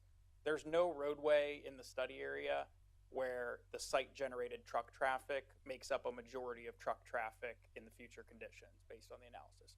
So I would suggest that because with the future development, the development represents a minority of the truck traffic, you are speaking to an existing consideration, and this is happening regularly today.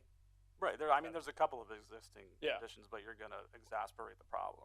I would suggest that if there's a couple in existing conditions, you're likely to see maybe one more on occasion. Typically, this is a minority of existing traffic, and there are other truck traffic generators in the area. As far as what can be done, And we're adding 200 trucks? 200 and 1,000 cars? Right, 230 anticipated daily trucks. That it's going to be a minor addition? Well, the majority of truck drivers are going to follow the anticipated routes because that yields the best travel time, and that's what the signing on the site, that's what GPS routing will tell them, and that's what the tenant is going to work with their drivers to ensure. We agree that an occasional truck will likely deviate and end up through the city, as you observed today. In terms of what can be done, there were discussions with city staff. In short, you can do traffic calming features to make it less desirable or to force trucks to use certain streets there. What do you mean less desirable? What do you mean by that? Traffic calming improvements that would, say, intersection curb bump outs or radii that would make it very difficult, maybe impossible to turn down certain streets. And they're not proposed right now at all? Those are traffic calming improvements that are not part of the scope of this study because we're not showing any truck traffic that way.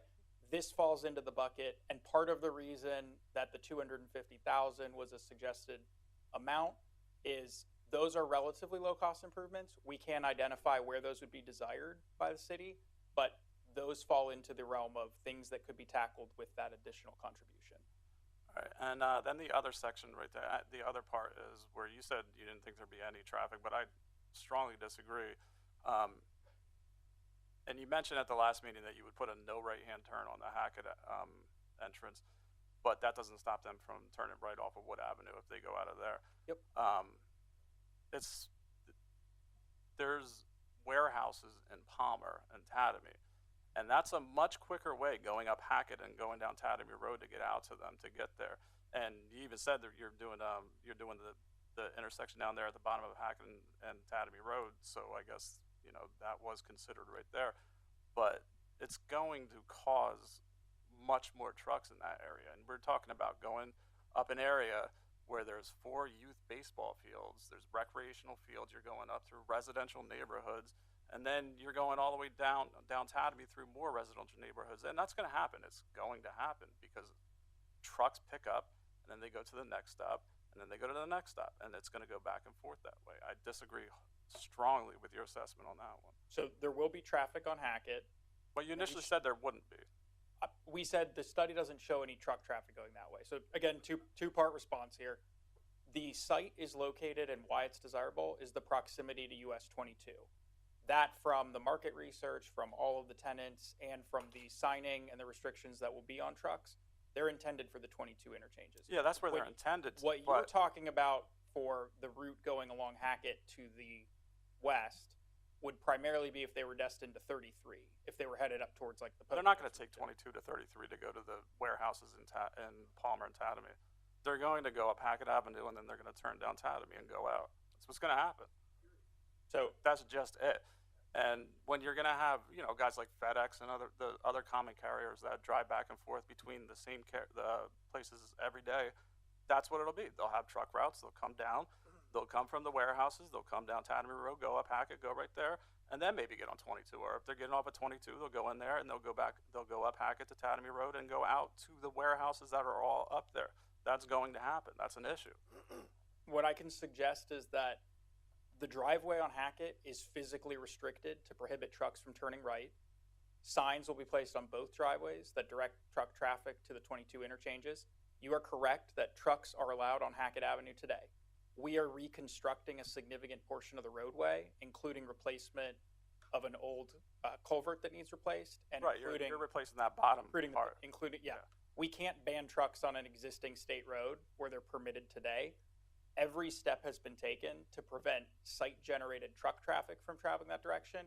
And indeed, we have arrived at a couple of compromise additional mitigation improvements to account for contingencies, for the occasional Yeah, truck I mean, that I might understand get that in the it's not going to be an occasional. It's going to be more than an occasional truck. It's going to be regular trucks. My kids used to be able to play baseball on those fields right there. So, and a lot of kids, people here, their kids have as well. I've been there a lot of times. I've hardly ever seen a truck going back up and down that area. So now you're introducing truck traffic on this area that is going to have a direct impact on that entire area right there. Again, I understand there are trucks And today. That's what it is. I mean, Yeah. yeah. The it is study what it is. identifies the most direct truck routes and the best travel times for truckers to Right, and and from that's what the site. study identifies. And but that's the 22 interchange. truckers want to get from one point to the other as fast as possible. They don't want to go down 25th Street and wait in the traffic that's going to be out there as well, and then get on 22 and go all the way around to get to 33 to come down there. That's never going to happen. What they're going to do is go exactly where I just told you they're going to go, which is much more direct and quick. I will not argue with your expertise on local traffic patterns, especially involving trucks. However, the bulk of the truck traffic will be outside of the peak periods. So there is not significant congestion on the routes that you're discussing. That's why the TIS shows most of the truck traffic going to that 25th Street interchange. And that's why all of the reviewing engineers agreed that we want. What hours are you talking about where will it be going up and down that area? I'm saying the peak periods, like the actual peak hour itself only accounts for a small portion. The neighboring hours surrounding that, when there's still congestion. So you're saying there'll be less. There'll be less at a time. Yeah, but they're still going to be there, and they're still. The going to majority of truck traffic falls out of the congested commuter street peak hours. And then whatever time they go in there is still taking a cumulative effect on the roads as well. If you go up Hackett Avenue, there's not much of a shoulder on either side either. There's sort of a balancing act there. If you were to improve the entire length of Hackett, you would make it desirable for trucks. So we can't do both. We can't prevent and restrict trucks from traveling Hackett and not improve it. So what we've arrived at is some contingency mitigation, and everybody has agreed that the preferred routes to the interchanges for the truck traffic, which is primarily out of the peaks, is the anticipated travel pattern for the trucks. I think we're going to have to disagree on that because I just don't think that it's going to be. It's going to increase truck traffic on there. That's just going to happen. It's just common sense. But anyway, moving on. Go ahead. All right. Can you address the LOS failures on 13th Street? I believe there was one South 13th making a left there. Then there's no mitigation for it. I believe it's the southbound right turn movement. Yeah, right turn. You're correct. Might actually be failing. Now that is a yield controlled movement. Yeah, it's currently failing. I think under 5-year projection, it was still failing, but the delay time went up on a couple of them. So level of service describes traffic operations. Right. A meaning free flow. There's no traffic at all. Most signals in urban areas are designed for peak hour We typically aim for a level of service D for the overall intersection as kind of an average, and some movements are typically going to be at E, bordering even on F, failing in the congested peak hours. So that movement failing without the development, we are providing some mitigation related to the 22 ramp. The development doesn't add terribly significant traffic to the intersection otherwise, but there is no feasible improvement to address that failing existing condition, and So therefore when it's making it worse than when it's already bad, you can't do anything about it, you're saying? it would be marginally worse, as would happen with any development that adds any amount of traffic. Okay. But it was agreed by all that there is no All right, feasible mitigation I for that. understand. Let's move on, because I don't think anybody really touched this part yet. Environment, air quality. The Lehigh Valley was recently designated as the 50th most polluted in the nation for daily particulate pollution by the American Lung Association. How will this proposal affect our air quality, and what steps are you taking to make sure air quality will not degrade? Anybody? Well, so when you talk about air quality, you're typically talking about PM 2.5, particulate matter. So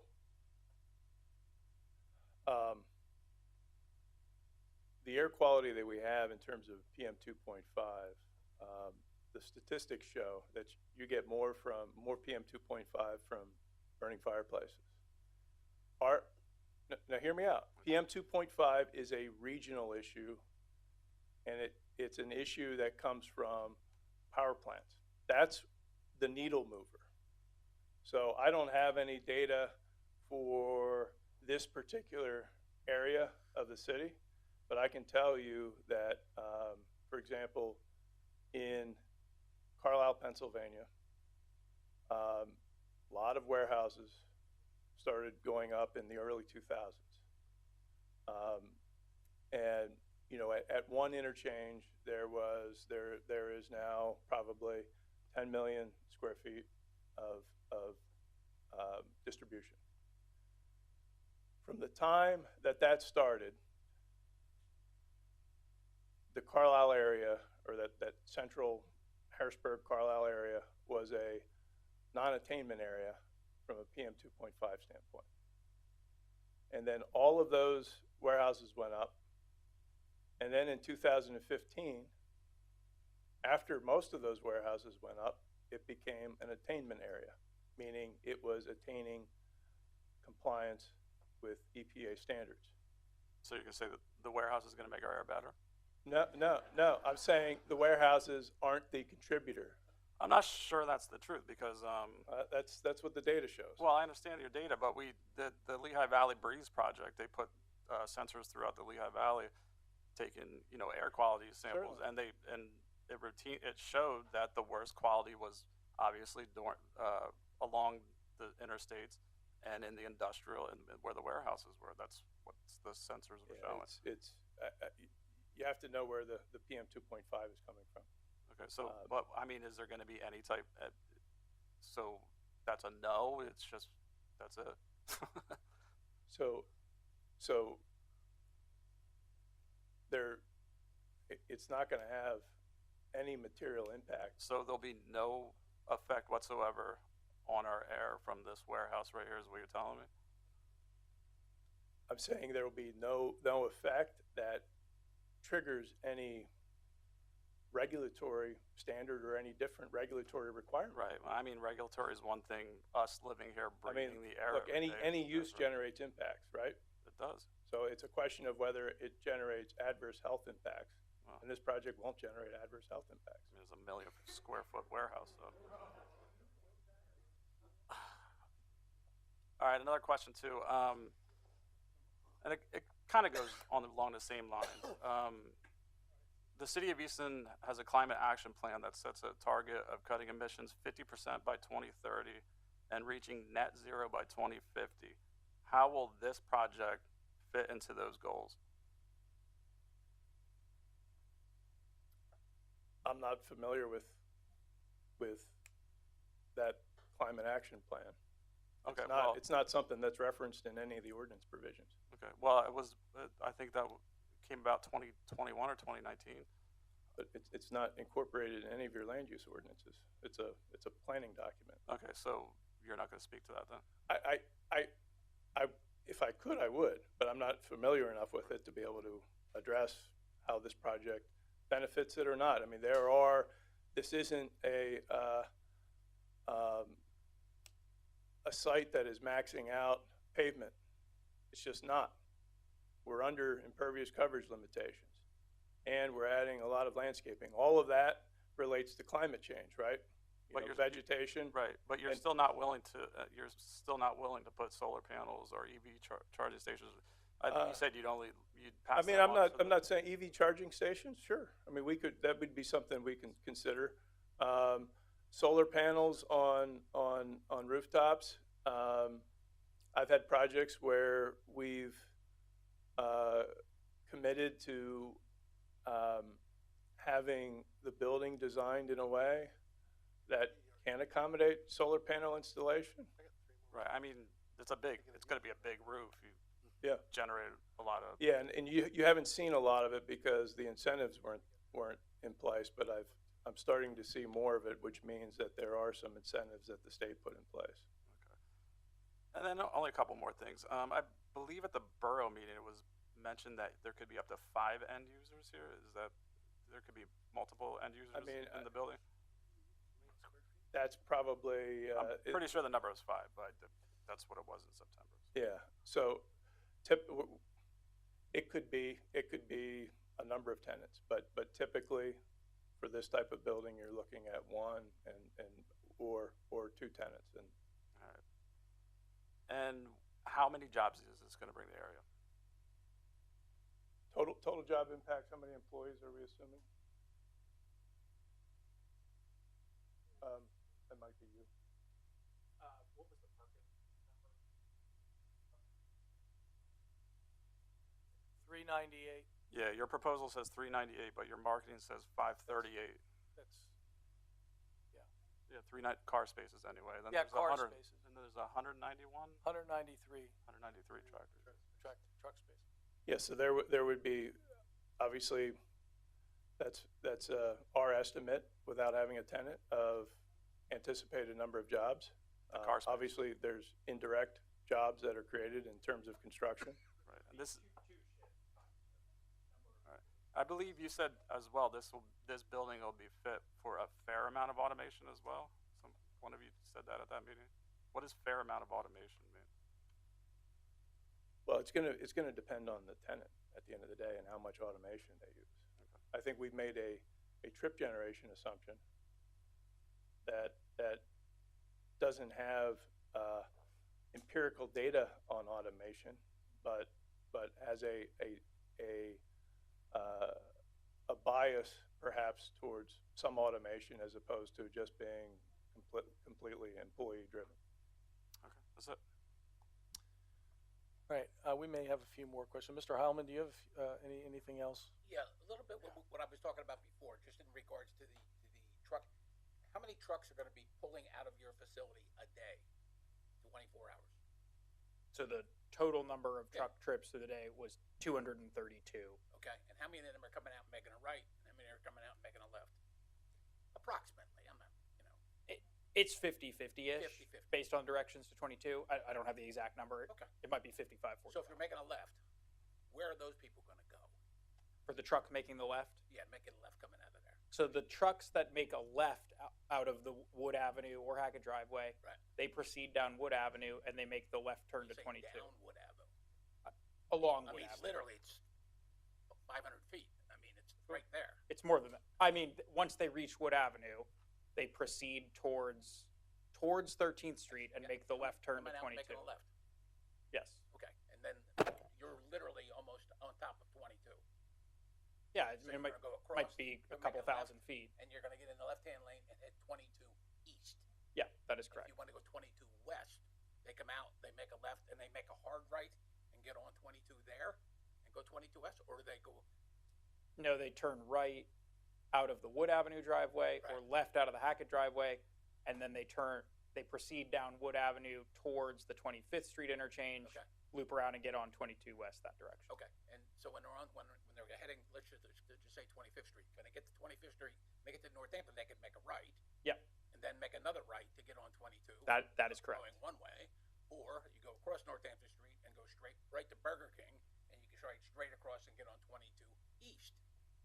Typically, we don't anticipate they would do that because Why? Because they have to essentially backtrack. What? They would be backtracking. They would be traveling the opposite direction of their intended destination. They'd be traveling more time. Right. That's why we anticipate that they would favor the left turn movement to. Which is why they would go. What he was saying is they'd make a right and go it. We're required to show the trucks using the most desirable, least amount of travel time, and that's what the study shows. Okay, that's all I have.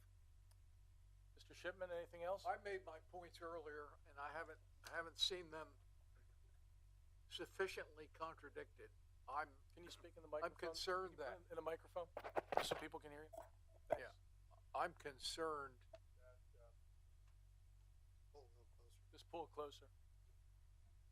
If you can. Okay, there you go. Can you hear me now? No, turn it on. I think that, can you hear? Is it red? No, is it red? I'll try. We'll see. Maybe not. It's not going on. Yeah, I think what was done here, There you go. There you go. It's on. It's on. I think a warehouse going in there would choose to go in there because it was close to travel routes, because warehouses live on tractor trailers coming in and out. And its nearness to travel routes was Route 22. In fact, the Lehigh Valley Planning Commission, when they first noticed it, they said this is why it's being done. When you were notified here 6 months ago that there was a lot of concern for the traffic, you could have begun a much more thorough job, if you will, of avoiding the problem that had to be obvious. Hackett Avenue is not an avenue that can support heavy truck traffic. Coming down the other way from the location confronts 13th Street, which cannot bear more and heavy truck traffic. You knew that 6-8 months ago. And if you were going to resolve it with plans to do medians, new medians, design plans to get on 22 eastbound, you should have started it then. We should have known about it. To enter into an agreement that you're going to pay $250,000 more to the city if they have to re-sign the project, to me is unheard of. That should have been done. I should not be sitting here tonight worrying how those roads are going to get built and how they're going to work.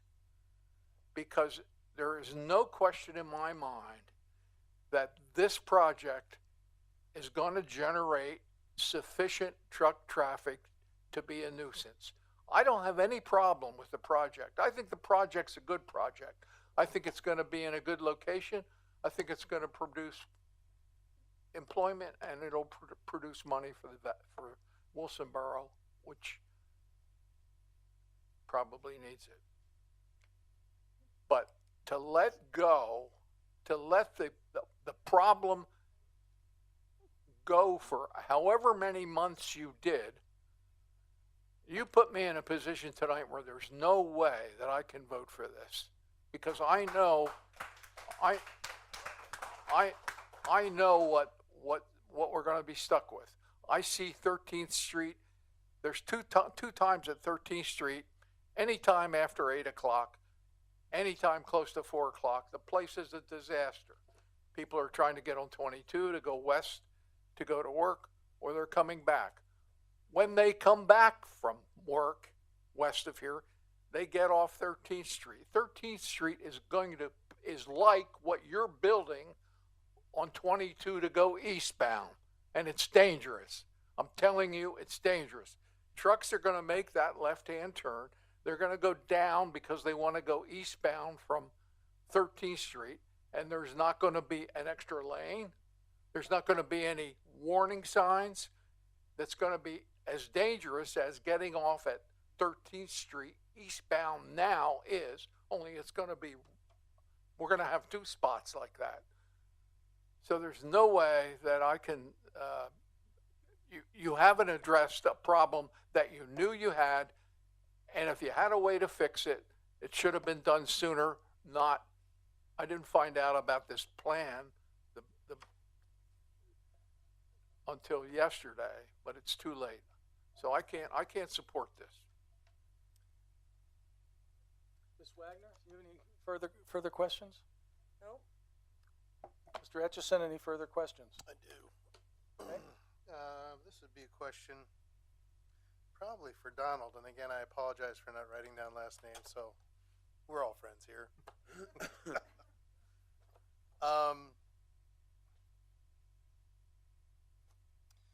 When you were having a conversation with Ms. Wagner, you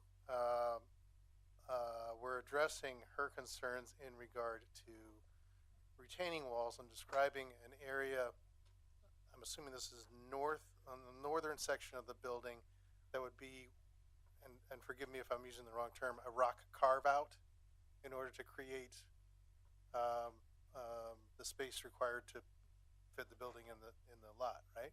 Correct. Okay.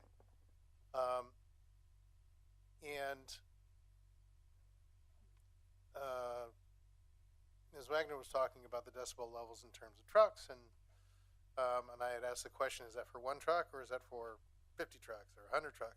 So that's one truck. Okay, so it's going to get multiplied. As of right now, there doesn't appear to be in the plans any buffering consideration for sound. Is that correct? With respect to which direction? Ours. Oh, I love that. That is so specific. I love that. That's good. That's really good. So we have Let's provided, be we've clear. provided landscaping around the truck Hold on, ports. hold on, hold That's on. going to help mitigate.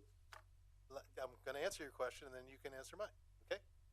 So, this sits in a valley setup. It is directly adjacent to the silk mill and a number of other properties that would be to the east of this property. Okay?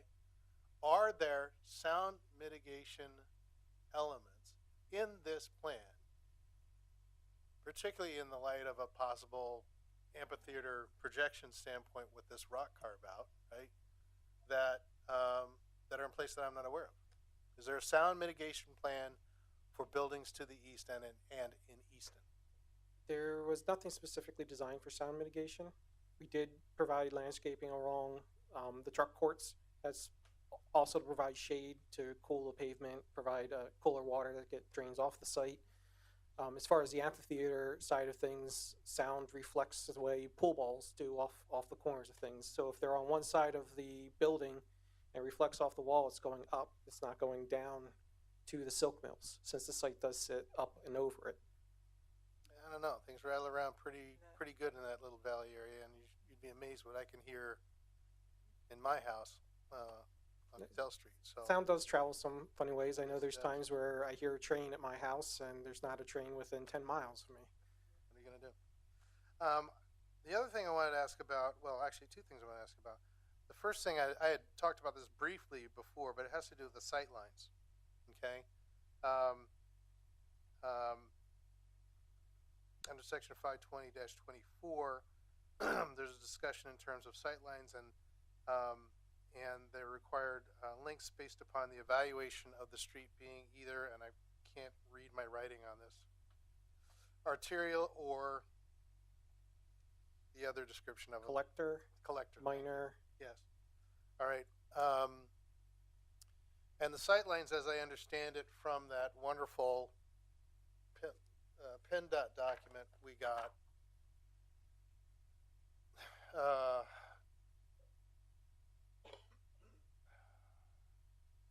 involve the use of a low volume driveway. I'm not sure why we do low volume, but okay.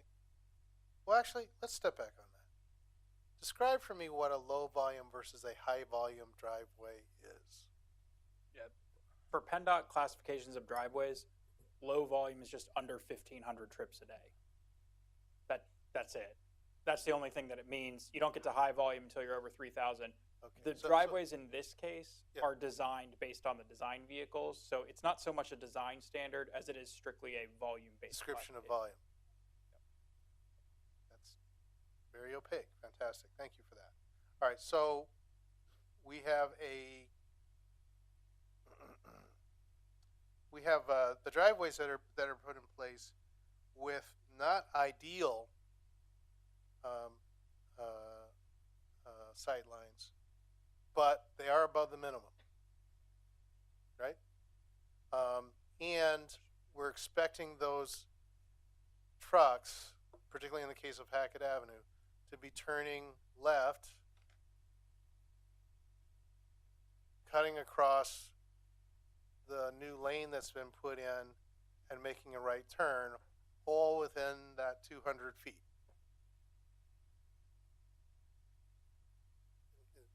Am I reading that correctly? I guess to your first point, there are minimum sight distance standards for PennDOT. There are also desirable sight distances. Yeah. And those are based on Pennsylvania Code Chapter 441. Yeah. The site access driveway locations with the proposed improvements meet the minimum and they meet the desirable sight distance. Sight distance could always be better. I don't recall that meeting desirable. I recall it meeting minimum and almost meeting desirable. Well, I could go back and look in the documents that you've shared with us and show that to you. But I'm pretty certain that they meet minimal but don't meet desirable. Desirable for trucks at this speed is likely over 1,200 feet, and you're probably constrained by the 22 bridge. So it may not meet desirable sight distance for trucks in this instance, but it meets all objective standards for sight distance. Right, so we only have to get scared 200 times a day. I'm sorry, 100 times a day, because we think it's 50-50 based upon That's our just not how guess. we characterize it. Sight distance is one traffic engineering safety consideration. These driveways were located and the improvements designed to maximize sight lines. Okay. It meets all objective engineering standards and You did requirements. did the best you could, and at least better than the minimums that were required. I can appreciate that, right? But the concern that I have is that people fly down from 13th Street on Wood Avenue, and that Y is already pretty dicey because some people signal if they're going to turn off and some people don't. And if a truck is making a left-hand turn out of the driveway on Hackett Avenue and is blocking the road, there's a potential for a collision from somebody who's making a quick turn and may not see them because the sight line is too small. You're talking about at the Hackett driveway? At the Hackett driveway. That's a considerable distance from the intersection of Hackett and Wood.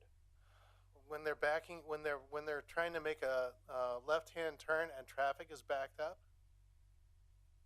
Oh, that's right. You didn't see traffic back up on Hackett Avenue. I guess when you're talking That about day. people signaling or not for that right turn to Hackett, we're also adding a right turn lane, so it'll be obvious who's That turning. they have to cut across the road in order to get to it. Unless they've gotten all the way down there and there's no traffic, they're going to block traffic as they make the turn.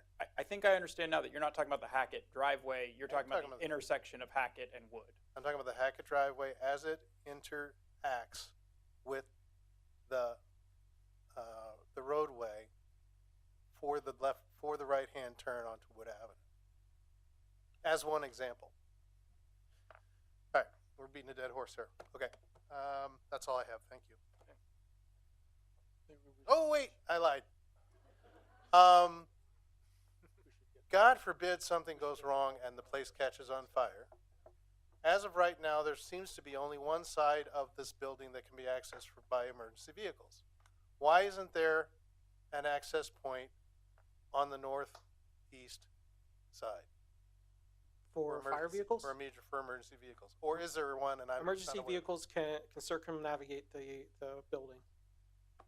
The driveway that comes in off of Wood Avenue goes up and around the north side of the building.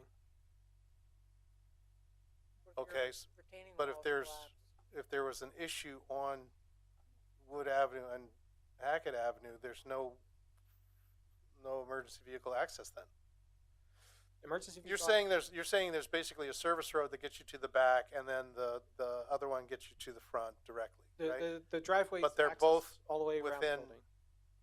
Okay. So we've provided 2 access points on 2 separate roads to the property, which is the standard for fire access. Okay. Thank you.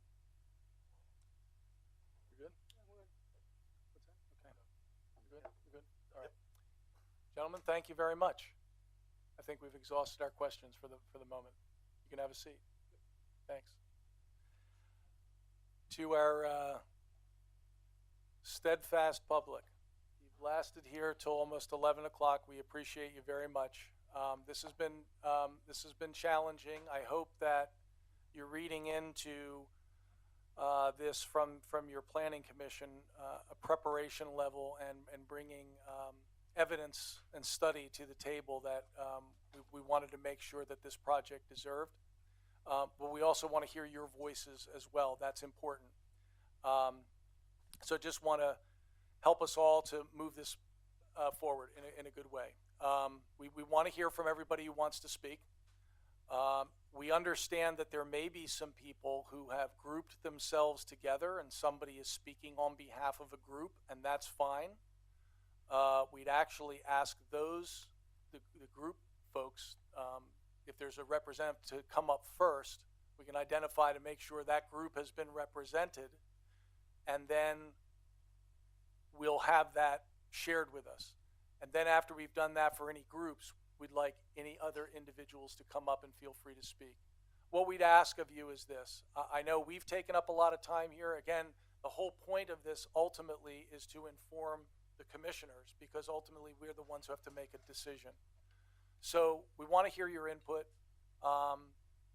If you come up and you have comments for us, suggestions, whatever that is, direct them here to the commissioners. We are here to listen to you.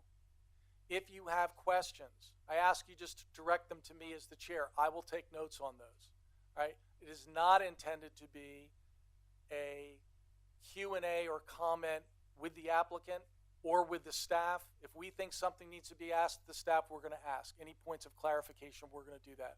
But we want to hear from you so we can make the best decision possible, and I hope that makes sense. If you can keep your remarks brief, within a few minutes, that would really help.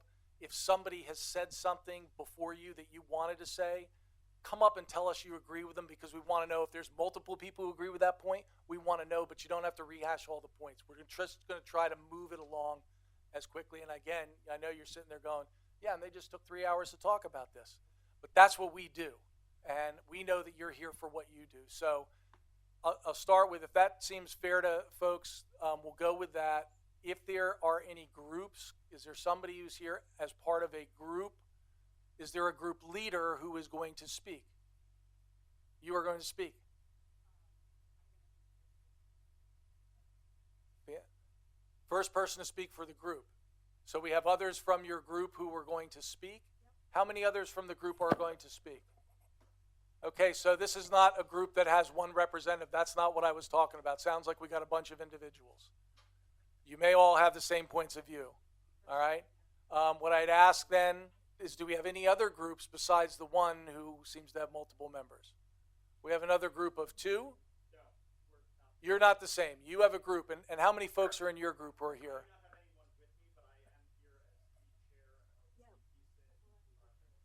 Okay, fair enough. That's, I'm sorry? Yeah. And?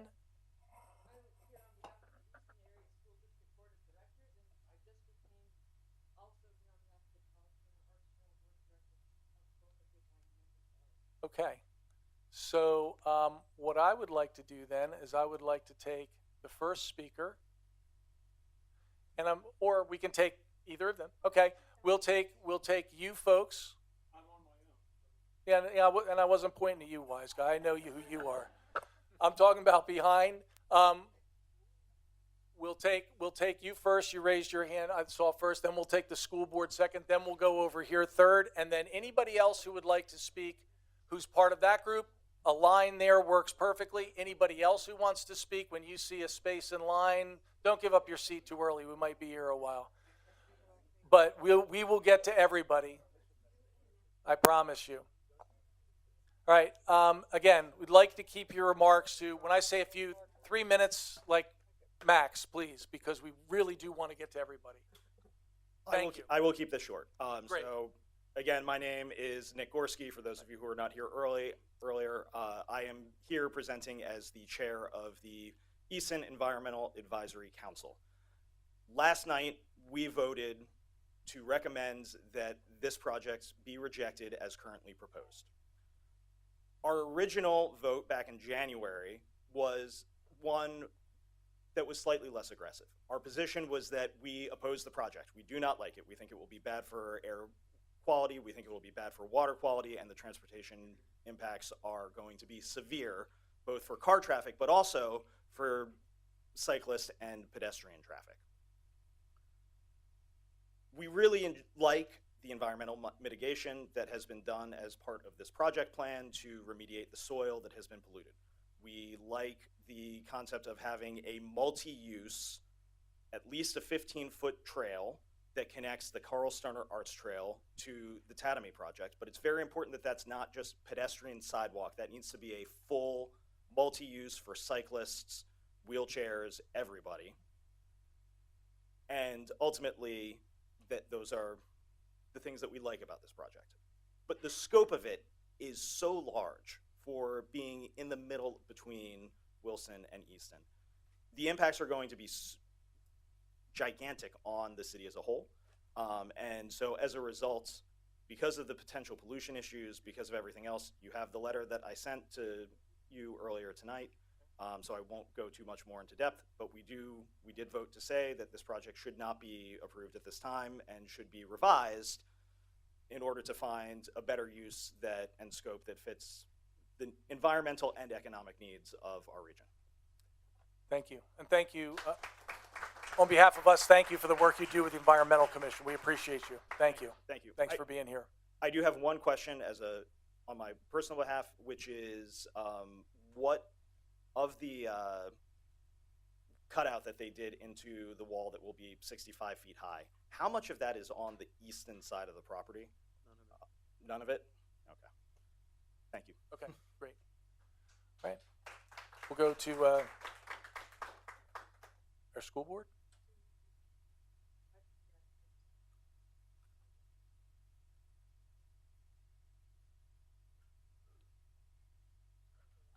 Okay, so the Easton Area School District Board of Directors. Your name? Oh, sorry, Jen Zondo Dennis. Yep. 1032 Lehigh Street. Thank you. So I'm here on behalf of the Easton School District. The unanimous resolution to oppose the development of the Westward Avenue warehouse. I'm going to read from the resolution. Cut in the middle, I'm going to cut to Benjamin Bernhardt's statements about, he's the transportation director, and then go back to the resolution quickly.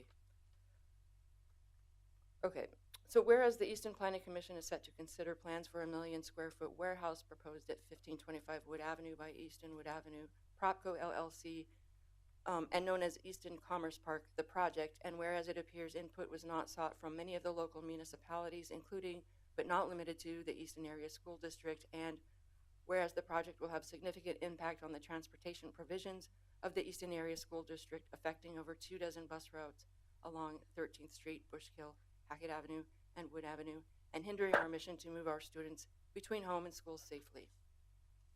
The statement from Benjamin Bernhardt, Transportation Director. There are 5 bus routes that actually have stops on Hackett and that would be intermixed with any warehouse traffic, and there are 13 additional buses that use Hackett Avenue to get to their stops. There are 9 bus routes with stops on Wood Avenue that use the portion of Wood Avenue in front of the warehouses.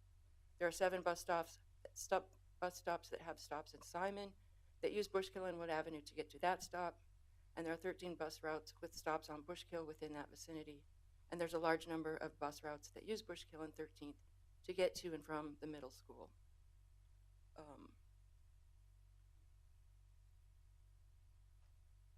A lot of our buses use Bushkill, Hackett, and Wood Avenue that aren't on the routes mentioned to avoid the congestion of Nazareth Road, especially in the mornings and afternoons to get to the high school. Back to the resolution. Whereas the project will have a significant environmental impact on local air quality and air contaminant amounts thereby negatively affecting the health and welfare of our students and the school community. Now therefore be it resolved by the Board of Directors of the Easton Area School District that the board does not support the Easton Commerce Park.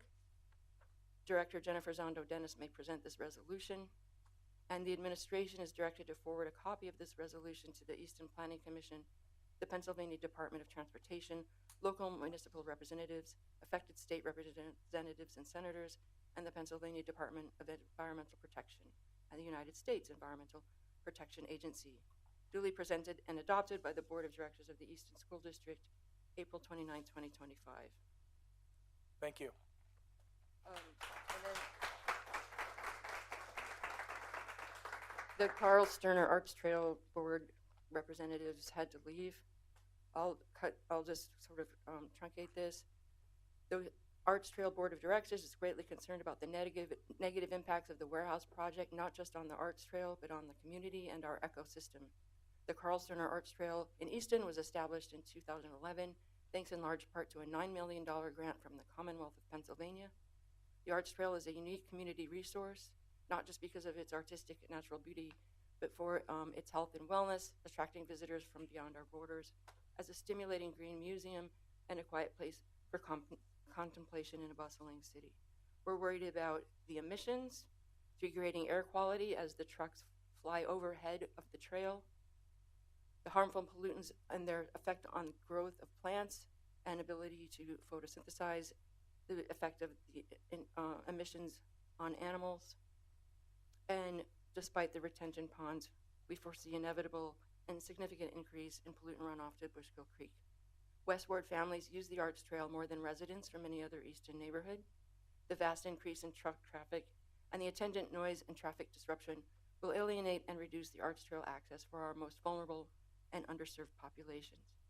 We strongly urge the Planning Commission to reject the warehouse project and to use all available legal means to block such harmful use, while encouraging responsible development of the property that will protect our most valuable resources.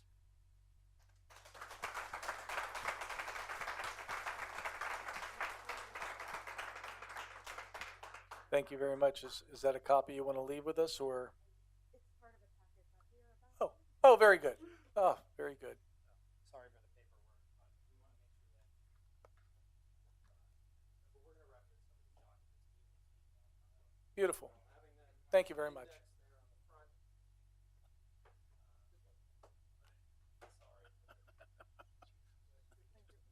Oh boy. Okay, thank you. All yours.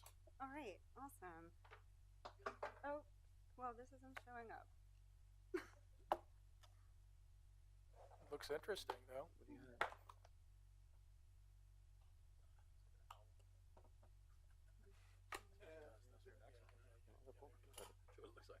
Yeah, that's just my background. Thank you for your patience. I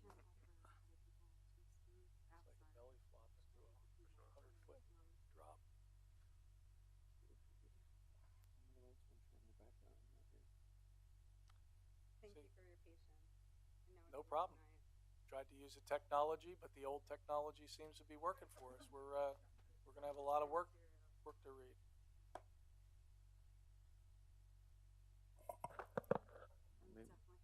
Maybe if you could try to open it, which one are you trying to open up now? It's still just showing that, that's weird. I wonder if it's a Mac. It's okay. Oh, there you go. Okay. There you go. You're on there. Where's my next slide?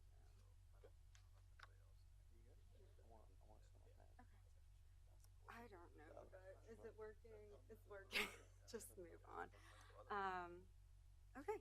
Well, thanks for your patience. I appreciate that. My name is Colleen Gutwine O'Neill. I live at 138 South 11th Street in Easton, PA, West Ward. I am leading the Stop Wood Ave Warehouse campaign, which I think all of you have heard about by now. We're a nonpartisan grassroots regional community coalition that has banded together against this warehouse proposal. Mega warehouse proposal. And we're here, these packets are going to reflect some of the citations in our presentation because there's going to be a lot of information here for you. and some individual references. So first, thank you everybody for being here. Wilson, Palmer, Easton, Phillipsburg, Forks, all of us are in this region and we all need to act together and we all want the community to grow in a very strong economic way together, but we really don't want to sacrifice like our way of life. So we know that the decisions that are made by Eastonians have significant impact on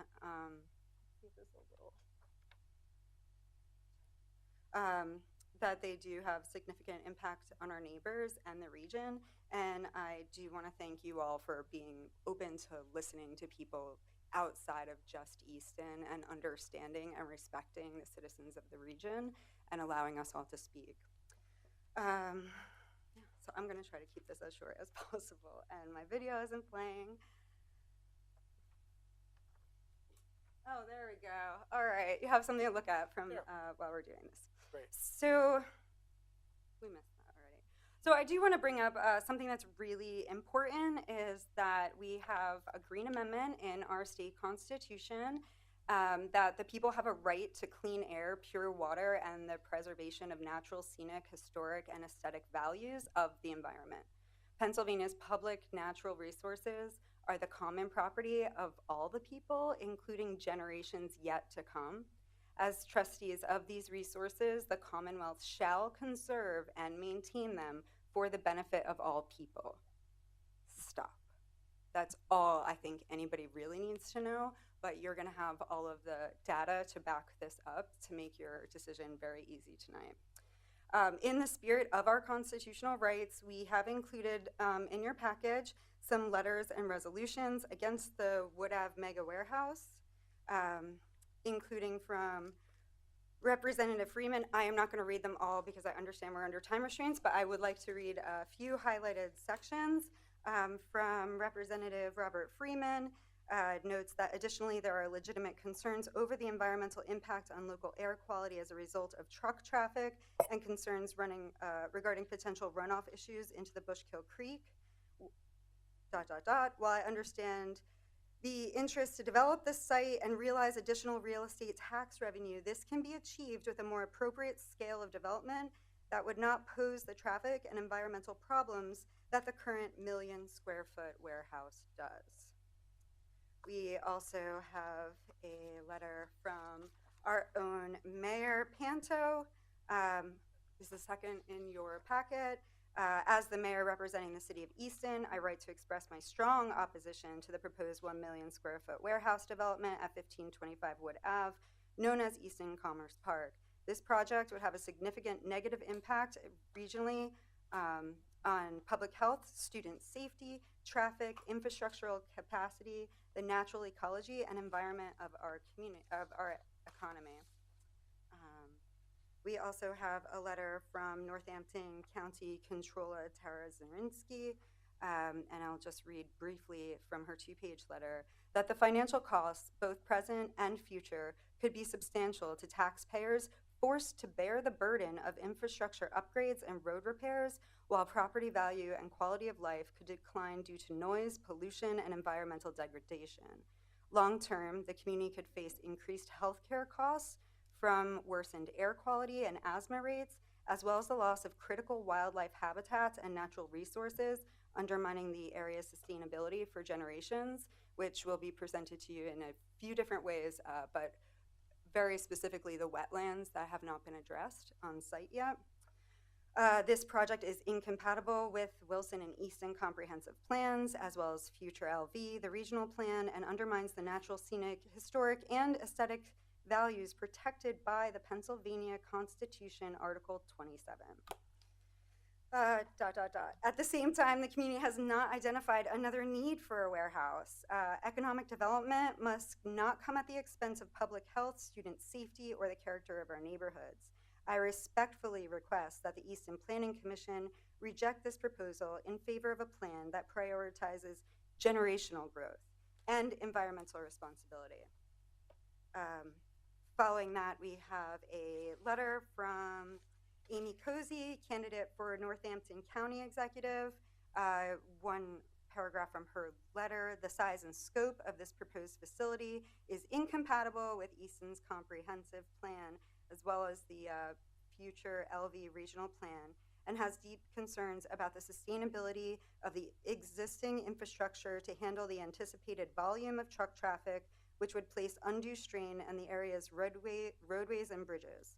Additionally, I share the concerns raised by the Easton Area School District, especially in regards to over 24 bus routes that will be affected by this project, hindering the school district's ability to safely transport students. So, give me one second. Which we heard. Yeah. To be fair, we've heard that. You've heard that.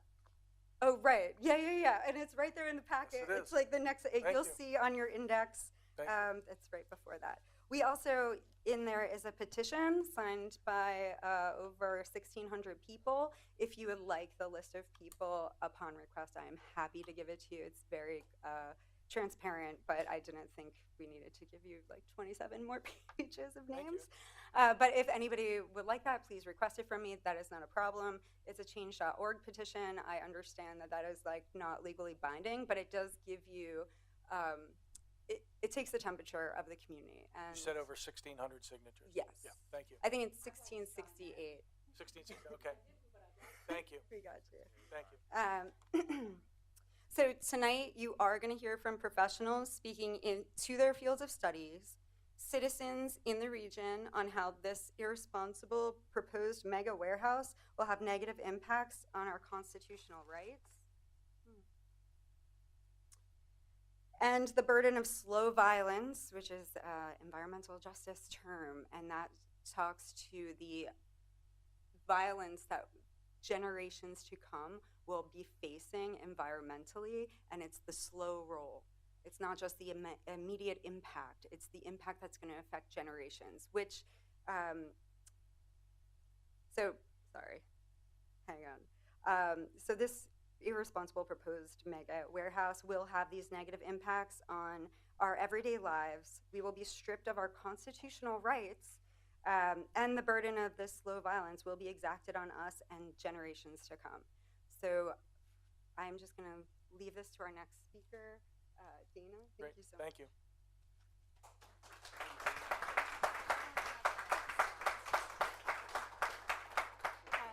Thank you. I'm Dana Cuomo, 230 Taylor Ave. I'm a College Hill resident, faculty at Lafayette College, and I oppose this mega warehouse project.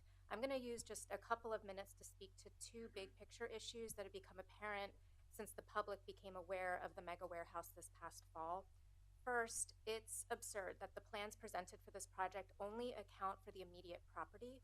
I appreciate that this just might be the way that things are done, but the idea that the literal downstream and downwind effects of a mega warehouse and additional truck traffic coming into and out of the county aren't the responsibility of the developer to account for speaks to the inadequacy of city, county, state, and frankly, federal planning.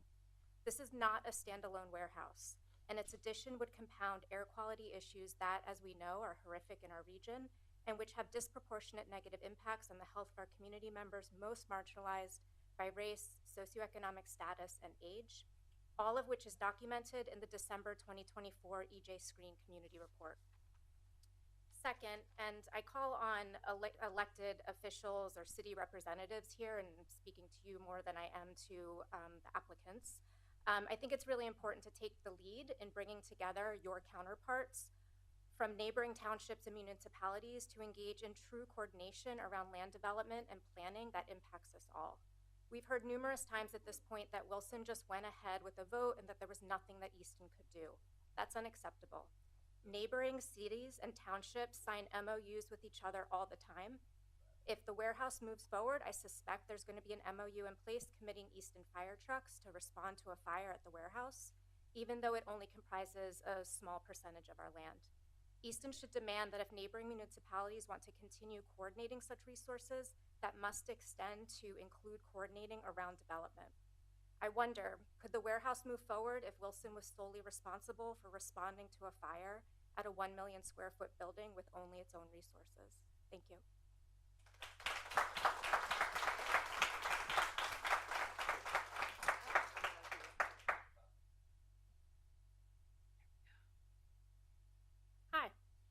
name is Jennifer Rush. I grew up in Wilsonboro and I currently live in Easton. Pleased to meet you today. I'm going to talk a little bit today about wetlands. So if I could direct your attention to the screen behind me, which I trust has a picture. I hope it has a picture.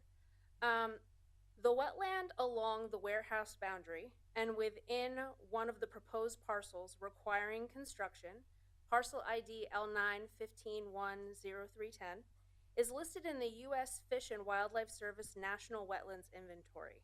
This parcel is outlined in purple for visibility. The property is outlined in teal, seen parallel to the purple, as per the Northampton County Text Parcel Viewer Map. Now we switch to the National Wetlands Inventory. 2 wetland classifications exist in the area proposed for development. The 3 lime green ovals mark the riverine system wetland R5UBH along the entirety of the Bushkill Creek in the area of proposed development. The yellow ovals mark the Polystrene system wetland PUBHH within the parcel L915100313, outlined in pink, which will be destroyed by the proposed development. A complete classification guide for R5UBH and PUBHH have been submitted in the packet that you received. The National Wetland Inventory, required by federal law, identifies ecologically significant wetlands represented on geospatial data. These wetlands are federally monitored throughout time as they change. The mega warehouse non-point source pollution, volatile waste, and stormwater runoff will inevitably impact and degrade a federally recognized wetland. This wetland has been identified as extremely sensitive to salinity, has a minimum of 70% of vegetation cover, and is permanently flooded, meaning any additional water can result in vegetative asphyxiation. The wetland is also a potential natural habitat for bog turtles, a federally listed critically endangered species. Due to the wetland's specific sensitivity to salt and current lack of, any additional salt-based pollutant may result in elimination of the wetland's vegetation and existence. The wetland opens major conflicts with the Clean Water Act, Section 404. Rigorous environmental impact studies must be conducted and permits be received from the DEP and the Army Corps of Engineers before any consideration can be given to this proposal. For these reasons, I ask you to vote against the warehouse.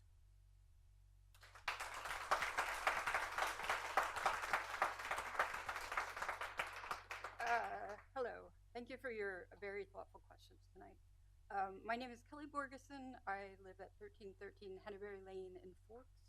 And tonight I am presenting a statement about the geologic concerns. I did not write this. This was written by individuals with considerable expertise, all of whom would like to remain anonymous. That's discussion. You'll see the site. I'm going to draw your attention to the yellow pin that indicates the location of Quarry L. The light gray box is the proposed warehouse. This is a little sciencey, bear with me. There are 4 points that they want to make. More details are in your packet. I will try to go quickly. With concern for the health of construction workers, future warehouse workers, and the general population of Northampton County, it is our opinion that the following must be factored into plans for development of the site. 1, gamma radiation flux. The northeast corner of the warehouse footprint impinges on a well-documented radioactive anomaly associated with the uranium-thorium occurrence in Quarry L, a former serpentine prospect. Quarry L is known to contain about a 4-foot thick layer of rock containing about 0.1% uranium. The relative gamma radiation flux of the immediate Quarry L area is documented in Figure 28 of the Pennsylvania Geological Mineral Research Report 97, which you guys have. But somewhat elevated gamma flux is also thought to extend locally to the northwest. Figures 29 and 30 of that same report plot the radiometric equivalent uranium and thorium of that same area. The data in Figure 30 are of some concern because they indirectly reflect the flux from Volume 218 near the end of the thorium-232 decay series, which emits a high-energy penetrating 2,614 keV gamma ray. This and the observation of apparent trace thorium silicate in scattered rock to the northwest of Quarry L suggests that the completed warehouse could have localized areas of high gamma radiation flux, unless a relatively thick layer of high Z aggregate, such as diabase from the Berks County Birdsboro quarries, is used as shielding. This rock was utilized as shielding to remediate the original Colebrookdale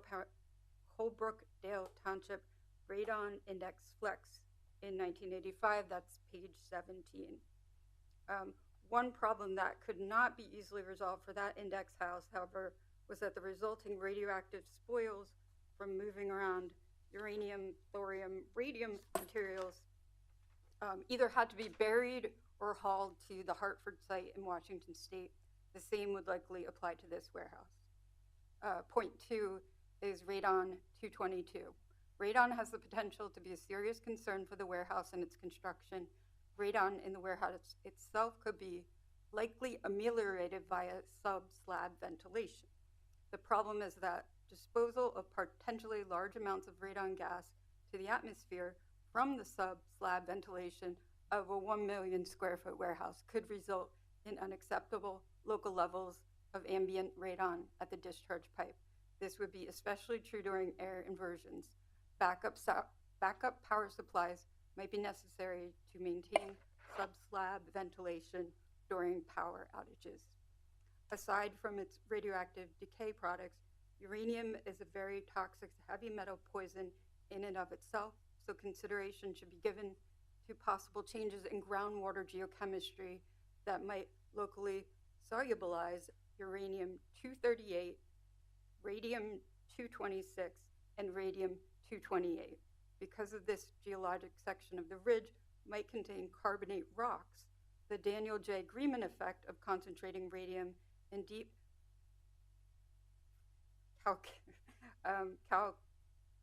calcareous subsoils needs to be considered as an enhancer to radon release should subsoils be disturbed. Point 3, radon 220.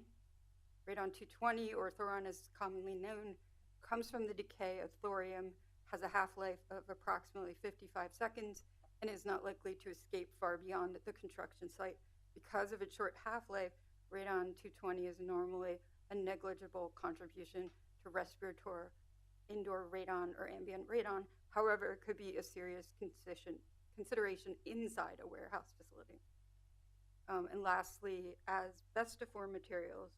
For this site, two natural and potentially asbestiform minerals are of concern if rocks and soils are disturbed. These are the related amphibole minerals, tremolite and actinolite. Tremolite is certainly present at other nearby locations in the same geologic unit. For this project, pre-construction verification that no asbestiform minerals are present would be prudent.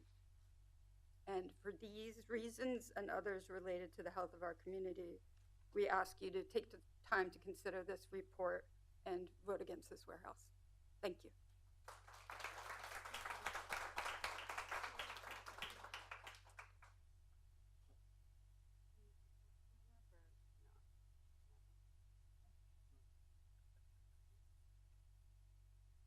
Hello, my name is Benjamin Cohen. I live at 200 High Street in Easton. I want to begin and end by saying that when you say warehouse, you say diesel exhaust and respiratory disease, you say asthma, worsening air and water quality. So my comment will amplify comments that have already come up, especially from Commissioner Graziano. I come to these points as an Estonian and as a professor of environmental studies and technology studies in the engineering division at Lafayette College. I have expertise in technology and environmental justice, which is about the ways technologies like warehouses or other distribution networks can promote or undermine how people have the benefits of healthy air, water, food. Like all of us, this issue matters to me for a number of reasons. High among them are the problems of environmental and public health that come with warehouses, especially when built so close to residential and school zones as this one is. Again, when you say warehouse, you're saying diesel exhaust, which is asthma and reduced air quality and pulmonary disease. All the advantages go elsewhere. Chicago, the developers, whoever's going to end up operating the warehouse.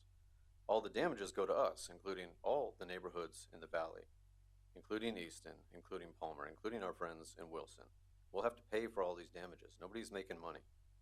This warehouse, which is twice the size of the Palmer Park Mall, it's twice the size of the Palmer Park Mall, makes our health worse and harder to battle. That's harmful to our town. It's made worse for being so close to our schools and children. I raise my kids here. I want my grandkids to visit me and be safe. Research from scientists in the journal Nature find that warehousing and goods movement increase traffic-related air pollutants, including nitrogen dioxide and fine particulate matter, the PM 2.5 that Charlie was referring to. These pollutants are associated with pediatric asthma development, cardiovascular disease, premature death, and other health impacts. That was a quote. That was from a study just last year, published in August 2024. Research from transportation engineers before that tracked data from the National Emissions Inventory to find the same. Heavy-duty vehicles accounted for about a quarter of mass concentration of particles and half of nitrogen dioxide among on-road emission sources in their study of a high-density warehouse neighborhood. I'll add, too, that information earlier from the developers was incorrect. Carlisle is at the 62nd percentile in PM 2.5 emissions. It's not below standards.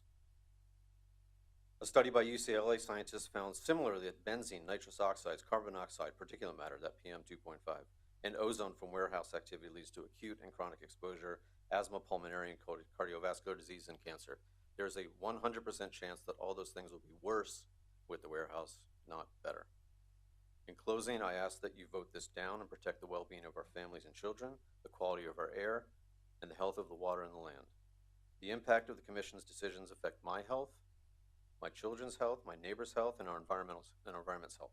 I want to thank the Commission. I want to thank my neighbors for your time tonight and ask that you stand for us, protect us, and vote this down. Thank you.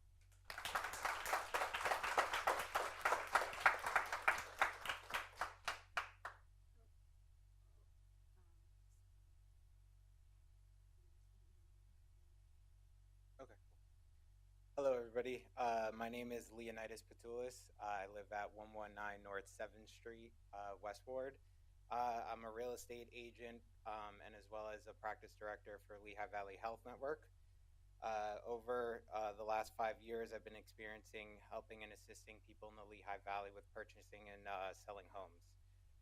Today, I'm here to talk about the Wood Avenue warehouse development and how they could affect the Easton housing market if the Planning Commission moves forward with approving this plan. First, I'd like to share some data and information on how well Easton housing market is currently. From February, the median home value is $310,000. That is the median increase is 37.8% of an increase from previous year. From a year over year end, that's a 5.3% increase. The current average days on the market is 14. Prior year is 18, so four days less in comparison to the prior year. So with all that being said, Easton is showing robust growth over the past decade with significant appreciation in home values. Now, there are two other towns across the U.S. and have similar data and trends. Some of those towns have data showing the housing market before and after warehouse developments in those growing towns. One example that resembled a lot of similarities to Easton is Stonecrest area in the suburbs of Atlanta, Georgia. Before the warehouse development, housing prices increased around 8.9% year over year. The housing average on the market was around 59 days. People were moving from Atlanta and other areas of Georgia because of the aesthetic development and community appeal. After the warehouse development, the home market began to go below market. Median house prices decreased 4.2% year over year. Houses went as high as 140 days on the market on average. Residents complained about light pollution, reduced green space, and other effects. Warehouses were built near residential neighborhoods and it took away from the aesthetic appeal and deferred buyers in the future. This is with the average square foot of warehouses in that area being around 50 to 60,000 square feet, not 1 million. There's also other small towns affected by warehouses. Inland Empire, California, the riverside of San Bernardino counties, North Las Vegas, Nevada, they had residential zoning issues. In the future, areas in the UK, Essex, and Kent, home prices dropped 9.7% in 2024. So why are these numbers important? What do these numbers represent? These numbers reflect the hope and belief in the area and in the community. Residents previously mentioned in Stonecrest, Vegas, etc., purchased homes holding the belief that they were investing in what was their legacy, their community, and their future. Many of us here hold these same aspirations. I myself moved from renting in downtown Easton to purchasing a home in the West Ward because of the continued growth this area can bring for myself and my family. This potential exists for thousands of homeowners in the greater Easton area. Purchasing real estate is one of the few ways working people can grow their wealth. Don't take away that opportunity like it unfortunately did for those hard workers in those other towns. The residents of suburban Atlanta and other communities in similar circumstances have been robbed of their mobility. They are cemented somewhere they can't afford to leave from trying to aspire for more. Let us all take lessons from this misfortune, not act swiftly, and to make a decision that can financially impact the lives of thousands of people hoping to leave a better future for their families to come. Thank you all for your time. I appreciate it.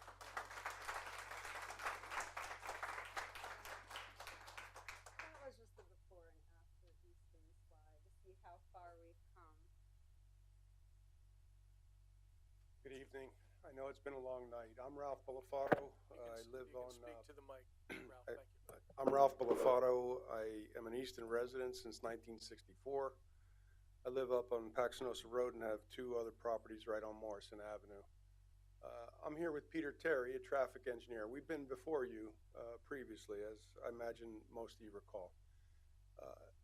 First, I want to really appreciate so many of the insightful things that this board has already questioned about. And as Peter and I were sitting out listening to your questions, we were saying, you know, they're doing our job for us. But what we really want to do is provide you with some legal and traffic engineering support for some of those very insightful questions you had for the developers. And I also want to do it specifically with regard to what the solicitor said, that we realize you're hamstrung by the zoning, by what Wilson's done, by what PennDOT's done, but we do want to provide you some legal support and some traffic engineering support for the ways in which this plan does not meet the SALDO standards. I have a executive summary that was prepared by Mr. Terry, who reviewed these plans on behalf of Brett Weber and some of the other individuals. And I'm going to ask him to just provide his summary, and then I'll provide you a written copy of it along with his CV. Okay? Thank you very much. And again, your preparation really showed tonight with the questions that you were asking. Sort versus non-sort facilities, that's the issue. The traffic, Ian didn't want to tell you how much more traffic there is with a sort facility versus a non-sort. You can certainly limit the amount of traffic that's approved for this development. Based on that, you can also work that in with PennDOT's regulations, because the permits that they will issue for the driveways will have specific amounts of traffic allowed. So if in your developer's agreement you have a way that you can periodically measure how much traffic is utilizing those driveways, you can check against the permit, see whether it's valid or not. So that's another tool that you have. The safety analysis, the crash analysis that they presented in their study really looked just at their frontage on Wood Avenue, which makes no sense at all, because in the world of traffic safety analysis, you don't look at just one little site. You look at all your study intersections and all the roadway connections in between. The questions about a tractor trailer pulling out from the site driveway and the grade on Hackett or other people coming around is right on target. That's why PennDOT has a desirable site distance, not just a minimum one. because every one of those trucks that pulls out there without adequate sight distance, without that desirable sight distance, potentially is going to create a hazard for the other traffic on the road. The level of service issue really is biggest for Hackett Avenue coming down, making a left-hand turn. That's a level of service C today, and if you've driven it during rush hour periods, it's not too bad. With this development, it drops to a level service F. The fact that they can't meet the traffic signal warrants tells you that they just don't have enough traffic to meet that criteria. But it doesn't talk about the fact that you've created a safety issue, because those people now are going to have to accept a smaller gap in the traffic stream on Wood Avenue to be able to pull out and try and make their left-hand turn movement. That's something that really should have been touched on in their traffic study. One of the things when I looked at their site plan that really surprised me was they don't show a guardhouse. I've worked on dozens of warehouses, only a few that are of this size, but they always have a guardhouse because the value of the materials that they have stored in here is huge. And a lot of the trailers come in and get dropped, okay? You got to go through the guardhouse, you got to be certified, and they got to make sure that the people going back out are carrying, they get the right truck, it's not being stolen. This is important because of the trip distribution. Generally, you build one guardhouse at a facility like this. Having two driveways that access the site, both of which trucks are going to use, now you've got a problem, because how do you get through you can't keep circling the site to get to the guardhouse. And generally you don't build two guardhouses on one site, unless sometimes you do that when you have multiple users in one building, which they really didn't talk much about tonight.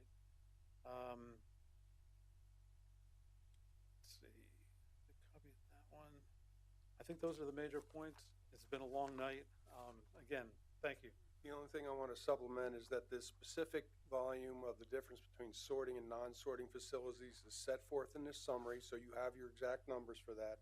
You should condition this on being a non-sorting facility to the extent you feel compelled to grant any relief whatsoever.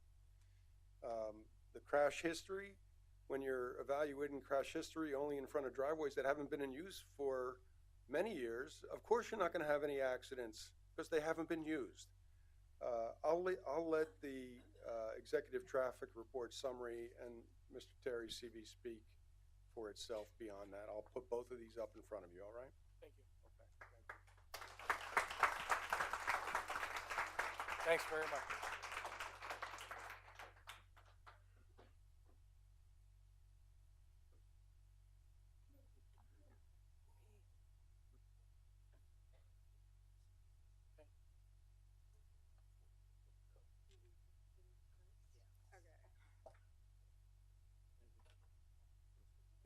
May I ask while you're doing that, how many more folks do we have in the line who are part of this group?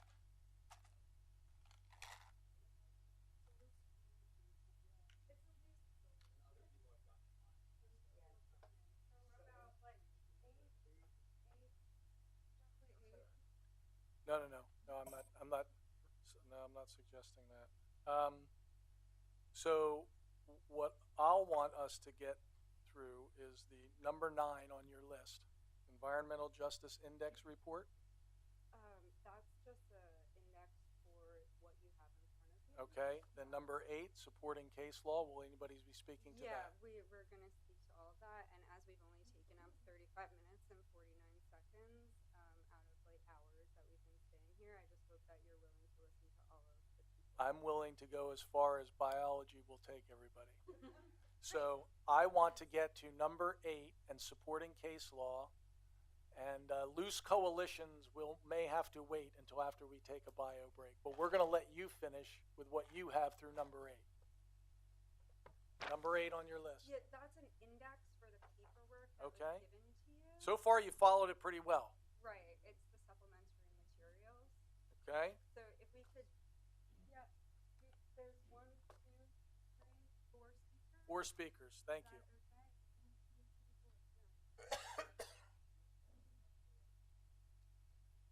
And then we will continue, by the way. We will take a few minutes and we will continue.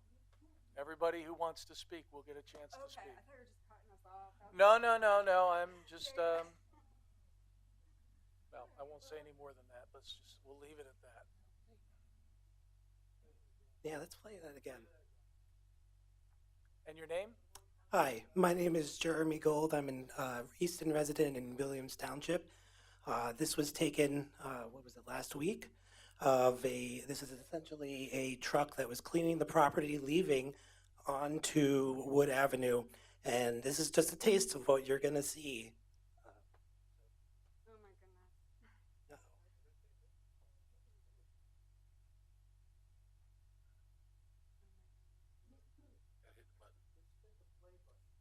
my goodness. It's like weird on that.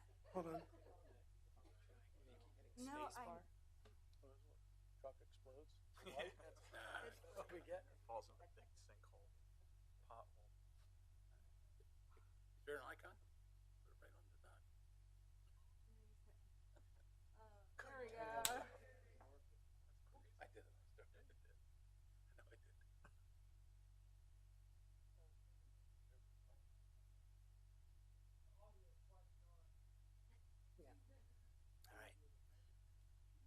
did. So again, my name is Jeremy Gold. I am a Easton resident in Williams Township, and I have a CDL license. I drove a tractor trailer as an employee of NFI from 2019 to 2021. So for almost 3 years, I worked up to 14 hours a day. I wasn't over the road, driving as far as 3 hours out of Minersville, PA, to stores and many distribution centers like the one being proposed here in Easton. My father-in-law, who was here earlier tonight, lives adjacent to Hackett Park, so I travel on Wood Avenue frequently. And I can tell you this road was not designed to accommodate a combination of residential and truck traffic. Trying to turn onto Hackett Avenue is often a guessing game on a normal day. You really never know until almost the last second if a car is rounding the bend, really from either direction. And this limited visibility is already a hindrance to safe driving. The Pennsylvania CDL manual has a section on speed control and stopping distance for tractor trailers. Tractor trailers, I'm sure most people haven't driven one, but they don't act as cars do. They can't stop on a dime. For example, at 30 miles an hour, tractor trailers travel 44 feet per second with a reaction distance of 33 feet. That is the distance traveled from the time that your brain tells your foot to move from the accelerator until your foot is actually pushing on the pedal brake. At 30 miles an hour, the total stopping distance of a loaded tractor trailer is 148 feet. If you up that to 45 miles per hour, you're traveling 66 feet per second. Your reaction distance before you can do anything is 50 feet. And the total stopping distance at that speed is 310 feet. That's a football field. So we're talking a football field of length that it does not exist around that bend. So if a truck cannot see that traffic that is backed up, if there is a backup around that bend, that's an accident waiting to happen. And what was shown earlier in that TIS, the impact study, does not address that. I don't believe that that's going to make it any easier for the traffic coming on Wood Avenue towards 13th Street, towards Hackett Avenue, to make that turn. So unless upgrades are made to the entirety of Wood Avenue from 13th Street to 25th Street, including to the right towards that Route 22 overhead, it is my opinion that it would not be safe for this road to be shared by both cars and trucks. This is not something that a timed entry and exit of trucks is going to resolve, and that is why I ask you to vote against this proposal.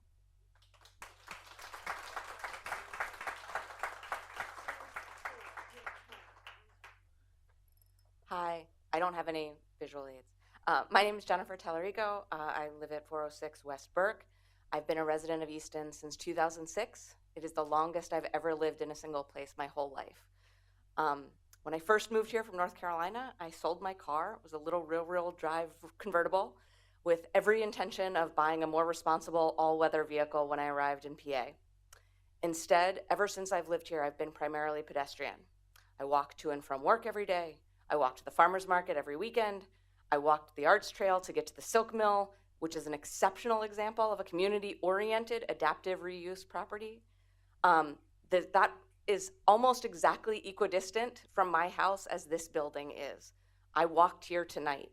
I walked past significant improvements to pedestrian safety, like enhanced crosswalks and traffic calming measures on Cattell. I walked past thriving small businesses, bakeries, restaurants, coffee shops, retail, consignment, a hotel, and through vibrant residential neighborhoods. I walked through a renovated center square that also shows the benefits of traffic calming and pedestrian-friendly actions that this city has taken. I'm seriously concerned about the traffic implications that this project will undermine all of the progress I just outlined. For many of the concerns that you all raised earlier, both about the direct and the indirect effects of other drivers altering their paths to avoid this site, and therefore increasing congestion, exhaust, the risk of collision to both drivers and pedestrians throughout the entire region. It's gonna make my walks less safe, less enjoyable. Maybe then I decide to drive, and then I am part of the problem, contributing to congestion and pollution and parking problems. I admit that the scope and the scale of this problem depends dramatically on the number and nature of the traffic entering and leaving the proposed facilities, another problem you all have already identified. But the speculative nature of the proposal allows for approval of the most realistic scenario, and we will live with the possibility of a worst case scenario. I love Easton's walkability. I appreciate all that the city has done to enhance that in recent years. This project would severely detract from it. I'm asking that you vote down this speculative proposal with no existing tenant that will undermine the healthy development of our community. And based on the comments of the solicitor earlier, I think my reading of the saldo suggests that it is deficient in 520-32 and 520-40, 11, and 12. I sincerely ask you all to look at those more closely. Thank you to the commission. Thank you to my community for your patience and for your attendance tonight and your efforts to sustain Easton and the Lehigh Valley now and into the future. Thank you.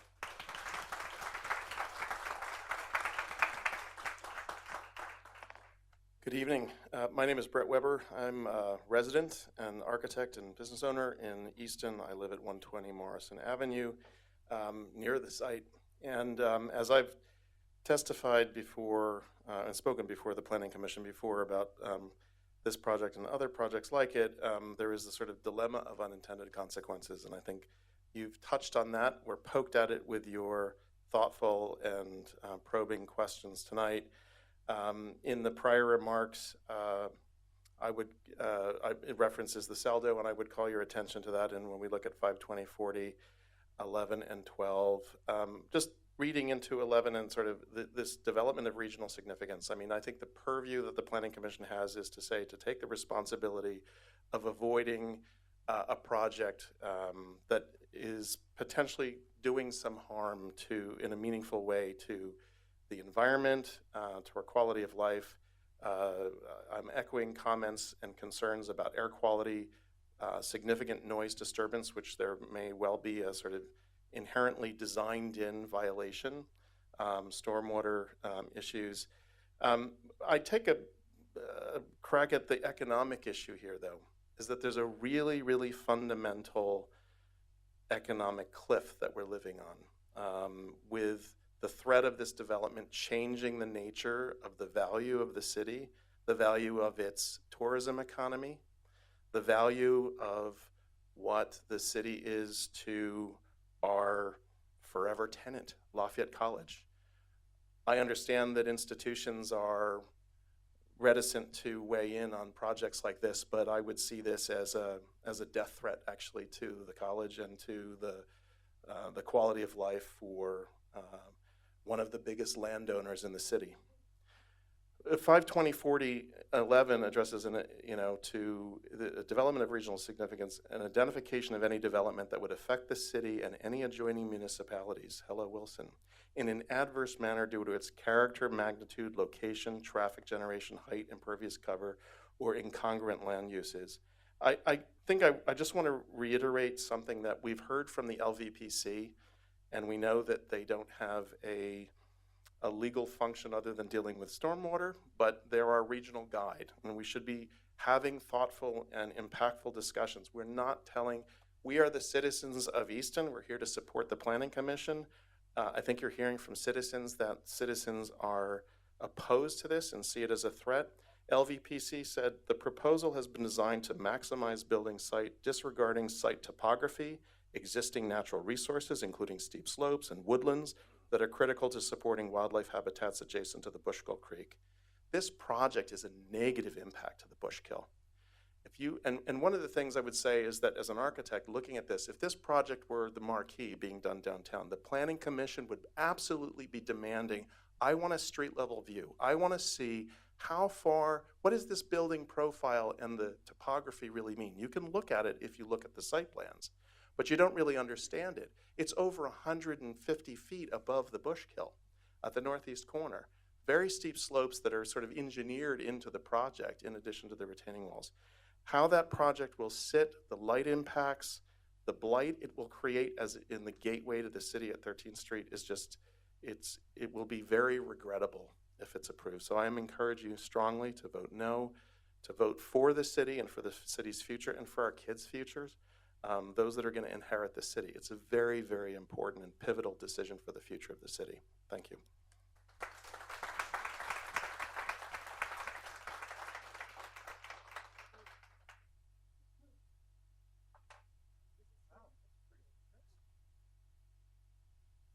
Good evening. Good evening. I'm Kurt Ely, 305 West Monroe Street in College Hill in Easton. And I want to thank you for the opportunity to address this important issue. I have a feeling, I believe, that you feel a lot of pressure brought on to approve this potential development, and I can appreciate that. You have a vote to take, maybe even tonight. I don't know if it'll happen tonight or not, but it's a possibility. And it's an important one that will potentially impact our community and our entire region for decades to come. Like you, I really care about this community, all of it.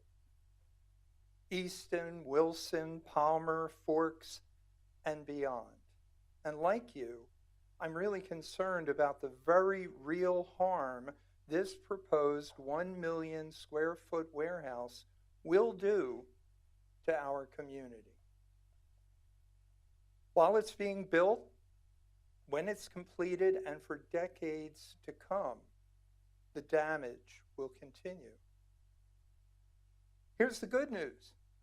I get to be the one that offers a very real solution. I get to share with you the solution that you've been looking for and hoping for. And the great news is that it's been here all along. It's built right into the land development laws of the Commonwealth of Pennsylvania. What's the solution? The requirement that you protect the health, safety, and welfare of the community. The good news is built right into our Pennsylvania Municipalities Code, our Easton Zoning Code Ordinance, and our Easton Subdivision and Land Development Chapter 520. These are the very documents that you must follow in making your decision about this proposed development. In fact, it's these documents that you were charged with. In these documents, you're charged with the very responsibility to uphold these protections, the health, safety, and welfare of the community. Now, I know health, safety, and welfare is a term that is often bandied about, mentioned, but perhaps not taken very seriously. It's a nice idea, but not upheld. Well, nothing could be further from the truth. As you'll learn in a few minutes, perceived threats to the health, safety, and welfare of the community have been upheld by our municipal courts as the very reason why municipalities were correct to reject proposed land development. And not just in other parts of Pennsylvania, but right here in Northampton County. In Pennsylvania, the health, safety, and welfare of the community and the quality of life impact of a proposed land development, these are the characteristics that you must evaluate. They are your guide, they're your direction, they're your charge to evaluate and to maintain in every decision that you make. Every decision should be based upon health, safety, and welfare of the community. Now, let me help you out a little bit. I think that I'm correct in that virtually every one of you felt the same way that I did when you first heard about this 1 million square foot warehouse being proposed for this environmentally devastated parcel of vacant land adjacent to the congested intersection of 13th Street and Wood Avenue in Easton. I believe you had the same reaction as I, as anyone who knows the location, has driven through the intersection and experienced, or at least heard about, the environmental abuse in this property's past. I know that you felt the same hit in the gut that I felt. You literally felt that the idea was wrong, that it had to be a mistake, that it was crazy.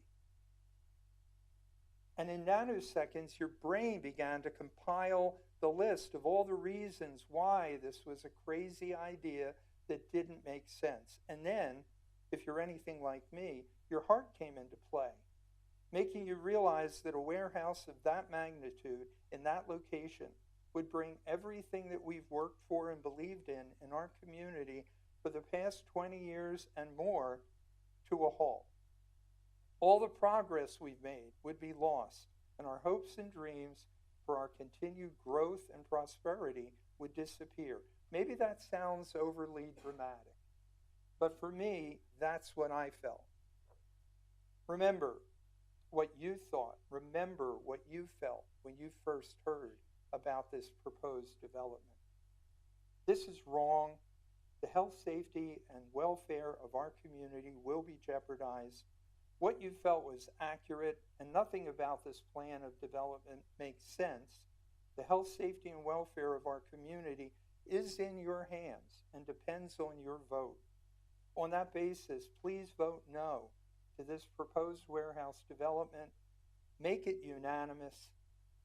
Thank you.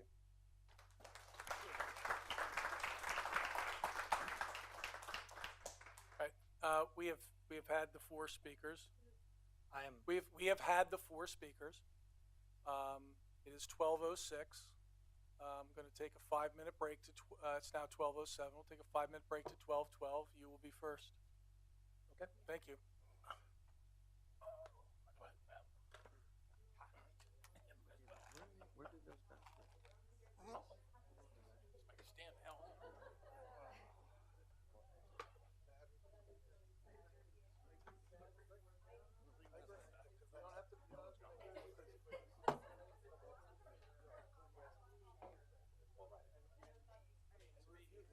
I'm great. I'm so great. I'm so great. It's okay. It's fine. No, you did great. You did great. You did great. No. It's Now we're done with the comment. We can come back and then we can debate ourselves.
Yeah, I mean, I pretty. I understand.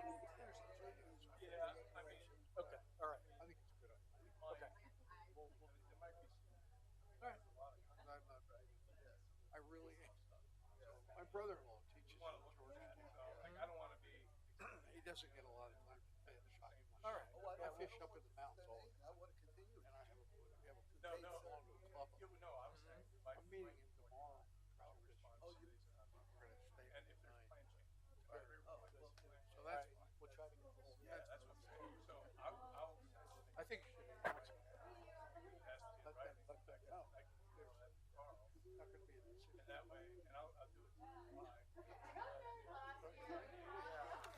I don't think it's a terrible idea. They might not like it, but I think it's. Well, you have to. You have to. Because we just got comments, right? And we have, I mean, we have to receive the comments. And obviously there's, you will not just receive those comments. We have a right to, respond to them and update them. That's part of the process. So, that's the point. I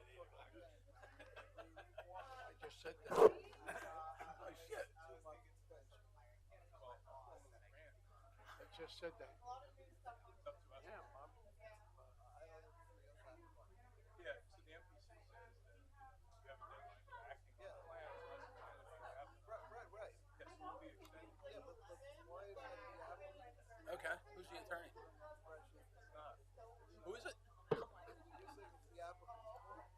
You know him? The applicant has to grant the extension. He's an attorney, doesn't he? I work with attorneys. Okay. No, they can't. Okay. Because the township has, or the city has an obligation. Okay.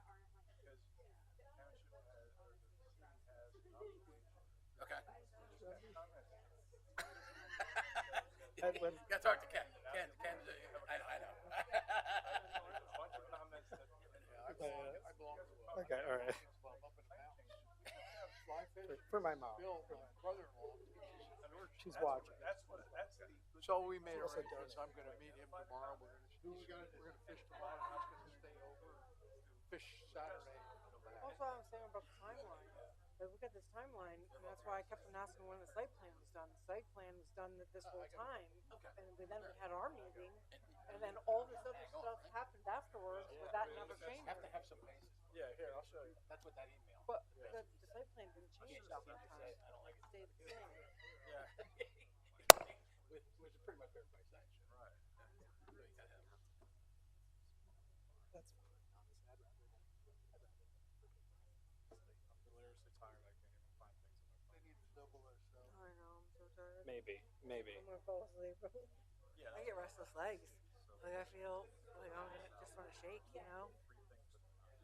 I'm starving too, and my poor dog, he's probably going nuts.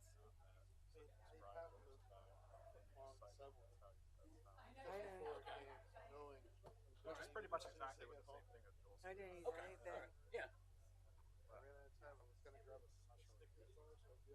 Negative. I know, I should have. Whatever.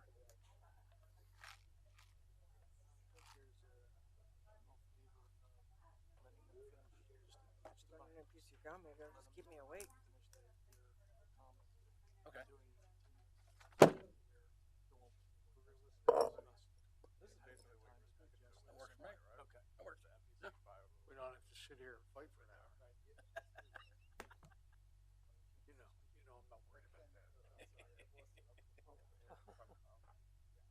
Can I change this? I can't edit. Anyway. Right after the first year, I would have voted for you.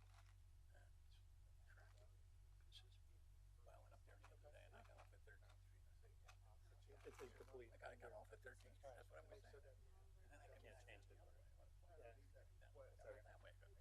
It's okay. It's okay. Screwy. And it's easy to That's okay. what you're doing. You're trucking, you get off there, that's not where you meant to get off. And then what are you gonna do? 13th Street, at least 4 hours every day, 2 in the morning, 2 in the afternoon. Yeah. Right. Well, when I was going, we were up the river, and then downtown Easton on a Saturday morning or on a Sunday morning, before we move back, and we'll go to you next. After having some discussion, especially considering the lateness of the hour, we want to make sure that everybody gets their time to be heard. We've heard a lot from the applicant. There's a lot that was shared with us and that we have to digest. We've heard from some of our commission members that were concerned about, having some of the documents on time, new things that just came to us a day ago, and we're thinking about that. And obviously what we've already, received so far in terms of public comment.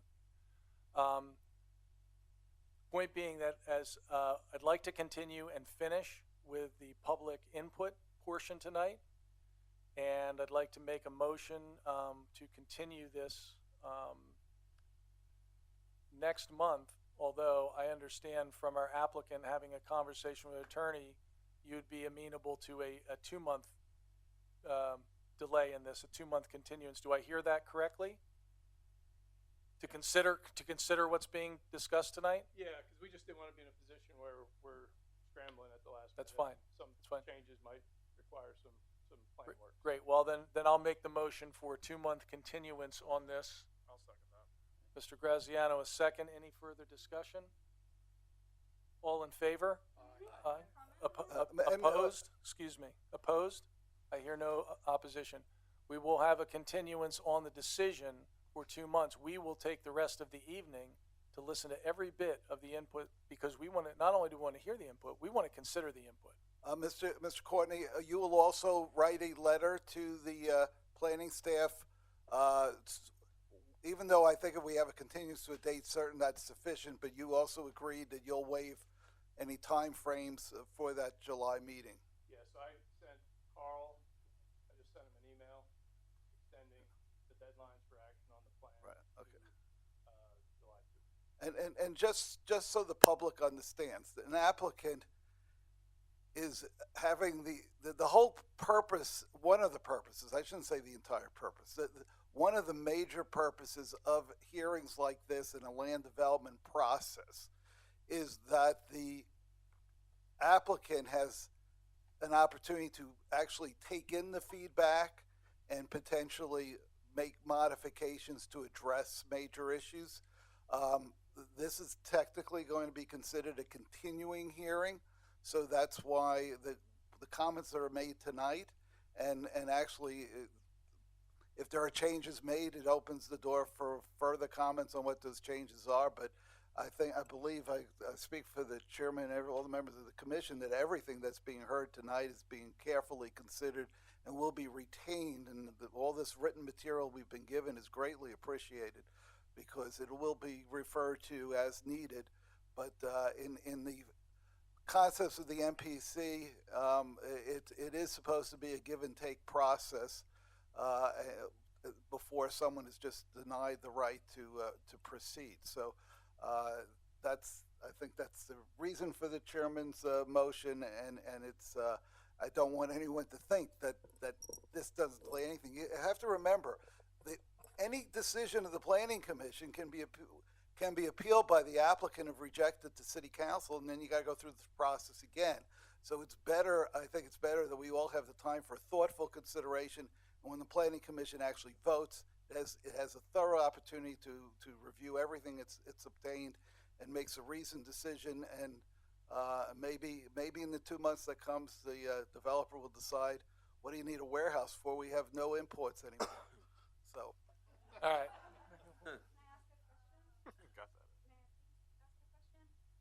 Since the developer has waited till the last minute to kick this meeting down the road for almost 7 months, can we put a hard stop on that date? Would that be possible? We'll take that up when we get to July 2nd.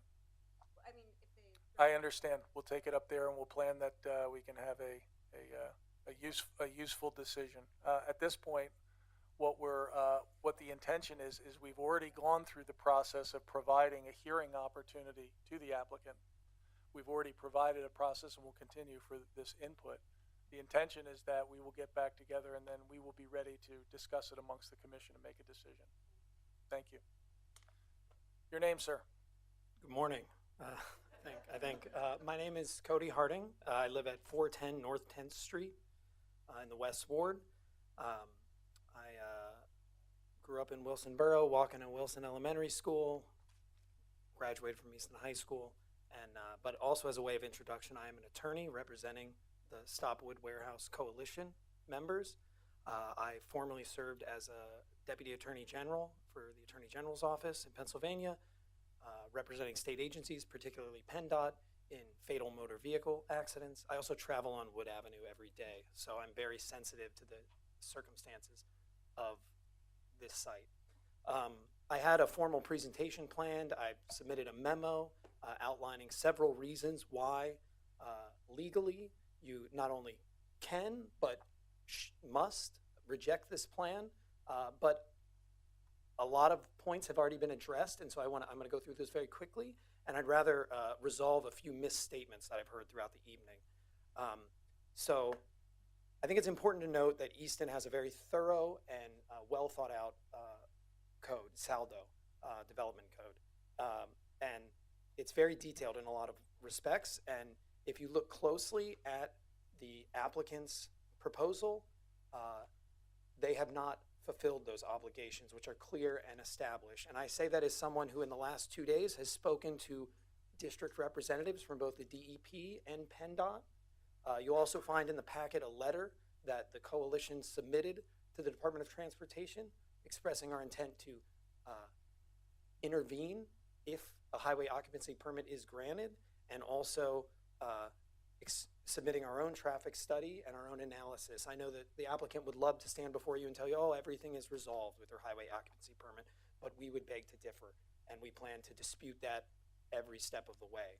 Furthermore, they'll also tell you that, oh, our DEP permits, particularly our Chapter 105 and 102 permits, are granted. That is not an accurate statement, as I found out this morning, because those are actually being reconsidered by DEP because of a major modification. One of the addendums or attachments to my memo is a document from the DEP explaining what that means. And it means it could be for one of many reasons. The site increased, of development increased by 2.5 acres, or 10%.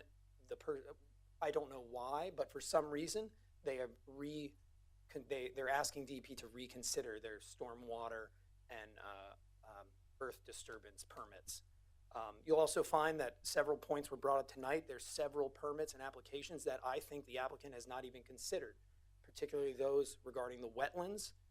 They've misstated that there are no wetlands on the National Wetlands Inventory on the site. That is not true. One of the parcels clearly abuts a very rare, I've heard there may only be a few thousand in the United States wetlands. That's very sensitive to salinity, and Jen from our coalition spoke to that. They also, there's the SALDO explains very detailed landscape plans, tree replacement requirements. It's very, very detailed. It's actually surprisingly detailed. The Lehigh Valley Planning Commission, who I quoted in my memo, even noted that their landscape plan is merely, at least at the time the Lehigh Valley Planning Commission reviewed it, merely a list of native plantings and doesn't actually show what's going to happen. There's some CGI generated images, but I think based upon how robust the city's landscape replacement provisions are, they fall woefully short. And for all of those reasons, the Planning Commission would be justified in voting down this plan or making them resubmit. But I'd rather focus on also, there was a big topic earlier about the ITE codes. And the other attachment to my memo is a memo from PennDOT from June 2024, which outlines how to select the proper ITE code. The applicant has, like so many things here, chosen the numbers, the size, the scale for the audience. They chose the ITE code that would look most favorable on them. You'll notice it's high on passengers, low passenger vehicles, low on trucks. It's because they hide a lot of the trucks as passenger vehicles, these step vans, these fulfillment vans. If you use the ITE codes recommended by PennDOT, which there's a big document with PennDOT, but if you look at page 17, you'll see this chart here, which is basically a question tree that it starts with, if a warehouse facility has no end user, and it shows you where to go, and it identifies specifically that ITE code 154 should be used, which is not what the applicant used. The Lehigh Valley Planning Commission, in their very thorough analysis last June, got it closer by using the ITE code 150, which applies to warehouses. So their traffic study is optimistic at best, and I am. That is one of the grounds for which we'll be objecting to their application, or if a highway occupancy permit is granted.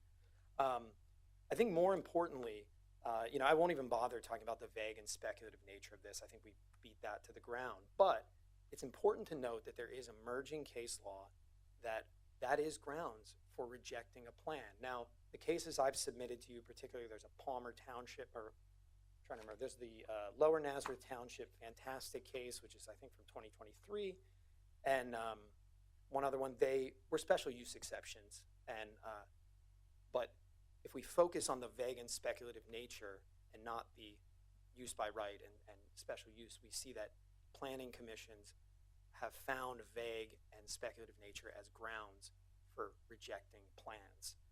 The more important case is one that was decided on, or at least the order was issued May 1st, 2025, just last week, by the Commonwealth Court. And it's from Toby Hanna area, Coolbaugh Township, and it stands for the proposition that these are not warehouses. And I would assert very firmly that this was miscategorized as a warehouse. The case uses identical MPC, not identical, very similar MPC language to define a warehouse, which is a building primarily used for the storage of goods. That was the same in Coolbaugh Township. That's the same in Easton. In Coolbaugh Township, they had another category, which was a distribution or truck terminal, and that was not permitted in the district, and so the commission voted it down. In Easton, we don't have anything that describes this type of facility, this truck terminal, this distribution center. We know from the traffic counts, it's not a passive warehouse primarily. The storage is an ancillary use at best. These things are here for a day, 2 days, 3 days, whatever, a month maybe. That is grounds. So if it's not a warehouse, which is permitted by right in the adaptive reuse zone, then what is it? It's an undefined use that requires a special exception. And so I very firmly implore the Planning Commission to reconsider or refer this back to the zoning officer and the zoning hearing board as an undefined use requiring a special exception. Mr. Harding, and I don't want to engage in a debate here because I appreciate the information and I appreciate reading that case. But one of the concerns that I have is that I do not know that when it's undefined, it's a special exception. It seems that when there's not an area that where it's actually allowed or provided for by special exception, it becomes allowed in any place in the city of Easton. So you have to be very careful there because that's how we got into trouble with billboards.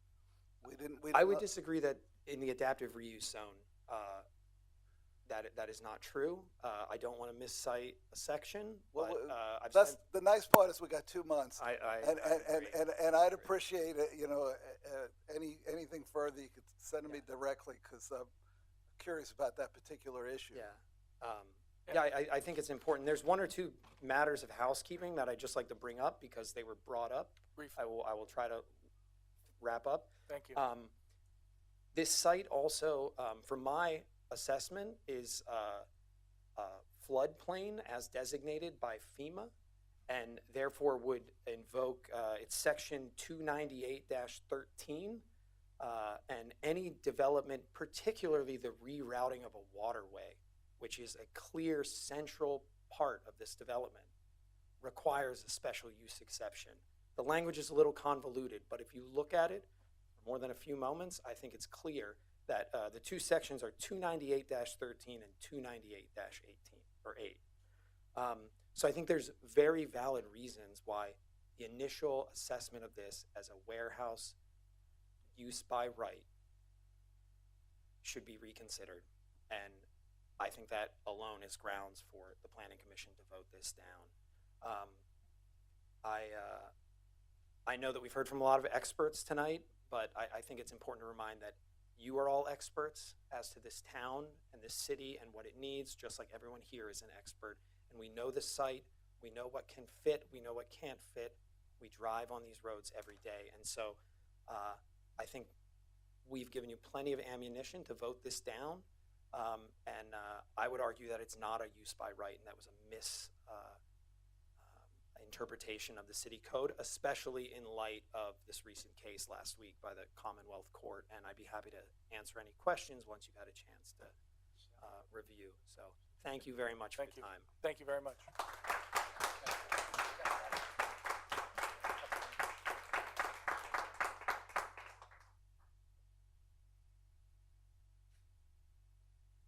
Hello, my name is Anna Dragan. I'm a student at Lafayette College. I live on Parsons Street.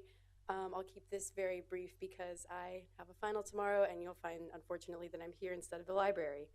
I would just like to echo the sentiments of everyone who just spoke. When I found out about this proposed mega warehouse that is 1 million square feet, my immediate concerns were with the inevitable air quality reduction and toxic waste runoff into the Bushkill Creek that would follow its construction. These things both will harm the overall health of my community and that of the natural resources that surround us. There's also the issue of traffic, how this plan will be detrimental to traffic flow and by extension disrupt the peace, quality of life, and walkability of our community. These things have been discussed at length, so I will not revisit them. The biggest overarching issue here is that this is an issue of environmental injustice, as the mega warehouse's site is within a 1-mile radius of several marginalized and underserved residential communities. These negative effects will hit these areas the hardest.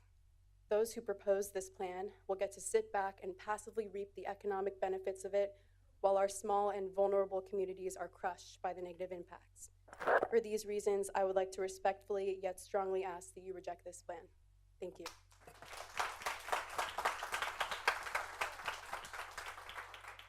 And good luck in your exam tomorrow. Hello, my name is Kamzi Noonan. I'm also a student at Lafayette College, and I lived on 200 High Street. I'd like to start by acknowledging that I am obviously not an Eastonian. You know, I've come here for 3 years, and I love this community with all of my heart, but it's not the one I grew up in, and it's not the one I'm going to be in another year. And so I don't want to just speak on behalf of myself or on behalf of Lafayette College, but I want to speak on behalf of my generation. You all, respectfully, are a little bit older than me. And one day you will be handing this beautiful city of Easton and this community to the younger generation. And I want you to consider what you've heard tonight about the environmental degradation, about the air quality concerns, about the asthma that you're giving the children in the elementary schools. And I want you to think about the city that you are handing to the next generation. Do you want to hand them a city that is dirty and destroyed, or do you want to hand them a city that is beautiful? And I also want you to consider the issue of the continuance that was just brought up. I understand that we want to give the applicant more time to consider the concerns that have brought up today, but at the end of the day, a warehouse is a warehouse is a warehouse, and that is not going to change. I do not see any way that by July, the applicant will address the air quality or water quality concerns that we've brought up tonight, and frankly, I think even with the continuance, there is no reason to accept this application. I respectfully ask that you reject.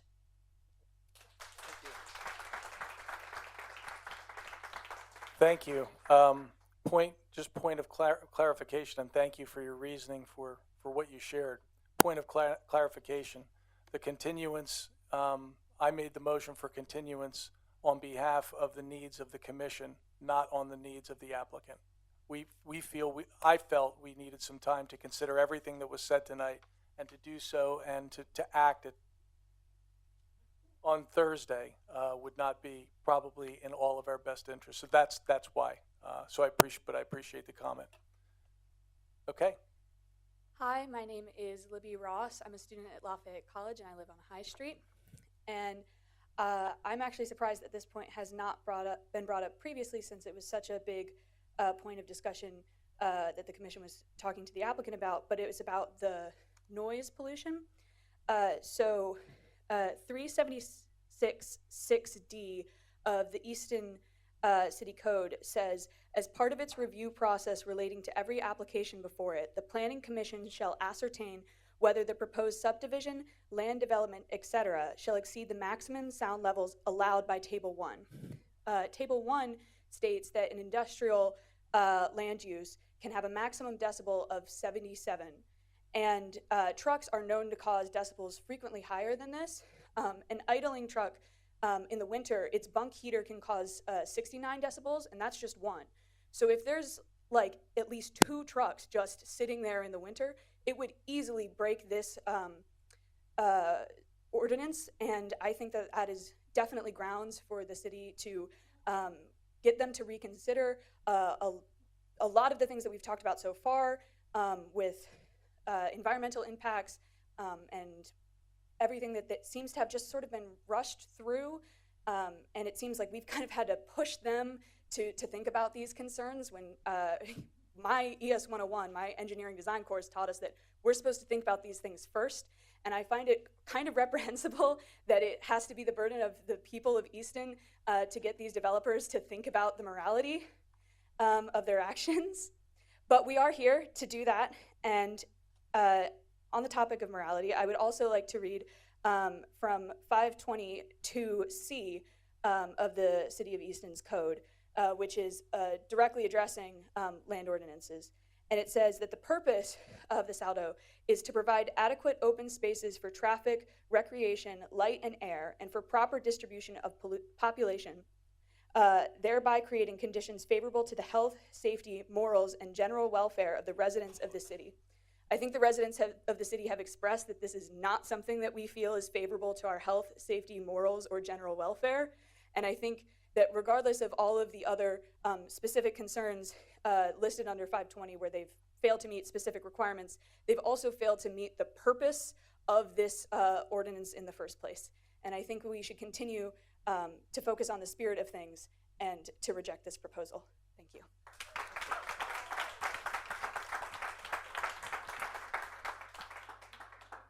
Good evening. Let's try to close out strong. My name is Abby Cooley, 111 Quad Drive. I've lived here for 2 years.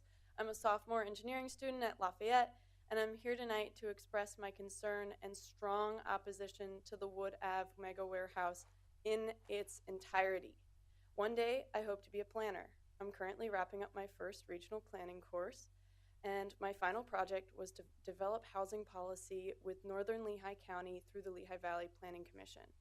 The biggest thing I learned as someone who's never lived there or lived in a community tied to farming, such as Northern Lehigh, is how essential it is for development to be contoured to the specific people of that region. Skinnell Properties is based in Indianapolis. They've recently cranked out developments in Fort Worth, Kansas City, Hallfield, Germany, and beyond. Their goal is to build a mega warehouse in our community, grab their profit, and leave. They will not be here when the traffic concerns commence, when the air pollution intensifies, or when the water runoff worsens. This is not development for Easton. This is not development by Easton. And look around at all the black shirts you've seen, all the people who've shown out tonight. This is not development supported by the people of Easton. I'm here asking the Planning Commission to reject this warehouse in its entirety for those who really do live here. I think it's also really important to comment on the Planning Commission's choice to extend the meeting to July 2nd. I respect that the Planning Commission felt the need for that time, but it's important to note what the impacts of that will be. Those who represent the applicant are getting paid to be here tonight. We are not. It's a feat that even after this item has been removed from the agenda for 7 months, people came out in numbers tonight to express their concern. Many Lafayette students will not be here in 2 months to listen to Skinnell Properties present 2 months of thoroughly researched misstatements and lies, such as a warehouse doesn't cause air pollution. I want to thank you for your time and ask that you value that of your neighbors as well. Failing to do so hinders democracy in Easton. I appreciate your consideration.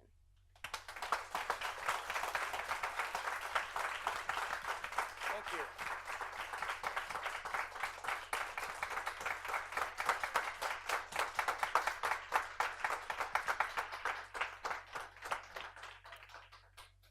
have anybody else who would like to contribute? This has been very, very educational for us, I can tell you. All right, seeing none. One. I see one, and that will be the last one.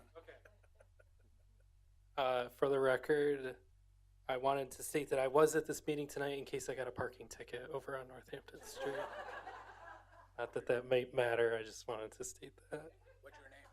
So my name is Alex Simons. I live at 1435 Spring Garden Street. This is my backyard right here. And I'm not coming here with a lot of facts, figures, laws, codes, all that stuff. Not a student. I'm maybe what you would call like an average NPC, like a non-playable character, just an average Estonian, if you will. So I'm here as a taxpayer, which actually I just paid my second installment of my city tax today, actually.